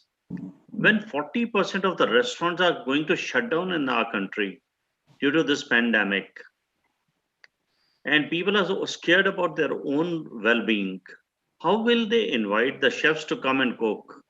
First of all, they want both vaccination should be on for each chef to be there, or he should take a COVID test before he comes there. Now, if they want the order to be done for tomorrow dinner, COVID test can't be done in the morning when you come and you do a COVID test and send them a report, and they will read the report and then they'll allow the chefs. It's not happening.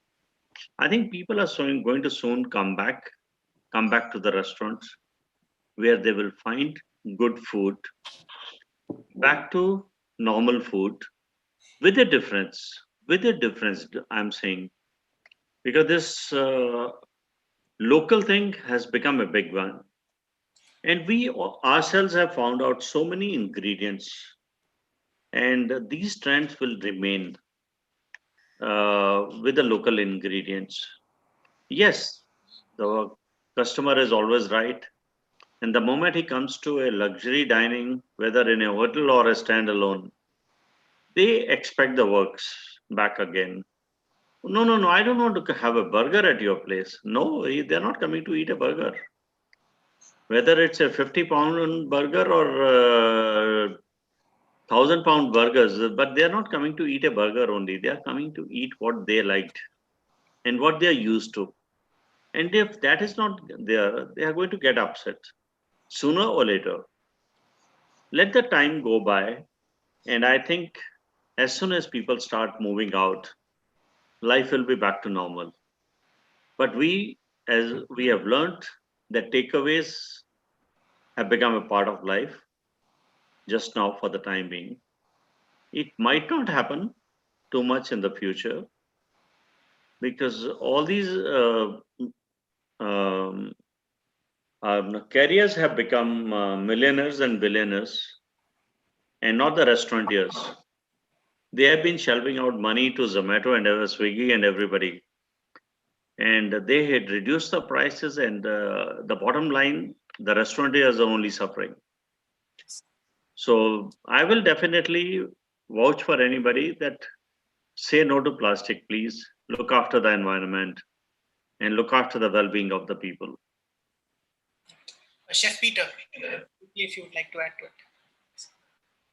I think I can agree with the chefs to a certain extent, right? I think sustainability is currently, for a lot of people, is just a phase, for example, but I don't think it will go away. I think what is important that we educate our guests more, right? That everything, not just us, but actually governments educate people more on what's happening in the world, right? For me, for example, we started, like I mentioned a while ago, we measure our food waste, and then we showcase that in weekly meetings, for example. And then it's a big eye opener for people, for example, using staff cafeterias to understand, hey, actually, maybe I should look at how much I put on my plate and how much we are throwing away. But really, I think it's an educational piece of a piece which people need to understand, that we need to work together. But at the same time, I think it needs to be a bigger support from the industries, right? If you look, a lot of takeaway happen in hotels, for example, which are in quarantine, right? You can't utilize normal plates. You have to utilize disposable containers. But then a plastic container is much more affordable than a biodegradable containers. So that's where industries needs to jump in, there where government needs to give government financial support in producing biodegradable plants and things like that. But definitely, I think to be sustainable is the way going forward. And again, is if I can bring the farmer to the restaurant who planted carrots for me and invite him for a dinner to taste his own food, is I think a big thing. It worked for me in the past. We were working with organic farmers in the desert of Dubai, for example, and he planted items only for us. We discussed what we're going to use what we want to use in the winter. He bought the seeds in July. He planted everything in September, and then by October, November, you have freshly grown products in the UAE. I'm in the Middle East for the last 15 years. When I started, the only thing which was available was dates and figs. But now 25% to 40% of the products which are actually consumed in Dubai are planted in Dubai. Of course, with a higher consumption of water, which also they're trying with certain initiatives to produce more rain, which is still kind of environmental friendly. Very true and comprehensive picture of what sustainability is and should be. Chef Tejas, would you like to add to? Yeah, so like Chef Bali said, I think sustainability is something that we can talk about, and it has been a debate which has been going on for a long time now. But I think it's really important to create awareness among the diners, because sustainability can only be achieved when people are aware about what sustainability is all about, and what are carbon footprints. And like Chef Peter said, that it's very important to understand or to plan yourself, wherein he would plan his yearly calendar in such a way that if he wants his produce in November, you get the seeds in July, and you plan them, and you have your stuff ready by November. So people should also be aware about these things, that it takes time for something to be produced, for something to be there. If it is not seasonal, don't order it, don't demand for it. I think that's where the eating habits of the people, like Chef Hemant Oberoi said, that they haven't really changed much in our country, and people are demanding about it. So I think if people become less demanding, this thing can be achieved. It's very much there to achieve, and it all starts at the grassroots level, wherein back at home, if we all eat food at home, right? So if something is not in season, don't buy it. That's where you start. That's where you begin at the school level. Like I'm in Japan now for the last 2 years, and you have a specific season for everything. So I wouldn't find a watermelon here in the month of November or December. People won't order it from Thailand, because you get it, all through the year in Thailand because of a tropical nature. But people won't eat it out there. Pineapples, for example, you'll find them now in late summer. That's when you will find it out there. So I think it's very important to look inwards and make a very conscious effort of trying to be sustainable, and only then it can be achieved. So, Chef Peter said that everything has to be Instagrammable. So, with all the digital acceleration in the food sector that happened in the last 2 years, augmented restaurant menus, contactless service, and more emphasis on meal quality attributes in food safety. Do you think the technology in food business will bring a kind of an end to the interactive kitchens of the live counters, the chef tables wherein the guest chefs interact? These all things will be restricted because of COVID? We'll start with Chef Bali. Chef. I think it won't. It's being affected for this time, because we are trying to do the thing about social distancing and stuff like that. But I think we have, overcome many epidemics and many wars and, many pandemics in the past. And people have a very short memory and soon they will forget it. I think we'll devise more different mechanisms, like, face shields maybe or something. But I think live kitchens, chefs, coming across and talking to the guests, and I don't think this will ever go away. In fact, I think that this is going to increase more and more, where people actually want to see the food being made in front of them, and that is the reason why the teppanyaki style of cooking got very popular. And, the Asian restaurants came out in the front and very popular. And this was 2 decades ago when all that started, because I think it was showmanship of the people. The guest wanted to enjoy that.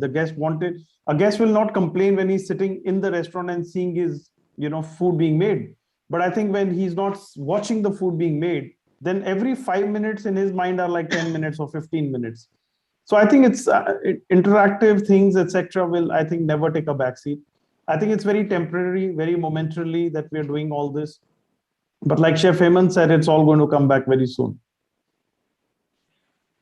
Chef Hemant, some points from you. Technology is the need of the hour, let me tell you. If we do not follow technology, it's the need of the hour. We cannot deny that. And if we are not in tune with the technology, what's going to happen and I might be wrong, I might not be wrong, but interactive kitchens in a different way can also come in future, where there'll be screenshots, where there'll be screen on the tables or in the restaurant displayed, where the chefs, what they're cooking in the kitchen will be displayed. Keeping COVID norms and everything, so that you're still watching the people behind the scene. And still, if you want to speak to them, like I had done a studio, I had done a chef studio in Taj, where they could talk to the people, their interactive kitchens, and as well as they could see what is the food being cooked in one particular kitchen. And they could see the plating being done. And probably that is the future in this COVID times. And technology will keep on changing. Everybody will reinvent the wheel and come back with something different. It might not happen in our country too much, but it will happen somewhere. Definitely it will happen. Chef Alan Dukas did this many years back in his restaurant, where he had a studio kitchen also, in the same lines, where the food is being prepared and you can see in the private dining room where the food is, how the plating is done. That was a technology many years back. And I think people and chefs and owners will reinvent the wheel and come out with a different technology, keeping all the norms, keeping the safety of the guests as well as the staff. And whether it will happen in Mumbai, Delhi or not, we don't know. But I am for the technology. Great. Food for thought, interactive skills are coming. Chef Peter, any points to add to it? I think technology is very important, right? I think what owners and chefs just need to keep in mind is that it is there to support the operation. It's not to replace actually a physical chef or a team member. I think due to this COVID restrictions and whatever was in place, I think people really looking for interaction by now and not to talk to an acrylic wall in front of you, for example, where you can see the food, but everything is covered. There's for sure certain measures which maybe stay a little bit in place for a little bit longer, but I definitely think that live kitchens are more important. I would say that restaurant size will definitely decrease because you still have a lot of people maybe which will go for home deliveries over the next year. So it's, I think, important that you have restaurant spaces available which are versatile. Let's say for a breakfast buffet, you are able to cater for 300, but then for a lunch and dinner operation, you are able to close down the space so you can operate it only for 100 guests in the future, for example. But definitely, I'm a millennium, so for us, gadgets and electronics has a big importance. But at the same time, I think it's important that we still respect the old trades, the old skills we learned during our apprentice years. I'm aware I'm maybe the youngest, the second youngest in the group, but I think it's important that we focus on back to basic skills, how to properly use the knife, how to properly respect ingredients and items like this. Without losing track on the modernization of kitchens. Interesting perspective. Chef Tejas, please. Yeah, I would agree with Chef Peter, because technology is something that can be used only to enhance the dining experience of a customer, but it should not be something that which should take over the place, because that's where the scary part begins. I mean, you have spies everywhere these days, right? So it's important to know your roots. It's important to respect those traditions, and keeping those traditions in view. I think technology should, revolve around those traditions, so that that human touch needs to be there. I mean, we are in the hospitality sector. Till the time we don't see a face across a counter, and a smile flashing at you, you won't really have a good start to your morning. So I think it's very important to, you need to have that human touch, no matter how far the human race evolves, but it can't cease to exist, right? So it needs to be there. Great. So that brings us to the end of our panel discussion, chefs. I would like to thank each one of you. It was indeed a very enriching and thought-provoking discussions. I myself have learned a lot from this discussion. So I thank all the chefs in the panel for taking out time to participate in the conclave. I'm sure it was a great learning experience for each one of us present here at this point of time. Next up, we have an F&B managers panel discussion. I would like to invite Mr. Saif Anjum, Assistant Professor, Batel Hotel School, to take over the stage and initiate the discussion for the next theme. Thank you so much, chefs, once again. Thank you so much. Appreciate it. Thank you. Nice to meet you all. Thanks, Thank you. Thank you so much, Saurav sir. Am I audible?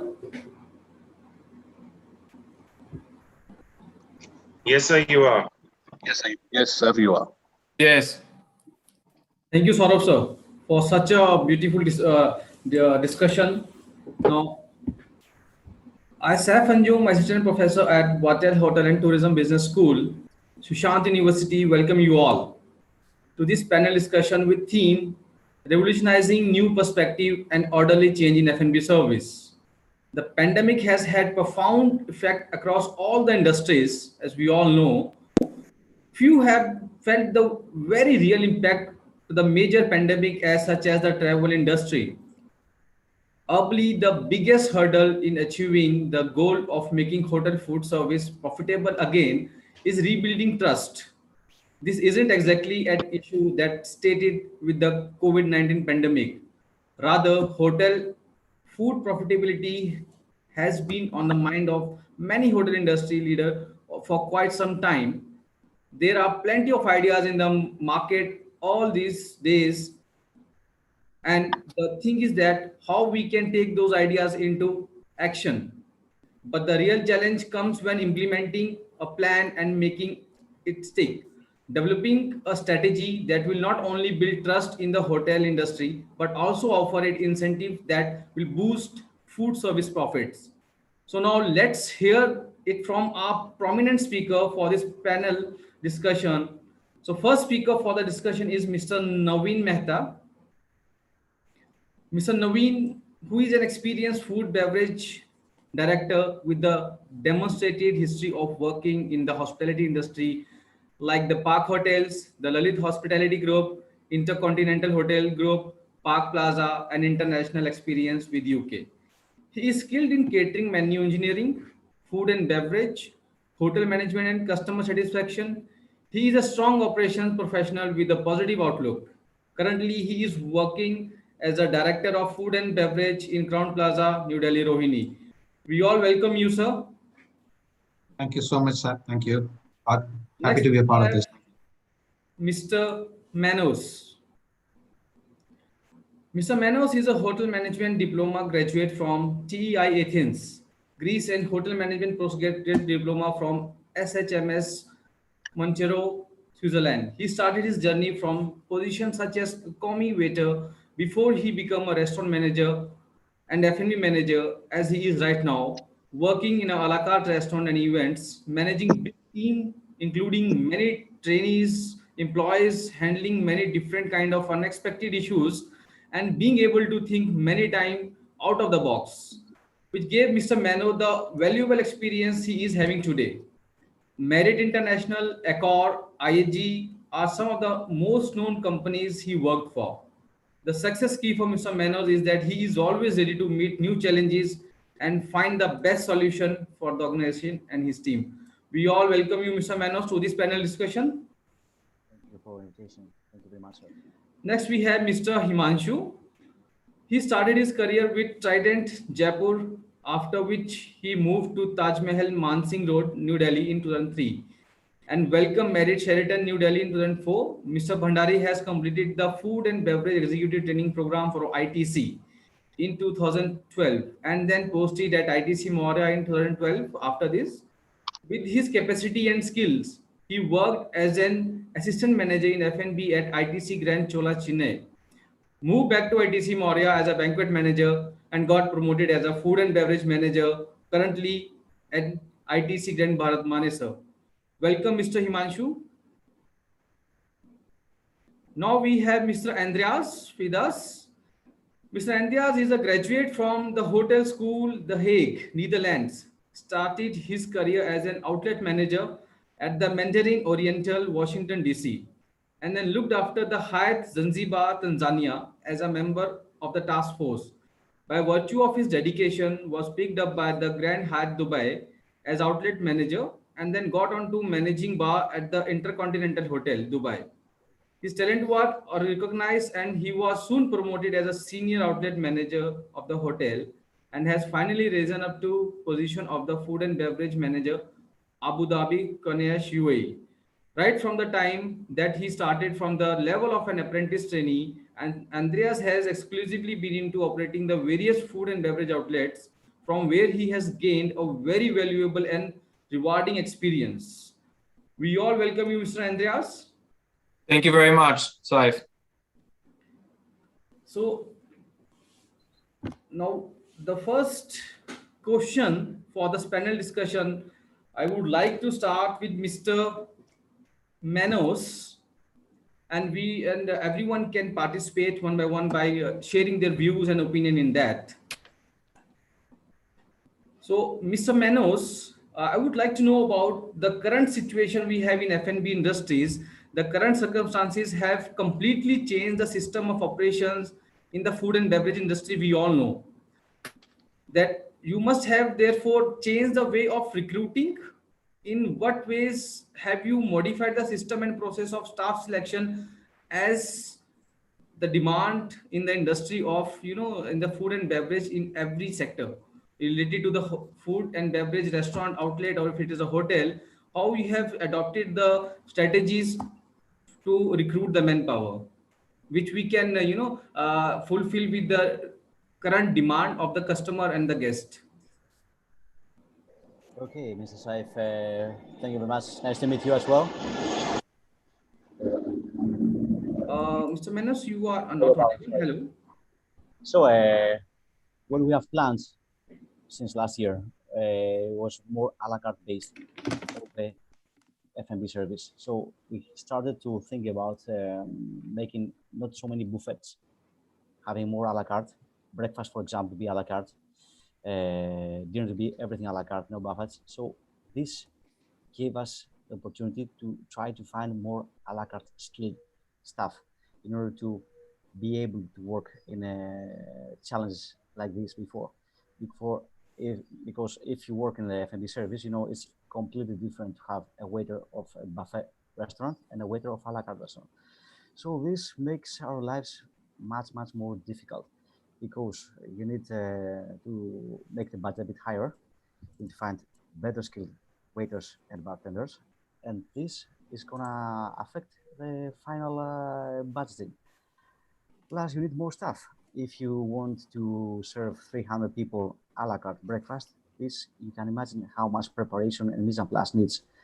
All this needs was a big headache for all of us. And the other thing is that when we were planning how it's going to be the operation, we had in our mind the protocols, how it's going to be.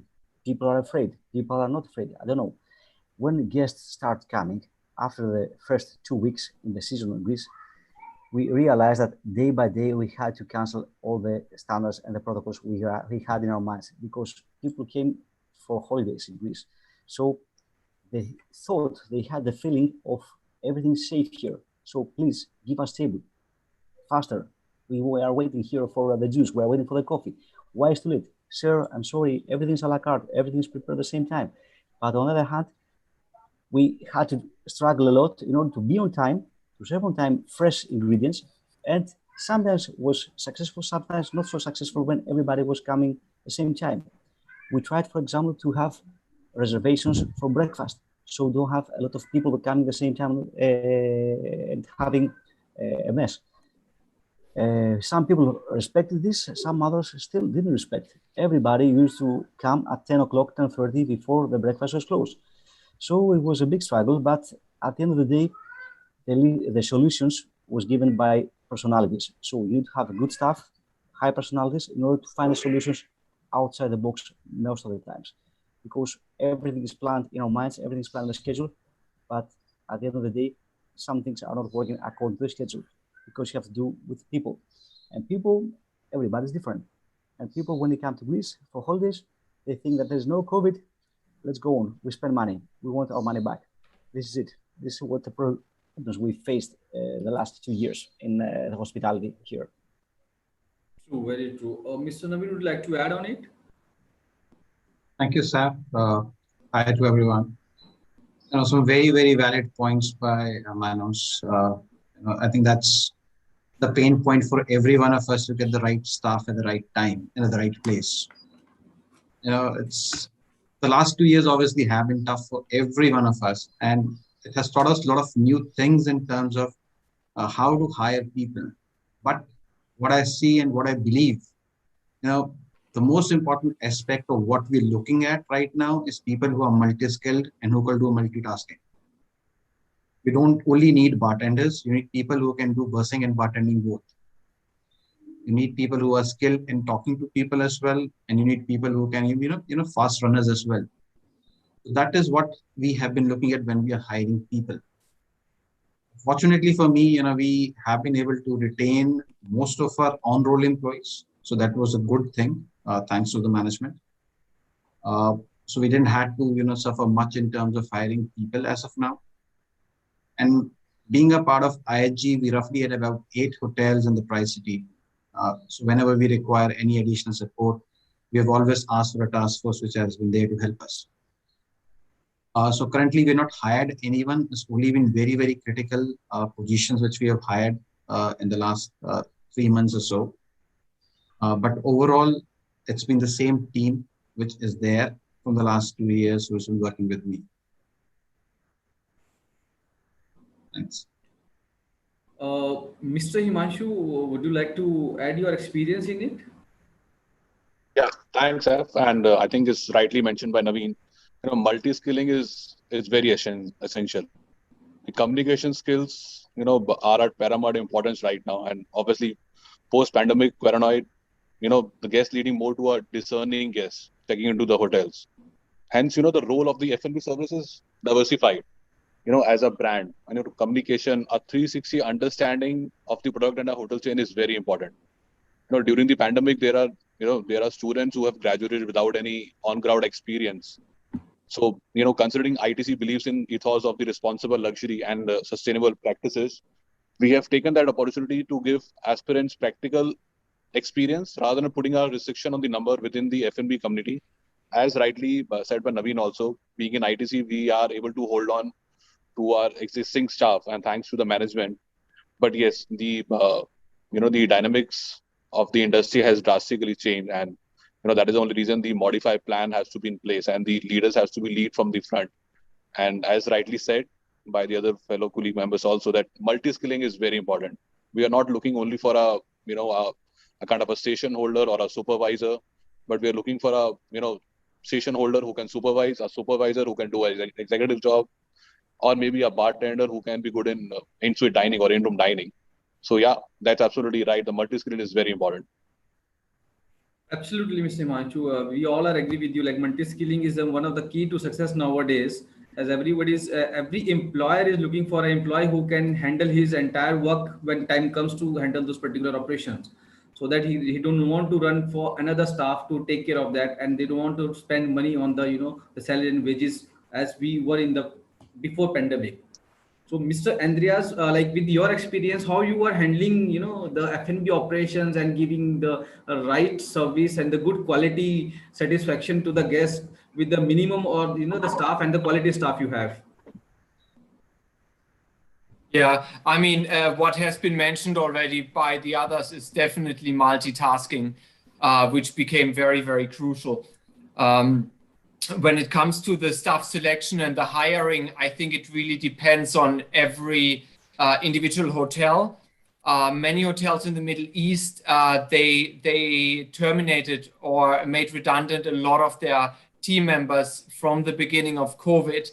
And then suddenly business picked up, and that of course created a big backlog for many of the hotels here in Abu Dhabi and Dubai.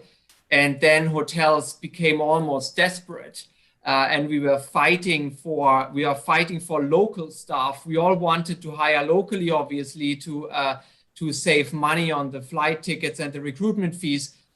And then many of the hotels here made, of course, the mistakes of hiring the wrong people, like what Naveen said earlier, that hiring the right people for the right role became secondary here. And we hired a lot of people who had higher salaries before, but now they were on a job hunt and they were willing to downgrade.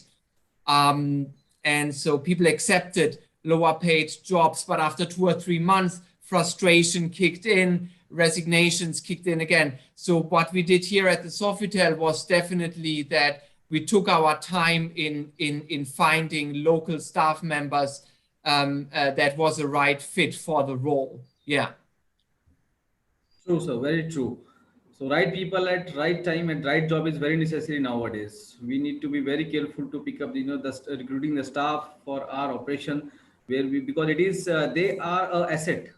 They will act as an asset for us. We can give us good profit and the revenue to the company. Very well said, sir.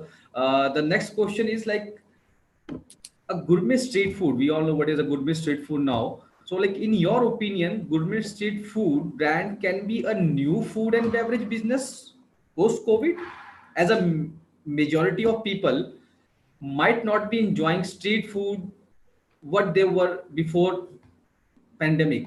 They were going out with their families and friends, but can it be a possible like a new gourmet street food take up the new look of a F&B business? Anyone can start with this, sir. Hi, I'll start. Sorry. Thank you, sir. We all know that we Indians love our street food. I'm sure most of the people in their own cities and countries love their street food. That's what we have grown when we were kids as well. And even at this age also, that's something which we always want to have. That's something which waters our mouth as well when we look at that. But yes, again, the biggest concern is hygiene. The street food which is there, is it hygienic to eat? That is what a lot of people are worried about.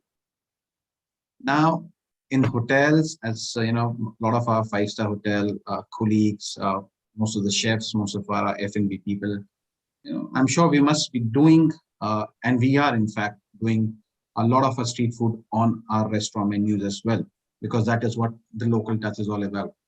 That is what we want the people to taste when they come to the hotel, with all the hygiene we follow. That is the best positive point we have, that whatever you get in the hotel is hygienically prepared. And to add to this, in a couple of my restaurants, like even for coffee shop or even for my specialty restaurant, we do have Indian street food on a menu.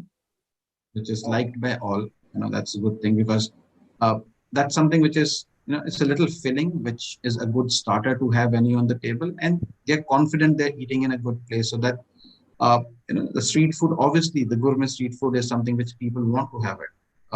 Plus, that's also been added to a delivery and takeaways as well. So people get that comfort of having the same food which they use in the hotel and their houses as well.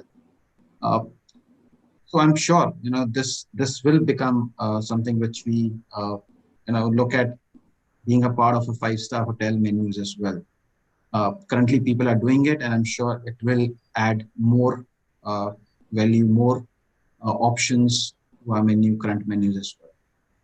Very, very well true, sir. Mr. Manos, would you like to add on it? Like how the street food is in demand and people would like to go out, or they want to go to the hotel to enjoy the street food if it is available over there in a good star hotel or a star restaurant? Yes, street food also in Greece is a must. Many people like to dine out. As Mr. Ravin mentioned before, the thing is to keep the standards, keep distances, and keep everything clean.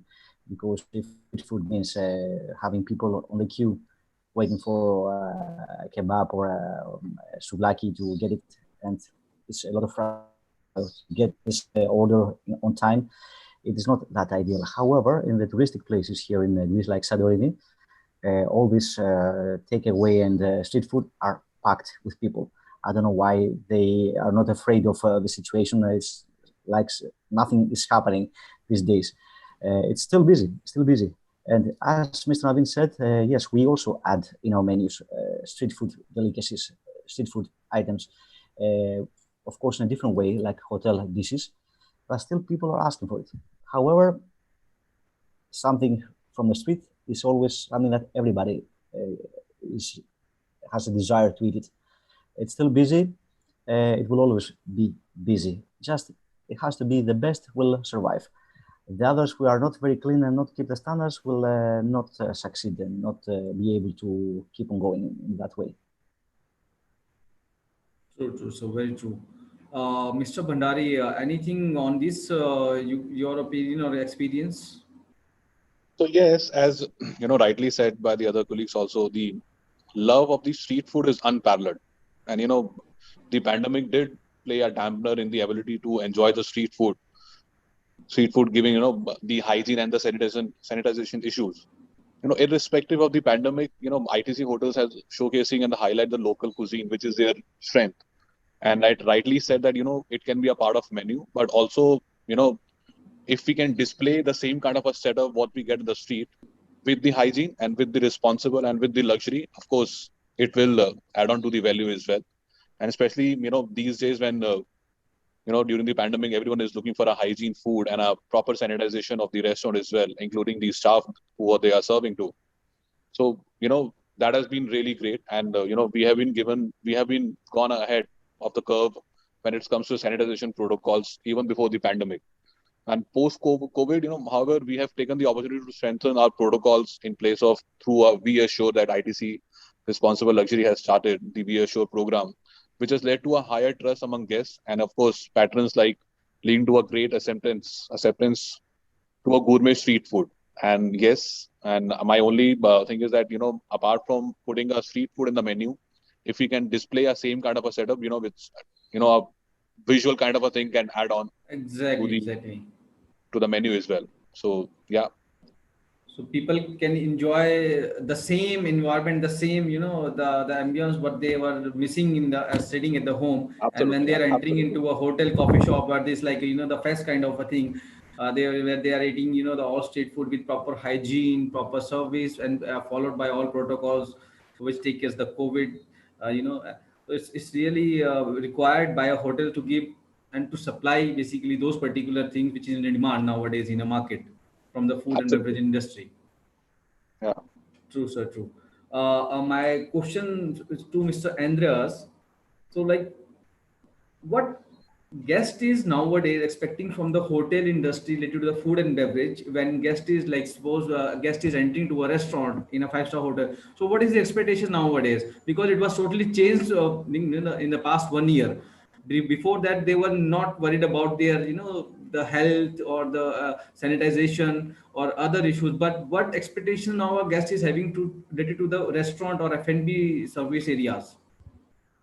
Yeah, I mean, what I've seen here in Abu Dhabi is that the guest expectations have changed the same way as COVID has changed. In the very, very beginning, when COVID reached its peak here, the expectations regarding cleanliness and hygiene was paramount. People wouldn't even go out even if they could because they are because of the fear, I guess. And then at some point that guest expectation has eased a bit. It has changed a bit. People did not want to have plastic cutlery anymore and plastic plates. That was the norm here at some point. That's what people expected, and people were fine again with regular bone china and silverware. People nowadays, they even ask us back for paper menus. They don't want those QR code digital menus anymore. So there is a shift in guest expectation that goes back to a need of normality.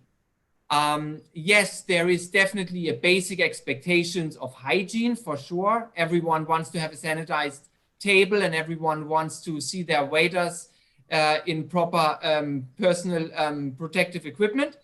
But on the other hand, the need of normality kicked in. Yes, people want to have more than 4 guests at a table. People don't want to wear masks when they go to the toilets. So people are somewhat used to COVID now, and they want to go back to normal. Yeah. But then again, for us, that still means that we do enforce the local restrictions, obviously. And of course, again, a basic set of hygiene rules definitely needs to be there. Thank you so much. Mr. Naveen, what is your experience like in the past few months when we started open, slowly coming back to the same track, taking care of the parties and get-togethers, and people started going out from their houses and dining in the restaurant or in a hotel restaurant. So how is your experience related to the expectation of our guests nowadays? Because the price of the menu, I don't think so it's that much on the lower side. We are still giving the good price so that we can recover the cost. But there are, I think, the shift in a change of the expectation from the guest side.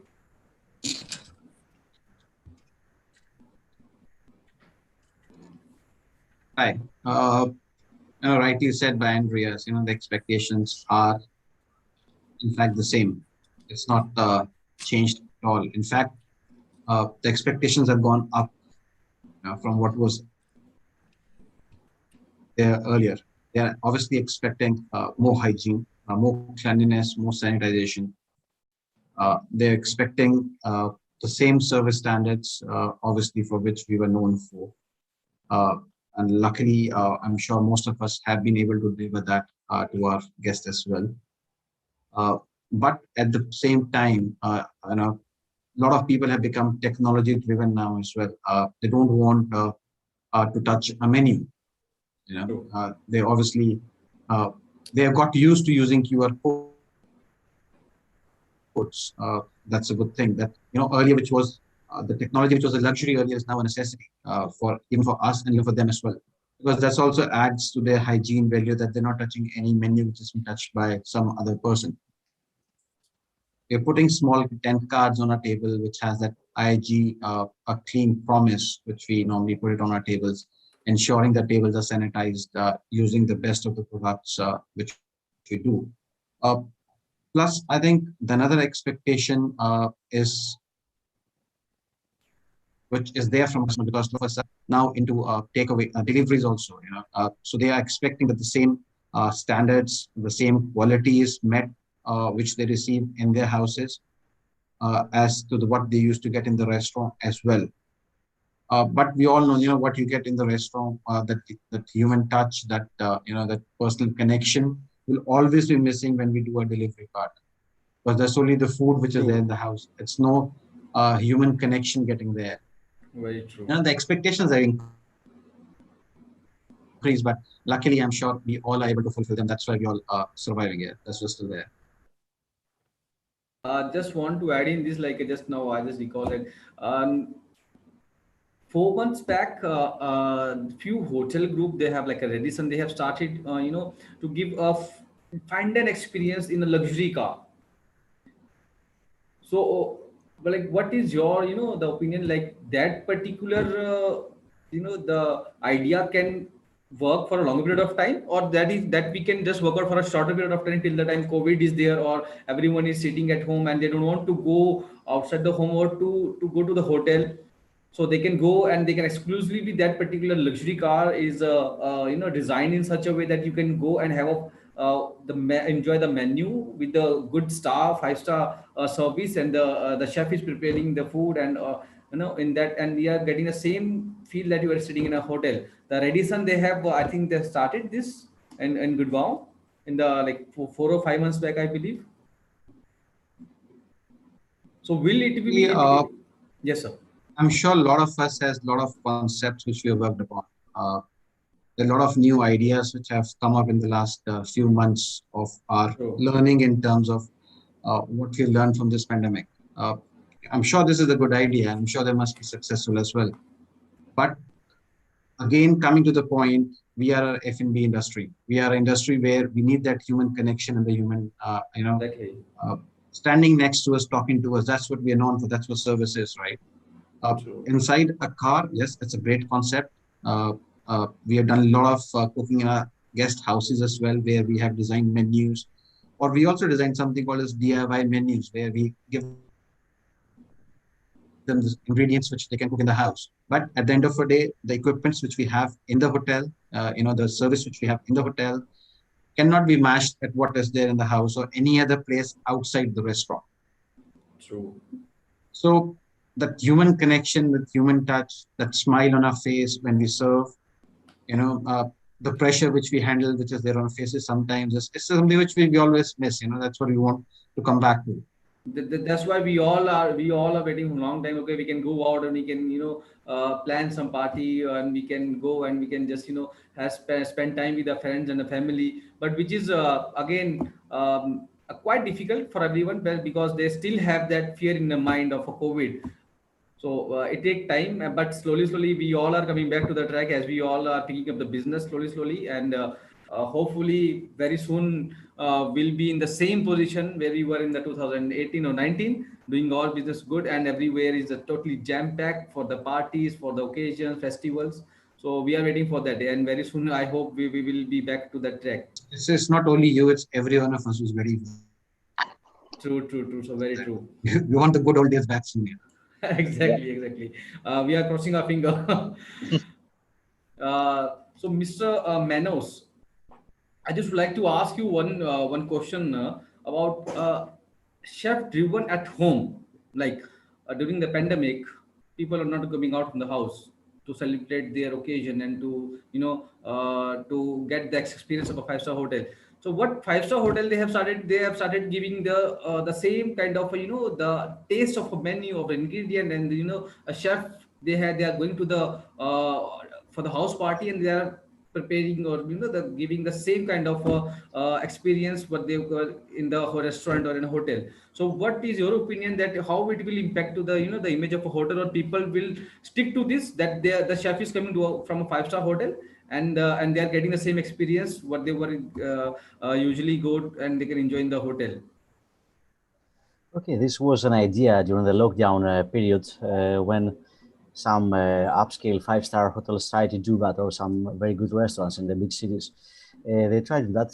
Most of them were not very successful in this, how you say, try. Very few were successful. It is quite difficult to replace a restaurant or a party to make it like a banquet without staff, just with food in the box, and pretend that you are having the same dining experience, rather than in a restaurant or in a hotel. The only thing which was successful during the lockdown period in Greece was the amount of sales of high class and expensive wines and champagnes. Only this was successful. All the rest, having good food and fine dining, cannot be in a house.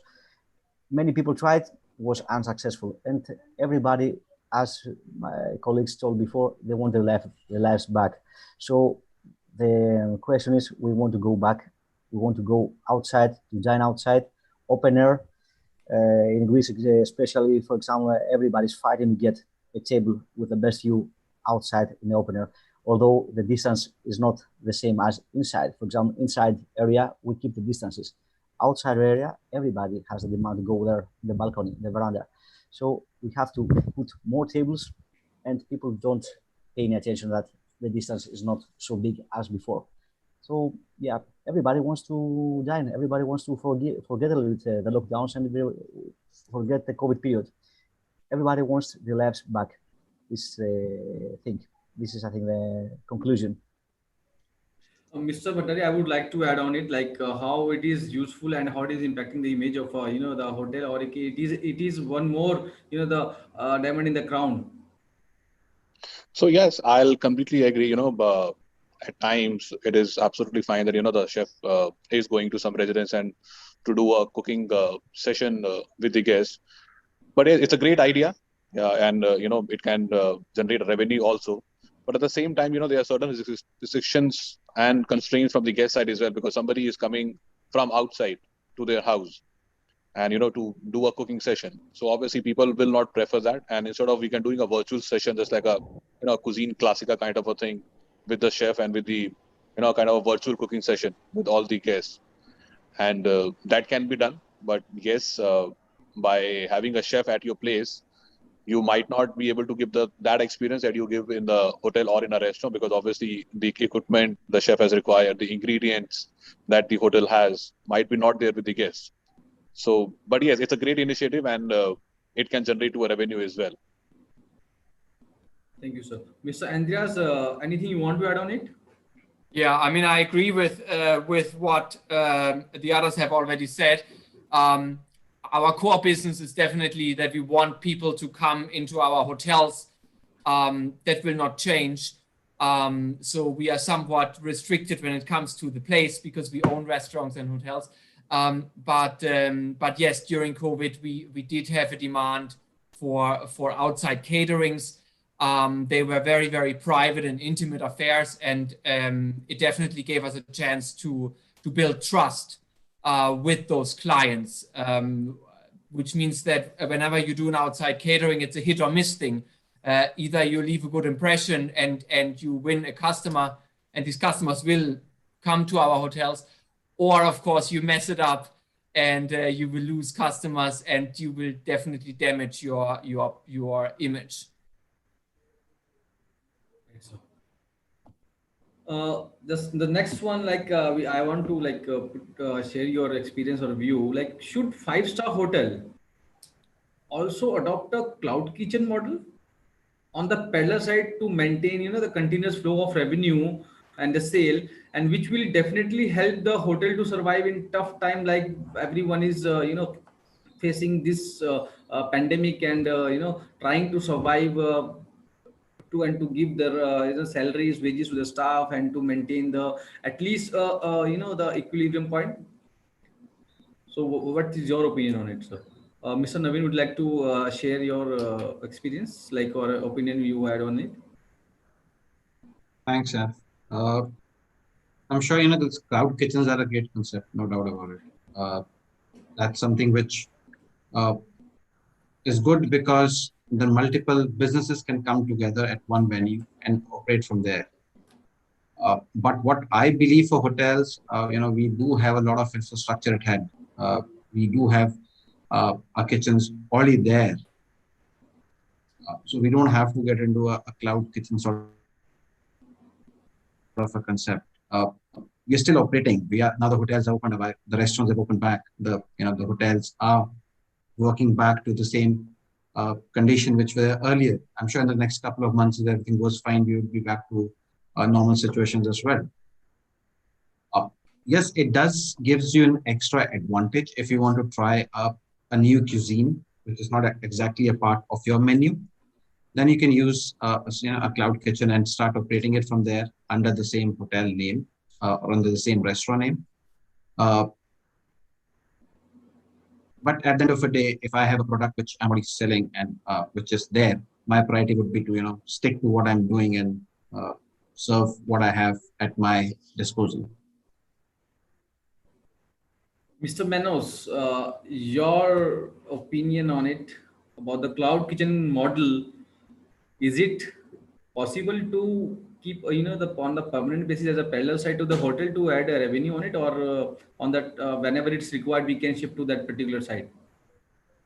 Okay, cloud kitchen is a good idea, brilliant idea during the time of a crisis when business is getting back to normal. It's hard to, as it's already said, the priority is your own restaurant, your own guests. Cloud kitchen is a concept that needs a lot of to work on it, and during that time it's not very popular these days. It's for, we say, into brackets, for businesses that they are not very successful, they try to make some extra business with a cloud kitchen. So it's a good idea, but it still has a lot of things to improve on that. Mr. Andreas, how cloud kitchen is successful in at your place in Abu Dhabi? Is it in demand, or like people they are getting success by started with the cloud kitchen, especially during this pandemic time? I hope everywhere it helped a lot to the people to come back to the particular track, and by selling the foods and the food basically through the cloud kitchen and fulfilling the demand of the people basically in the market, what they are looking for, because people they fed up sitting at home and not getting the the food from the restaurant or other place where they usually go and enjoy with their friends. And the cloud kitchen, they just come up with the concept and they can just deliver the food to the particular locality or the society, where they can bridging the gap between the the hotel, restaurant and the guest or the customer. Yes, I mean, about cloud kitchens, we need to say that hotels here in the Middle East, they have tried to expand their sales by offering their products already online on food applications under their current restaurant names. And that did not work out because people in the Middle East, they have this, they feel that there's a stigma around hotel restaurants being too expensive.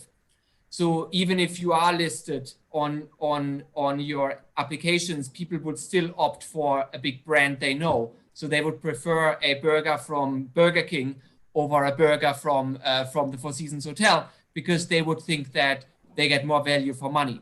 Now, when it comes to cloud kitchens, I cannot imagine that a hotel has the resources and expertise to actually launch it successfully, because it is a very, very marketing driven undertaking.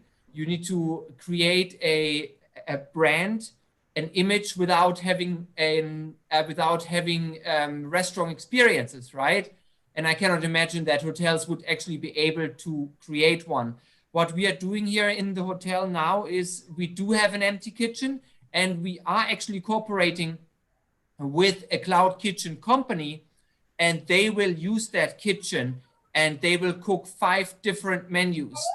So, so there will be a professional company running 5 different products or 5 experiences from one of the hotel kitchens. So yes, we are doing this.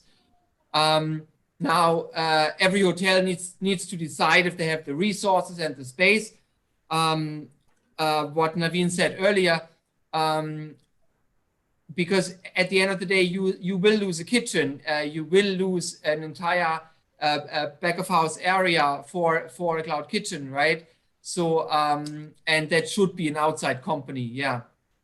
But yeah, I mean, if it works for a particular property, I think it's a great idea. Thank you so much, Mr. Andrea.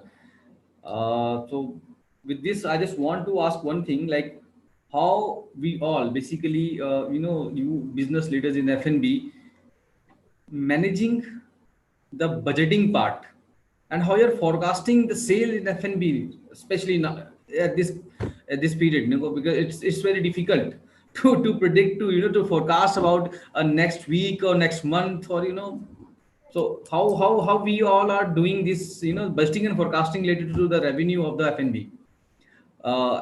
We will start with the Mr. Himanshu. So yeah, Saf, it is very essential to understand the pulse of the market and keep an eye out to understand the emerging trends in the dynamic market of tourism and hospitality. It is also essential to to use the manpower and the resource to budget spends and deploy manpower accordingly. For example, during the wedding season, given that some of the hotels or retreats bought out during the entire duration of the wedding, so people want to take a buyout kind of a thing, and we plan accordingly, and the focus shifts to banquets. Similarly, with the rise of drivecation post COVID, we are seeing more guests come in for the staycation over a weekend, leading to a higher FIT house count, requires more personalized attention and curation of experiences. Weekdays would be typically see a shift towards MICE business as offices have slowly opened up and business travel has restarted. A smart thinking and adaptability is a way to go. So that's what I think that this can be essential to have a budgeting and the forecasting for F&B.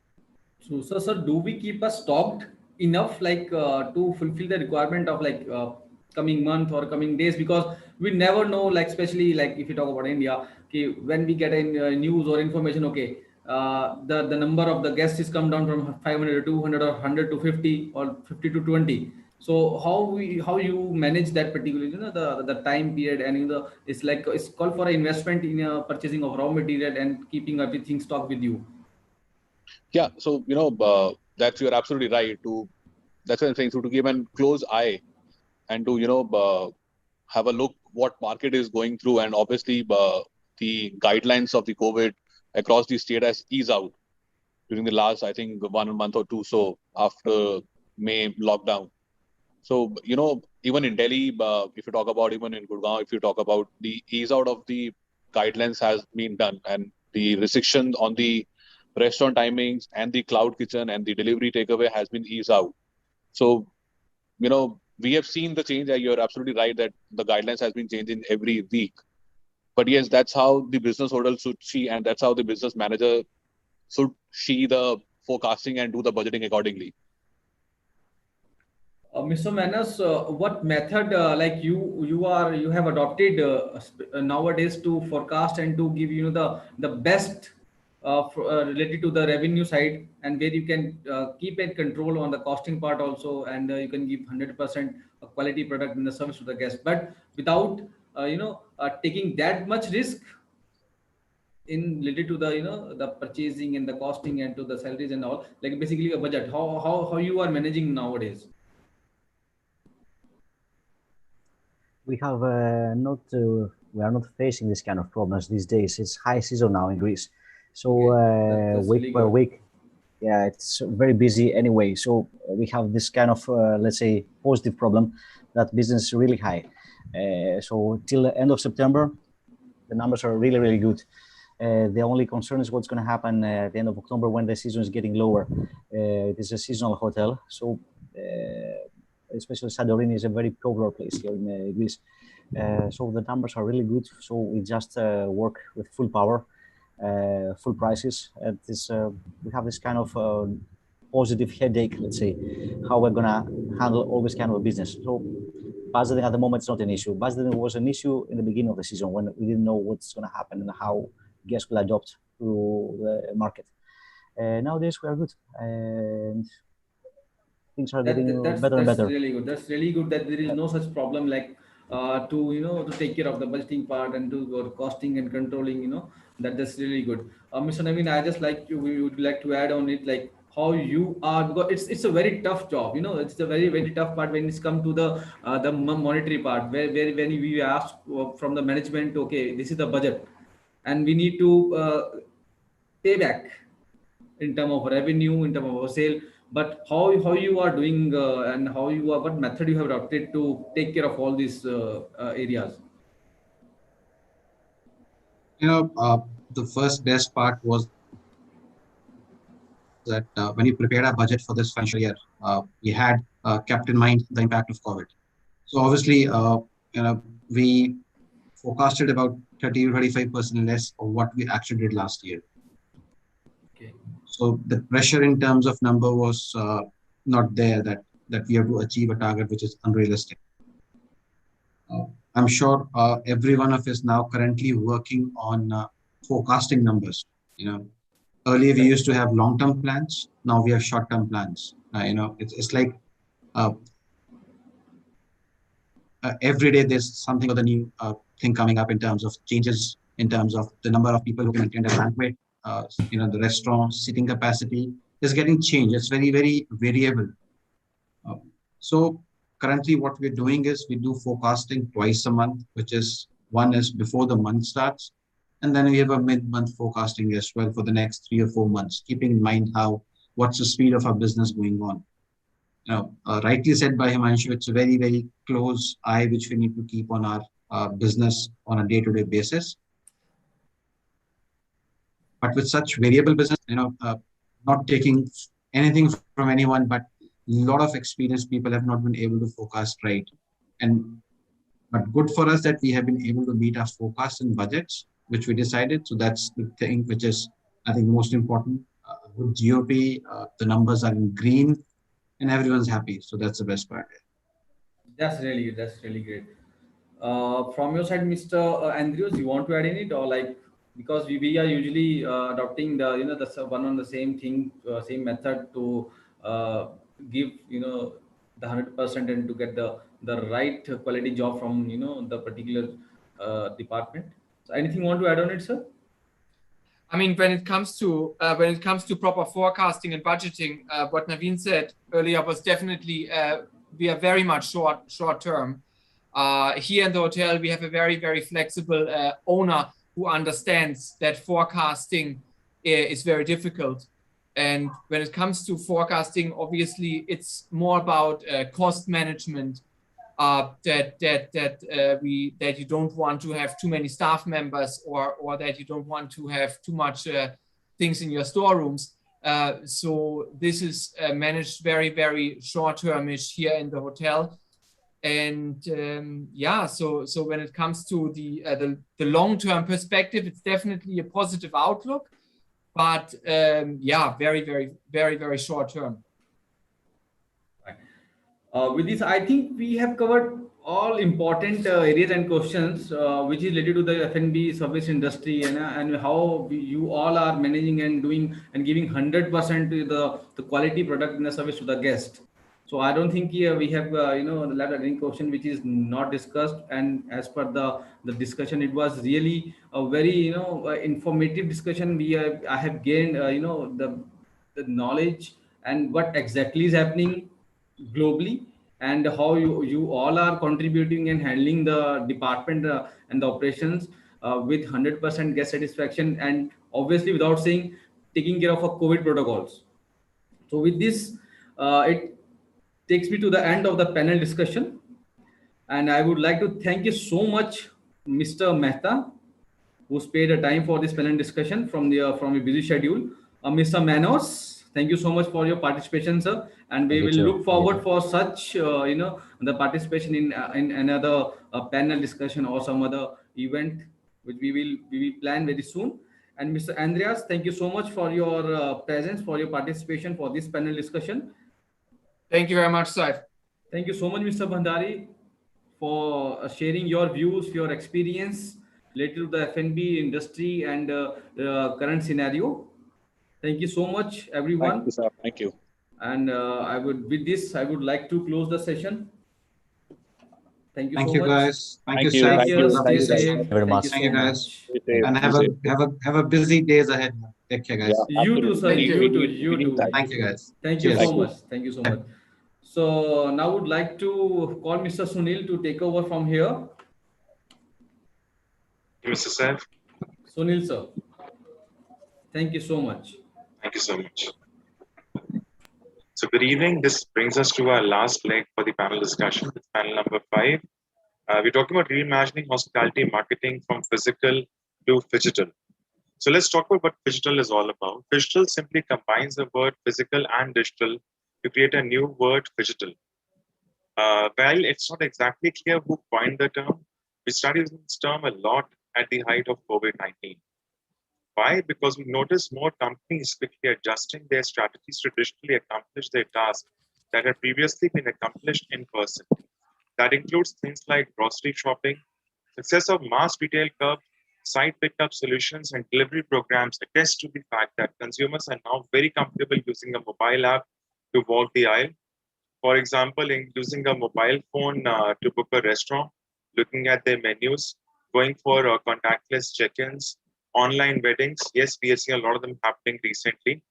Online EDM events. We have been seeing a lot of dance events, music shows happening online already, or using a connected device to monitor one's health. While we don't know whether or not the term digital is going to hang around after COVID-19, the blending of physical and digital in the customer experience strategy is certainly here to stay. So with that in mind, let me welcome our panelists for the session.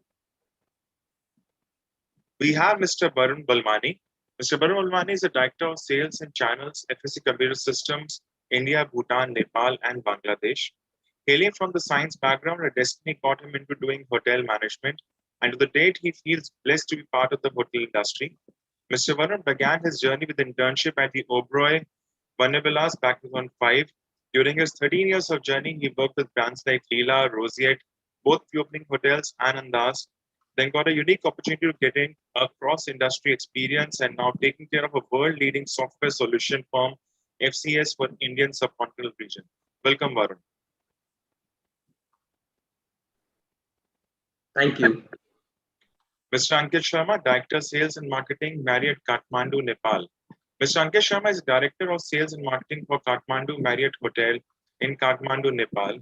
Beginning his career from the Grand Hotel in Delhi with F&B service, he worked with numerous hotels like the Westin Gurgaon, the Westin Sona Road, and Spa, along with a brief stint with an innovative aviation startup.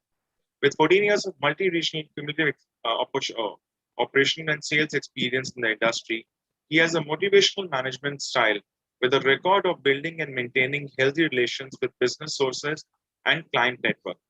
Ankit is known for his dynamic and innovative approach to hospitality management. Welcome, Ankit.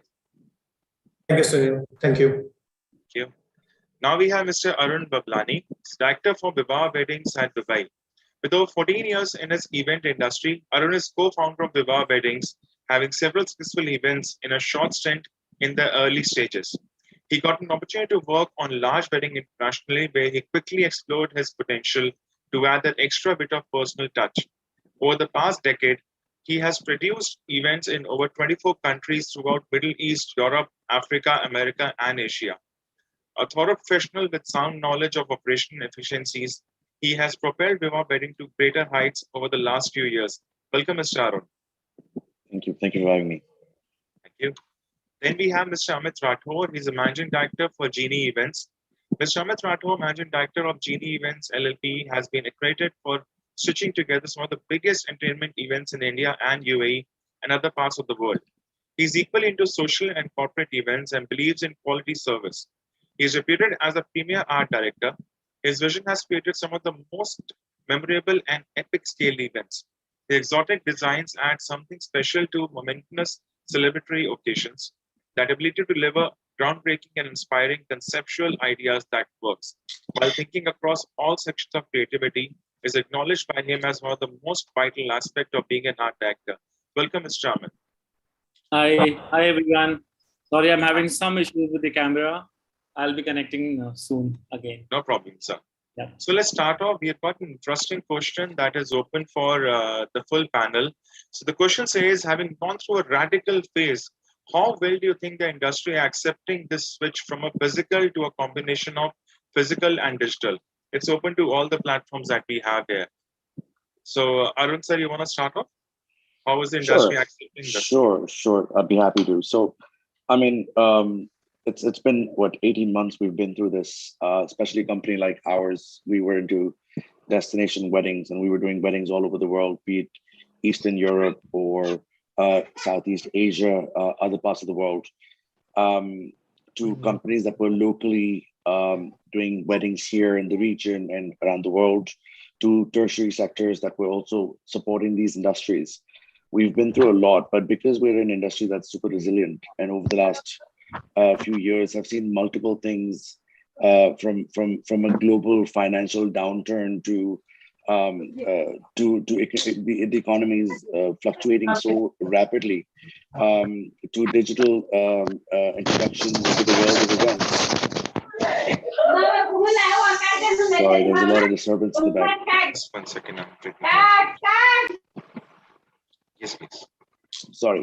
So yeah, I mean, that's something that because we're such a resilient industry, we've taken it upon us to ensure that work still goes on, and different parts of the world are facing different situations. Initially, we're all in this together, and then some countries have handled this in a better way than other countries. And a classic example is Dubai, how the leadership has managed the situation. We're currently one of the leading countries in the world to be vaccinated, with 80% of our population has received the first jab and 76% receiving the second jab. And obviously things have now opened up fairly quickly. But there are certain governments that handled it quite well initially, and then went through a second phase, which they didn't expect, and then a third phase, which they are expecting now, and being very trying to be as strict as possible so it doesn't take down the economy like it did in the past. But when it comes to the world of events, I think we've done fairly well. And I mean, this is the kind of role that we play in the world when it comes to academics and when it comes to our world. Great. Varun, you want to add something?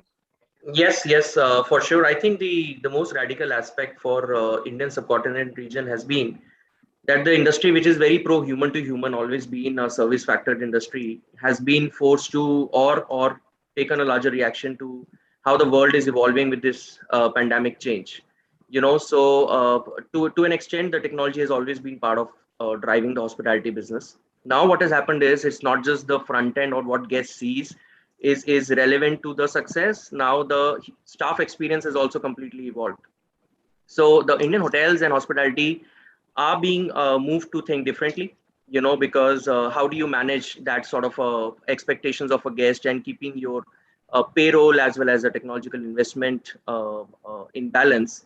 So what has really happened is that the hotels have really gone about sort of in a pre-opening stage, wherein they have to revisit everything, right from their human investment to their investment in technology. So there were few hotels which were good in just doing service, and they were more than happy not keeping technology, and that was a USP. But now the client's whole entire behavior has changed. The consumer expectations have changed, and if I'm going to come into your hotel, I want to be sure that I can trust you with the technology that you're adopting at your place. So there's been a very radical change, as the question is rightly asked. But yes, what we are seeing is a very positive attitude towards it. As Arun clearly mentioned, that the resilience exists, and the industry has seen every time there is a global event, the industry is the first one to get hit with. So we our ownership, our staff, our management, they know that they need to be available and be ready to change with the force of the world. But yes, I am quite optimistic about it, because I've spent larger part of my life in hotels and some part of it in technology. I can tell you that the hotels have been still very, discreet in adapting technology. They have not just gone full throttle and said, okay, let's bring whatever you have. And the software companies have become, $1 billion companies. No, that has not happened. This is still a very core physical business industry. And I think what is expected out of the technology partners is that you still keep supporting it without making it exorbitantly costly so that we cannot afford you. So, but yes, there have been a lot of changes, and we'll discuss as the discussion goes on further. So I'm going to just add one more point to the very same question while going to Ankit and Amit. Now, our industry has got a mix of people from different age groups. So how do you think, Mr. Ankit and Mr. Amit, is it that those people have been able to adapt the technology, or they've decided to leave the department, or you decide to replace them because replacing was easier than training? So what has been done? Mr. Ankit, Mr. Amit would like to hear your opinion about this. Have they been replaced, or they have been trained, that extra time has been spent on them? No, I will not say it's been replaced. It already exists. Because in our industry, what we say in the wedding industry, the client initially in the starting phase, they were not too much happy to have the show round on the Zoom meeting. And they were into the old fashion, where they wanted to go, touch, feel, and have the aura of that hotel, what kind of services they're going to give, initial stage, it was a little tough to get them into the digital mode. So down the line, like first wave, second wave, they also understood that if in case they go to the hotel visit and their risk increases. So down the line, they started agreeing to it, and they were pretty happy. And after that, even hotel and different other platforms, they started providing in live, live sessions where they can feel the whole environment. So down the line, by second wave, third wave, they understood, okay, this is the right way to do initial first 2-3 meetings. But for our wedding industry, okay, the last meeting has to happen in the hotel or the venue. They will still want to touch and feel, but that would be the last resort. Not initially first, second, third meetings are being done through the Zoom calls, and all these medias, they are using it. So for me, it was always good, because initially first week I was stuck in Dubai. Now in the second, third ways, I'm stuck in India. Not able to travel to Dubai. Now by end of this month, I will be there in Dubai, handling my all clients from sitting here in India office and handling my Dubai work as well. So this is always a blessing. Definitely. Now in the industry will run on the online digital phase. They will definitely opting to go for online mode. So Ankit, I'm going to put this for sure. You belong to that sales and marketing field, and I'm sure you have got people who are from senior age group, the middle and the lower age group. So how was it that difficult for the senior people to accept that technology, or they said, no, we'll keep on doing the paperwork, let the juniors handle it? Or was that adaptation that happened? I think the simplicity in the entire digital interface, that's the most important part. But if we look at how we started and where we are now, we have really gone many folds. So senior staff members are adapting, because this is the future. Whatever said and done, pandemic made us learn a lot of new different things. I think proper training, senior staff members, young staff members, it's all going hand in hand, because they are the pillars, and then the other generation is going to take it forward. So of course, it's a completely different world altogether. And I think Varun already said that, are we really completely into it? No. Are we getting there? Yes. Yes. So Varun, this brings to my next question, that is talking about your field only, and you are dealing in a software already. So we normally have a habit of tying a software in a laptop in front of our customer and talking to a customer face to face. So he has that mix in front of him. Has that mix been affected? Has the distance increased, or like Amit sir was saying, the first 3 sessions are happening on Zoom, and then once in a while we meet up? So Varun, is it the same thing for your case also, or there is something different that you people have adopted? Well, I think what has happened is that the consumer behavior has transitioned. At the same time, the hotel has understood that you will have to be ready with what guest needs. If a guest wants to go ad hoc and physically wants to visit, and he has no other option because he doesn't believe in technology, they will come and visit you for sure. But at the same time, if they say, okay, can you show me the first glance on give me a virtual tour? Do you have a staff ready who can actually explain me while they're showing me the screen? Do they know how to do a show round digitally? Well, that is something that the hotels have started getting prepared for. That distance has reduced? No, because if a hotel guest has an intent to come to your hotel, they understand, the empathy has been towards the hotel industry, even from the guest side. They understand that, a hotel is not completely ready. Our wedding eventually will happen in a hotel. That's not going to happen through Zoom. Okay, partially it can happen. The phygital events are existing, and there are weddings which are happening partially at the hotel and partially remotely. I would not say the distance has increased. Rather, I would say the empathy has gone up. We have seen the effect of revenge travel, especially in India, wherein the hotels started clocking up 90% occupancy, technology or no technology.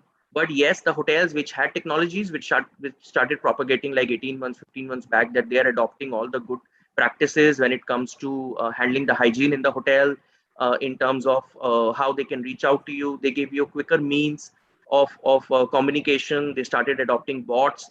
So what has happened is that this hotels, wherein they always thought that technology is optional, they understand that this has become a necessity. So they have in their own way started plugging in technology in one or the other ways. And the it will remain the guest driven industry. So, doesn't matter what you have. If a guest wants to visit, he's definitely visiting you. Perfect. Mr. Amit, I'm going to come to my favorite toy, which I use a lot for myself. And recently, in the last, say about 2 years back, when you're going for our university placements and all, maybe further study events and all, we were seeing this VR tool being used a lot. those goggles with the camera and everything you put in. So is it also part of the event company now? Are we showing events to our customers through a VR technology or something like that? Is that being utilized? Because most of people have a VR setup at their home. That's what we have realized.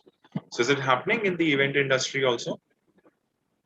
Yeah, I mean, we've been a part of this business. I mean, as an industry, Sunil, we've always been very technologically driven. And yes, 360 tours or VR tours, like you're calling it, might be a new segment to the world of events and hotels now. But when it comes to weddings, we've been doing this for a very long time, be it 3D decor, show around. So when people have their expectations for what themes they want for the decoration, companies like Amit then use a 3D viewing for the entire decor. So for example, if you were looking at a enchanted garden for your event, Amit would then put together something on 3D and make you wear the VR glasses and make you walk through your event as if you're physically there. We've been doing this for almost 3 or 4 years now. The second thing is VR weddings as a whole. Virtual reality weddings have been in play for almost 4 years that I know of. We've been promoting it for almost 3 years. We've done at least 7 to 8 weddings over the last 4 years where we've hired a separate VR company to handle a wedding. So a regular team would be shooting a wedding, photo and video both, but we'd hire a separate VR team who would then come in and shoot your wedding in 360-degree angles. So 10 years from now, when your wedding is over, you feel like being a part of that day. You put on your Oculus glasses and you feel like you're actually physically there, where you can look left and right and see your cousins and your friends and watch yourself perform on the stage as if you're physically there. So these technologies have been there for a very, very long time. Even video calls, which we now are getting so used to. Being a destination management company, 9 out of 10 of our clients are based around the world. So we've been using Zoom, for example, as a brand. Now we call them Zoom calls.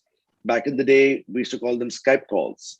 But the format we've been using for maybe over 8 to 10 years, even Zoom, until 3 years ago when we were using Zoom, we would have to explain to our clients what Zoom is.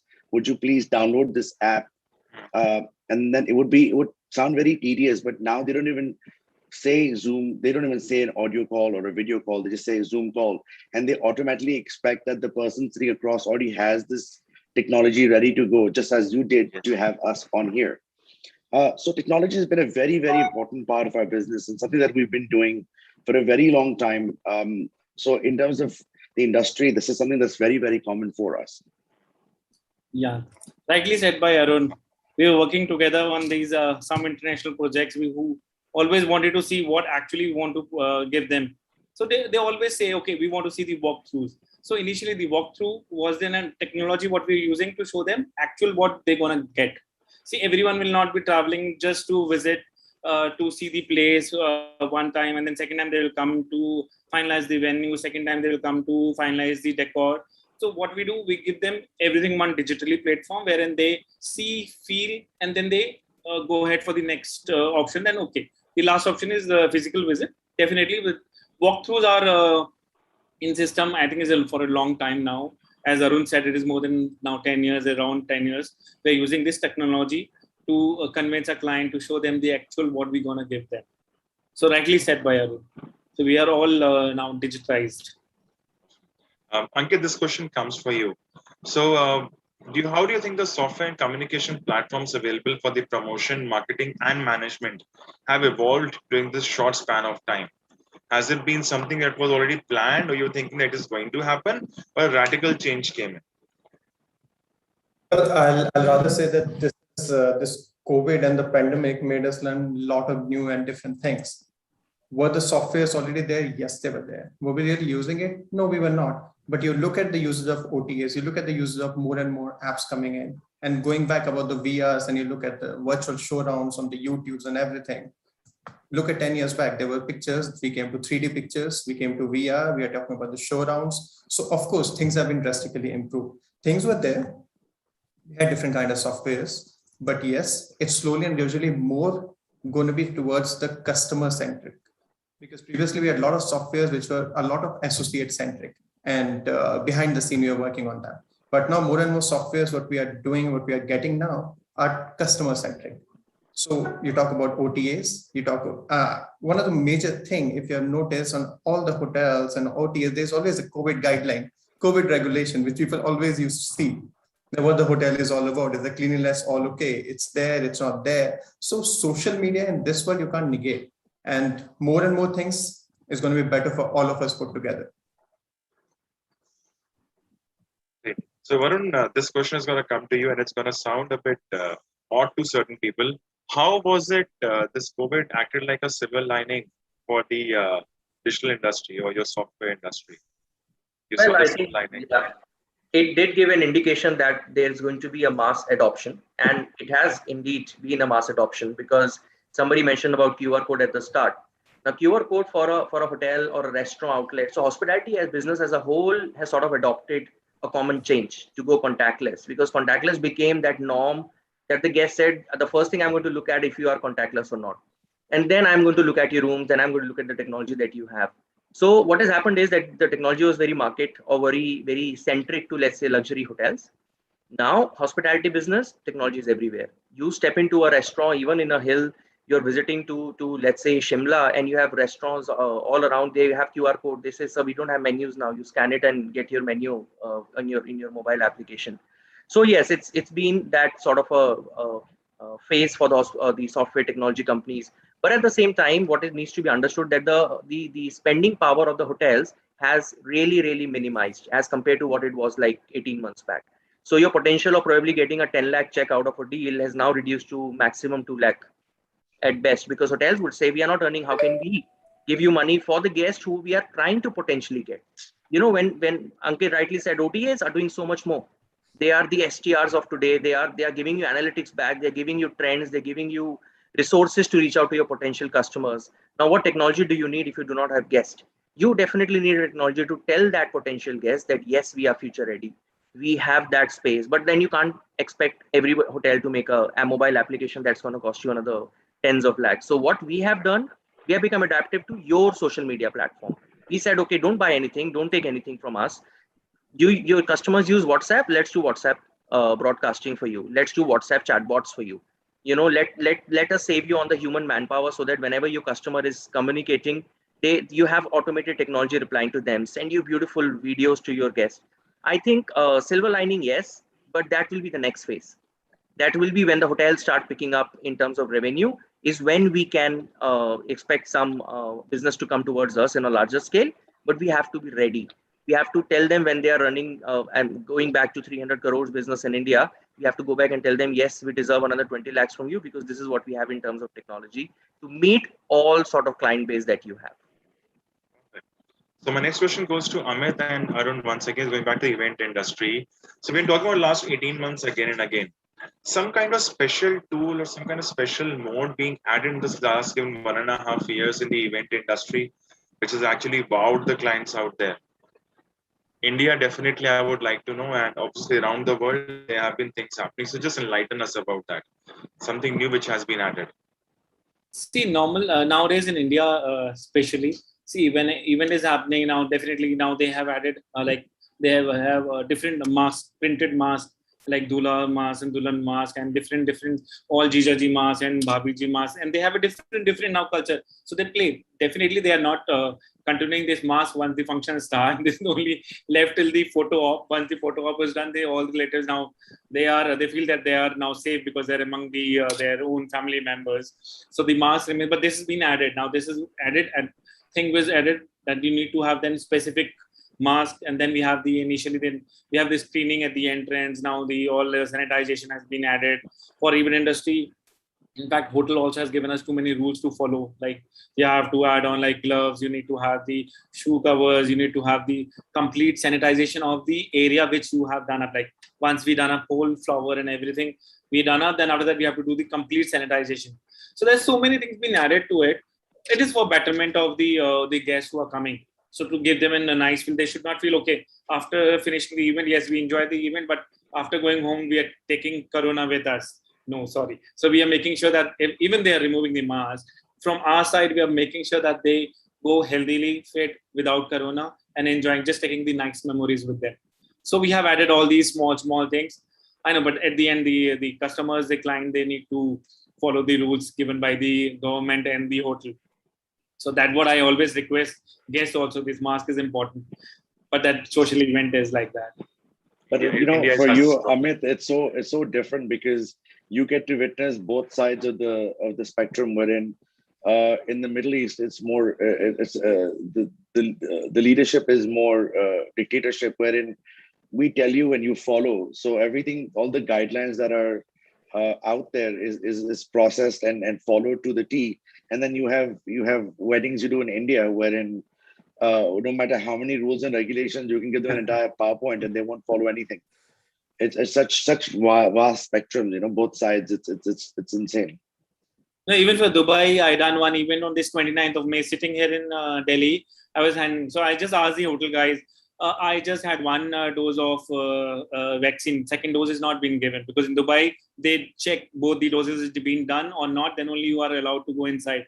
The hotel guy said, sir, you're not welcome to the hotel. Even you are the organizer of the event. Sit at home and enjoy the show on the Zoom call or somewhere else. You're not welcome at all. So Dubai is very much strict regarding the rules and regulation. In respect to India, goes little lenient way in terms of following the rules. Perfect.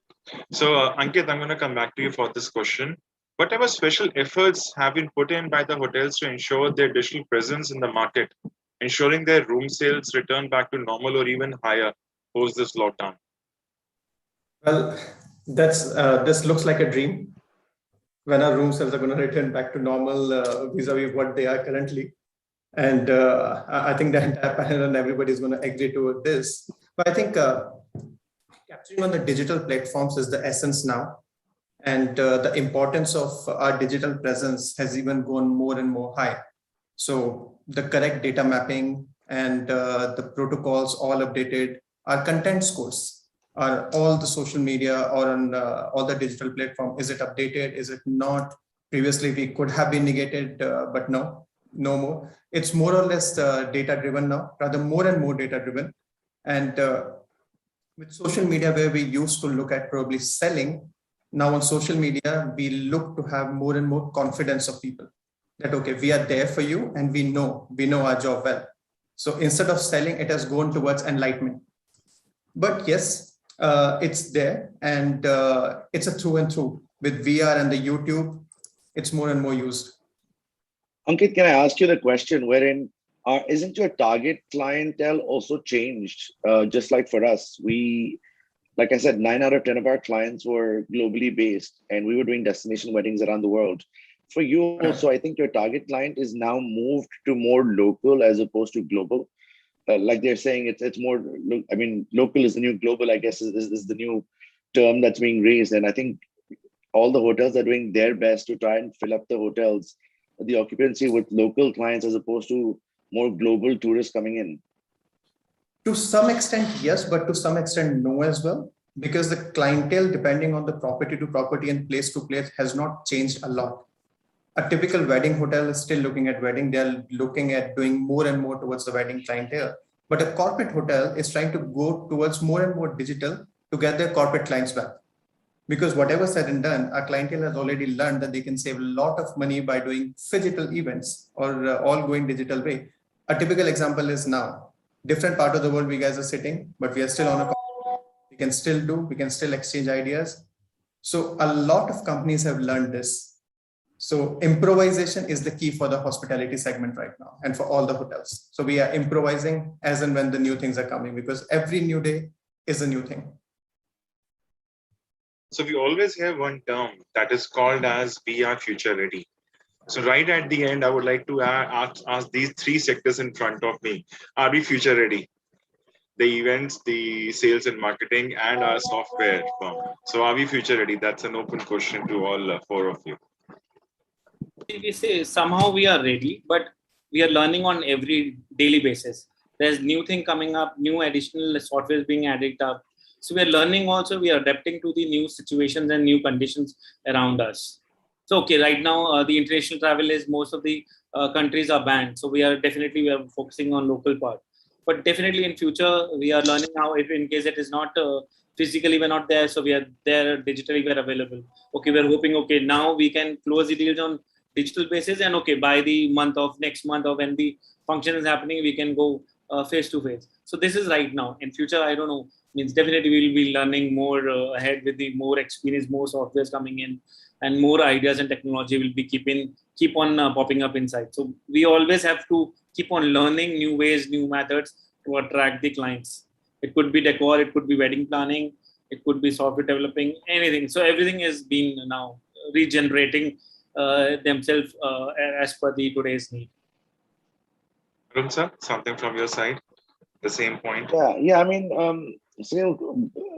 when it comes to the world of events and weddings, in general, we're a very proactive industry. We're not a very reactive industry because we're so saturated. There's so many players in the market. Everyone is trying to get one up on the other. So, like I said, VR tours may be a new thing for you. Zoom call may be a new thing for the industry. 3D walkthroughs might be a new thing. Virtual events might be a new thing.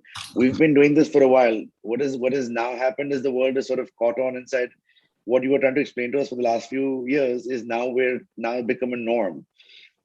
Having said that, I unfortunately don't have a magic ball to tell you what the future holds, but our industry is super resilient. We understand that change is the only thing that's constant, and we're always on new things. And because we are proactive, we're always looking ahead of the curve. Does that mean we know everything? Absolutely not. But we're always, like Amit rightly said, looking forward and always learning. Because people have certain expectations from us. We're event managers, we put out events out there. So they always want to learn from us, and the expectations from us are higher than what the expectations are from other industries. So yeah, I mean, we've been okay, and we have to keep learning and moving on. Perfect. Varun.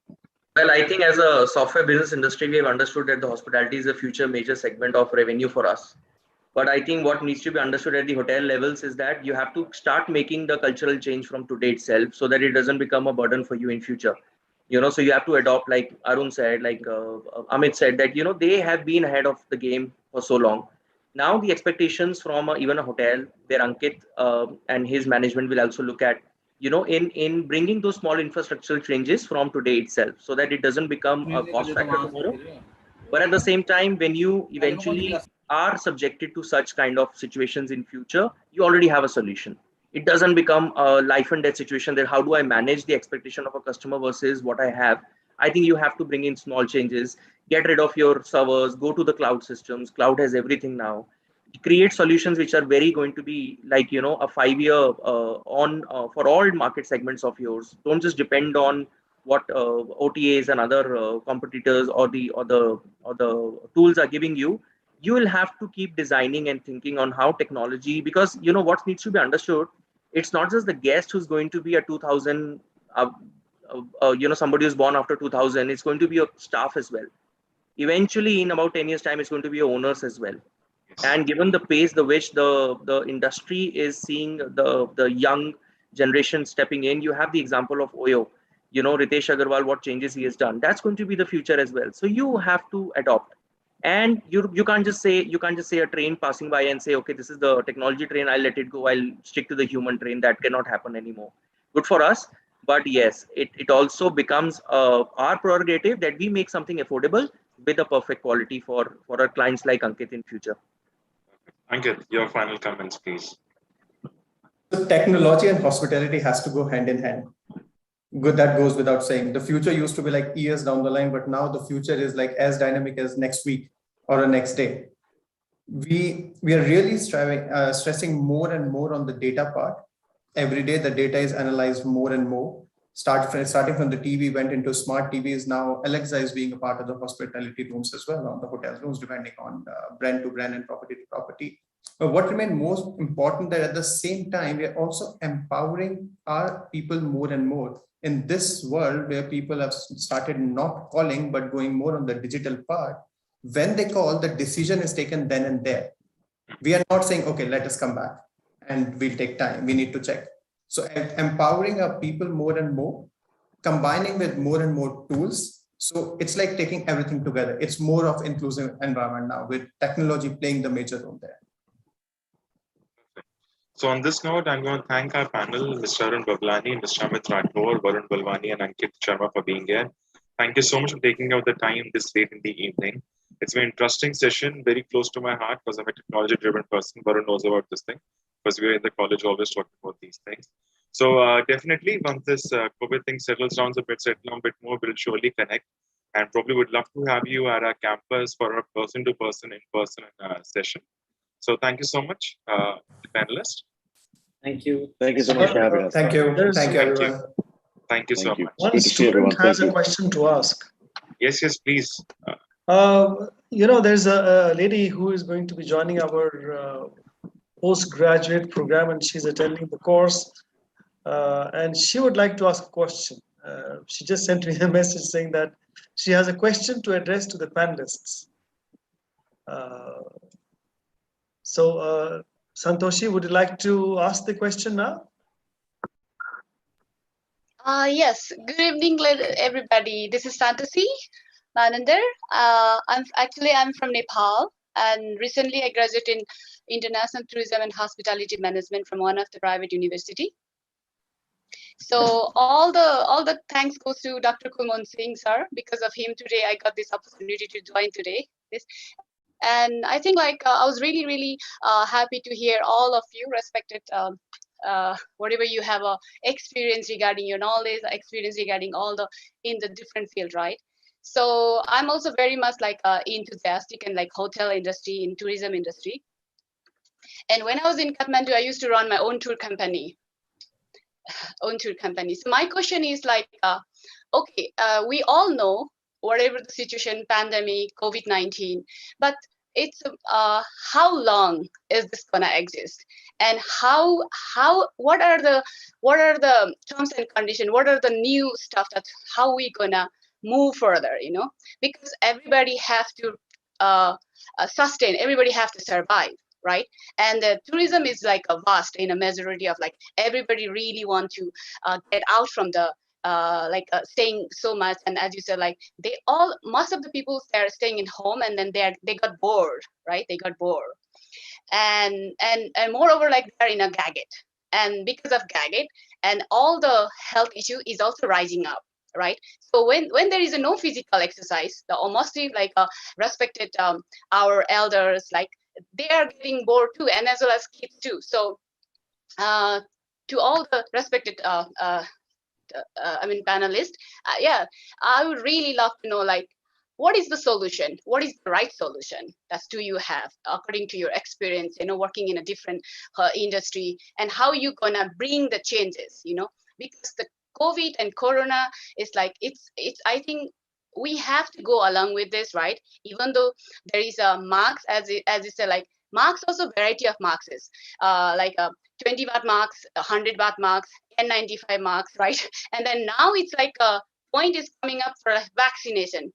When you are vaccinated, fully vaccinated, there are lots of names like AstraZeneca, Moderna, and Sinovac, Sinopharm, and two dose. You have to have a 2 dose. As recently in Thailand, in Phuket, they have opened a sandbox, and 67 countries are allowed to travel from July 1st to till end of 2 months, right?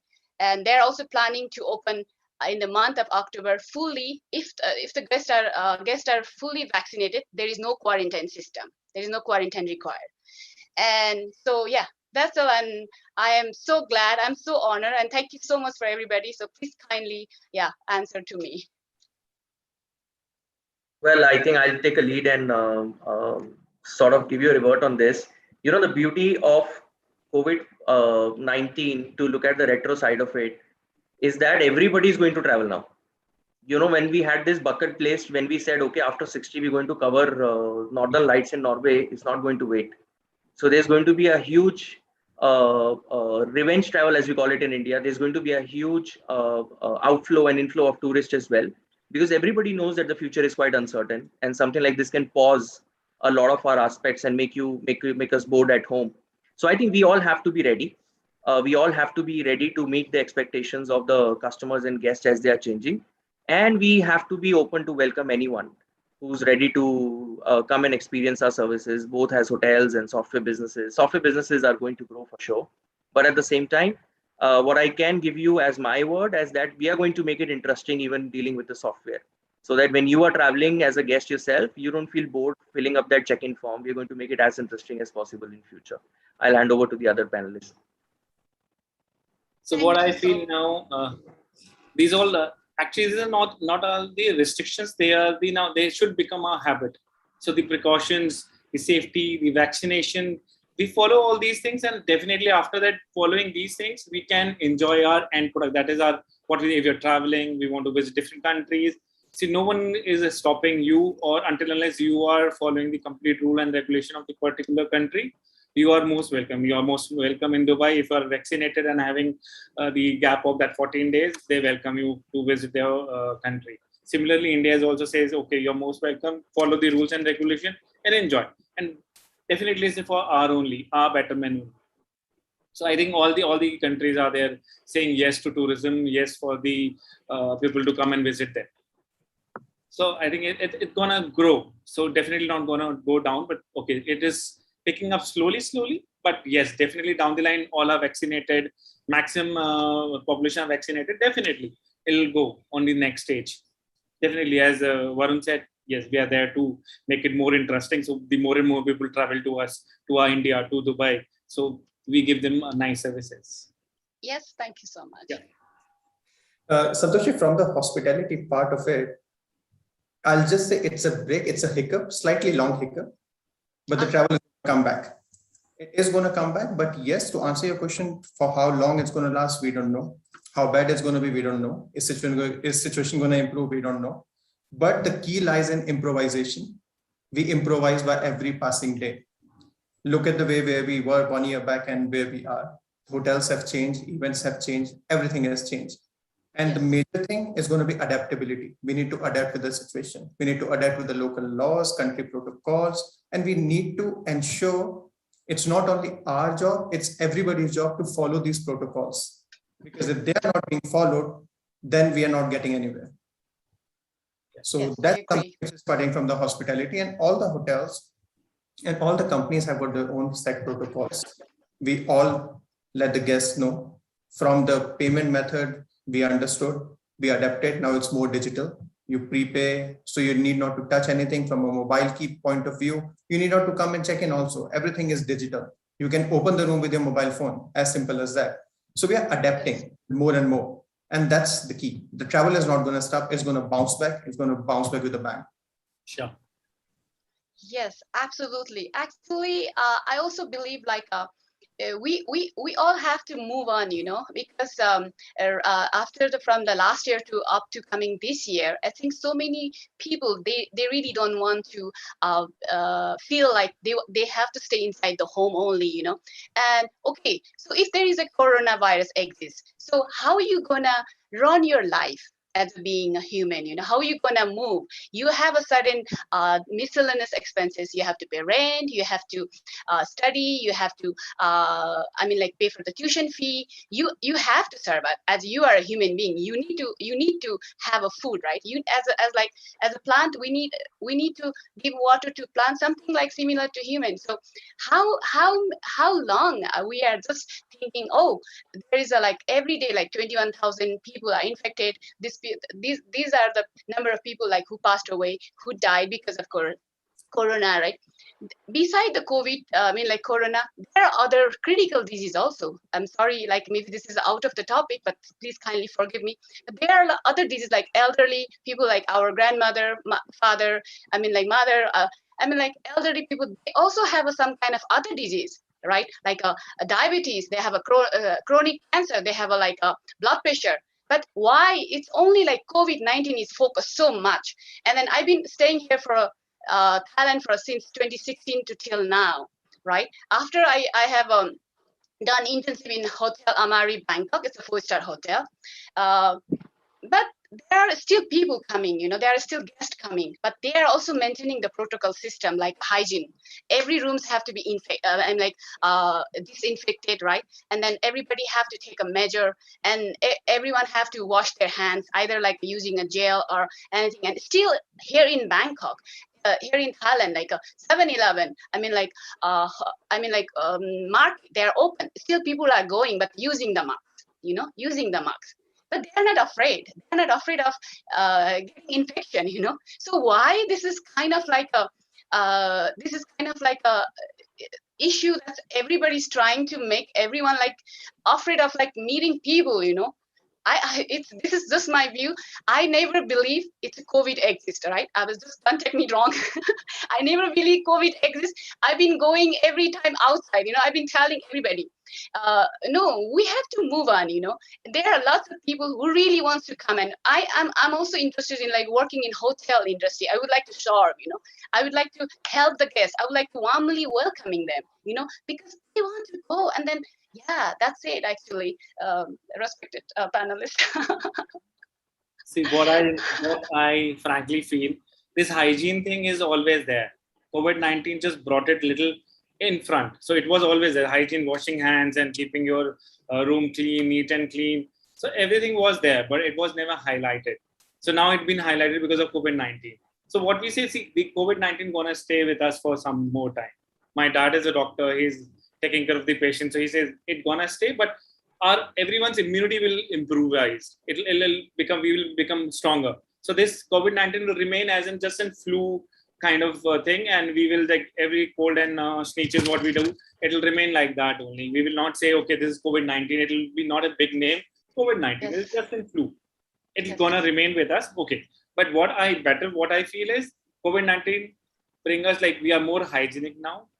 Yes. We are washing hands, we are cleaning our clothes, we are doing all the regular things which brings us like we are more safer from other diseases. You say if you're wearing mask, you are just saving not only from the COVID-19 but from other airborne diseases also.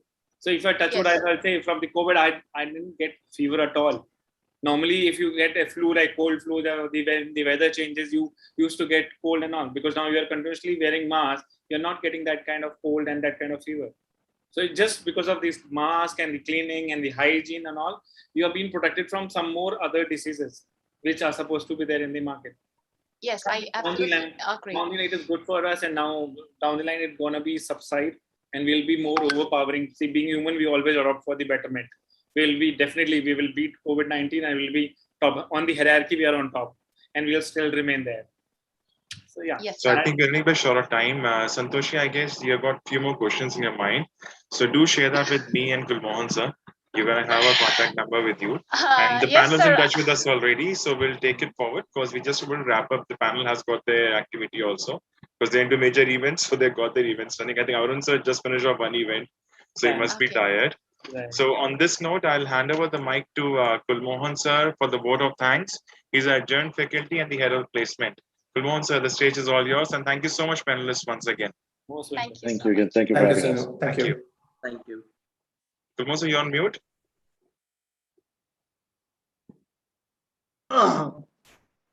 Okay, can you hear me now? Yes, sir, we can. Loud and clear. Yes, sir. Good. Thank you very much. This is one more marathon meeting which you had, which has lasted about 5 hours now, a little more perhaps. Anyway, so there has been a lot of learning derived out of this, and I must thank everybody.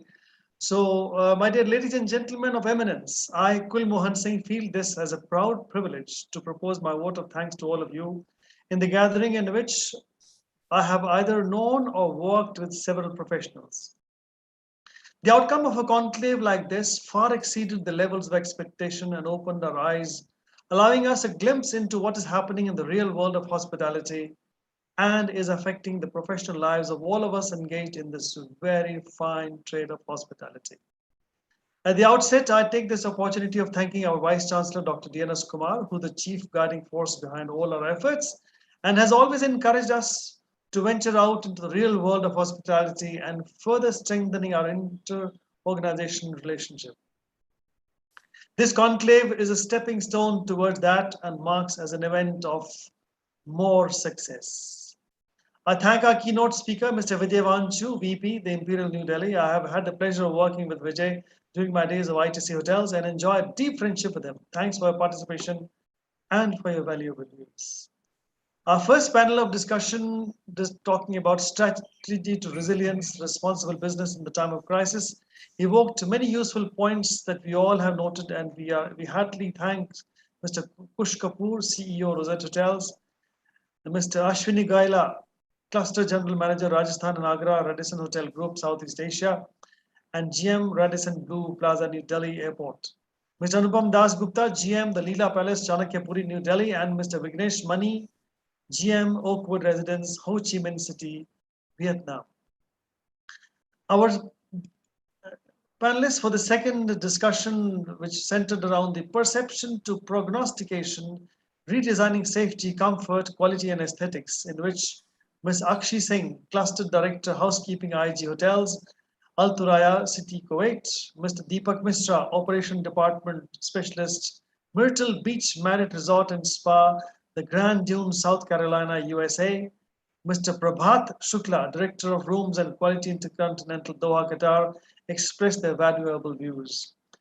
In our third panel discussion, which hovered around experiential to sustainable emerging trends into the field of gastronomy, in which Chef Hemant Oberoi, CEO and Managing Director, Hemant Oberoi Restaurant, Chef Parvinder Singh Bali, Corporate Chef Learning and Development, Oberoi Hotels, Chef Stephen Peter, JW Marriott Marquis Hotel, Doha, and Chef Tapas Sovani, Executive Chef, Spice Labs, Tokyo, participated enthusiastically.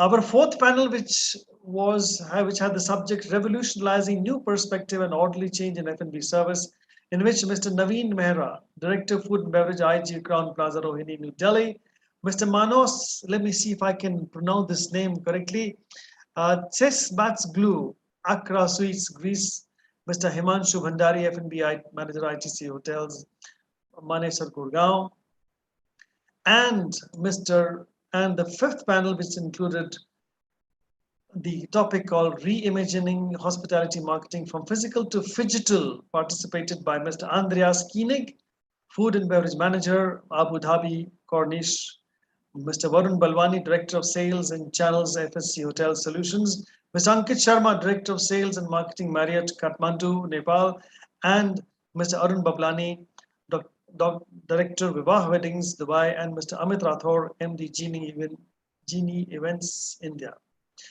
Believe you me, organizing a conclave of this magnitude in which we were handling participation from the famous personalities of the trade deserved a lot of precision and at the same time was extremely enjoyable. I'm reminded of my days of front office at the ITC Maurya when pre-check-in preparations used to be made at the microscopic levels before the arrival of a VIP international delegation, and this was nothing less than that. I thank all the hospitality enthusiasts who have supported this event and have been working with us since the past almost 70 days, and I thank the participants who have joined this webinar from far corners of the world. I thank my colleagues who have worked incessantly towards the success of this event and the IT team of university who have always assured a seamless progression of such important events. I thank you all, and I wish best regards to all of you. Thank you very much. Namaste. Thank you so much. Thank you, panelists. Thank you, participants. So much. Thank you. Thank you, Santoshi, also. Thank you, Santoshi, for joining us. Thank you, Dr. Kulmohan Singh, sir. Thank you so much for giving me this opportunity, and it's such a nice to hear from you, everybody. Yeah, okay, it's such a fruitful information. Thank you so much, and looking forward to meet you in Delhi. Good night. Have a good sleep. Good night to a few people and good day to some people.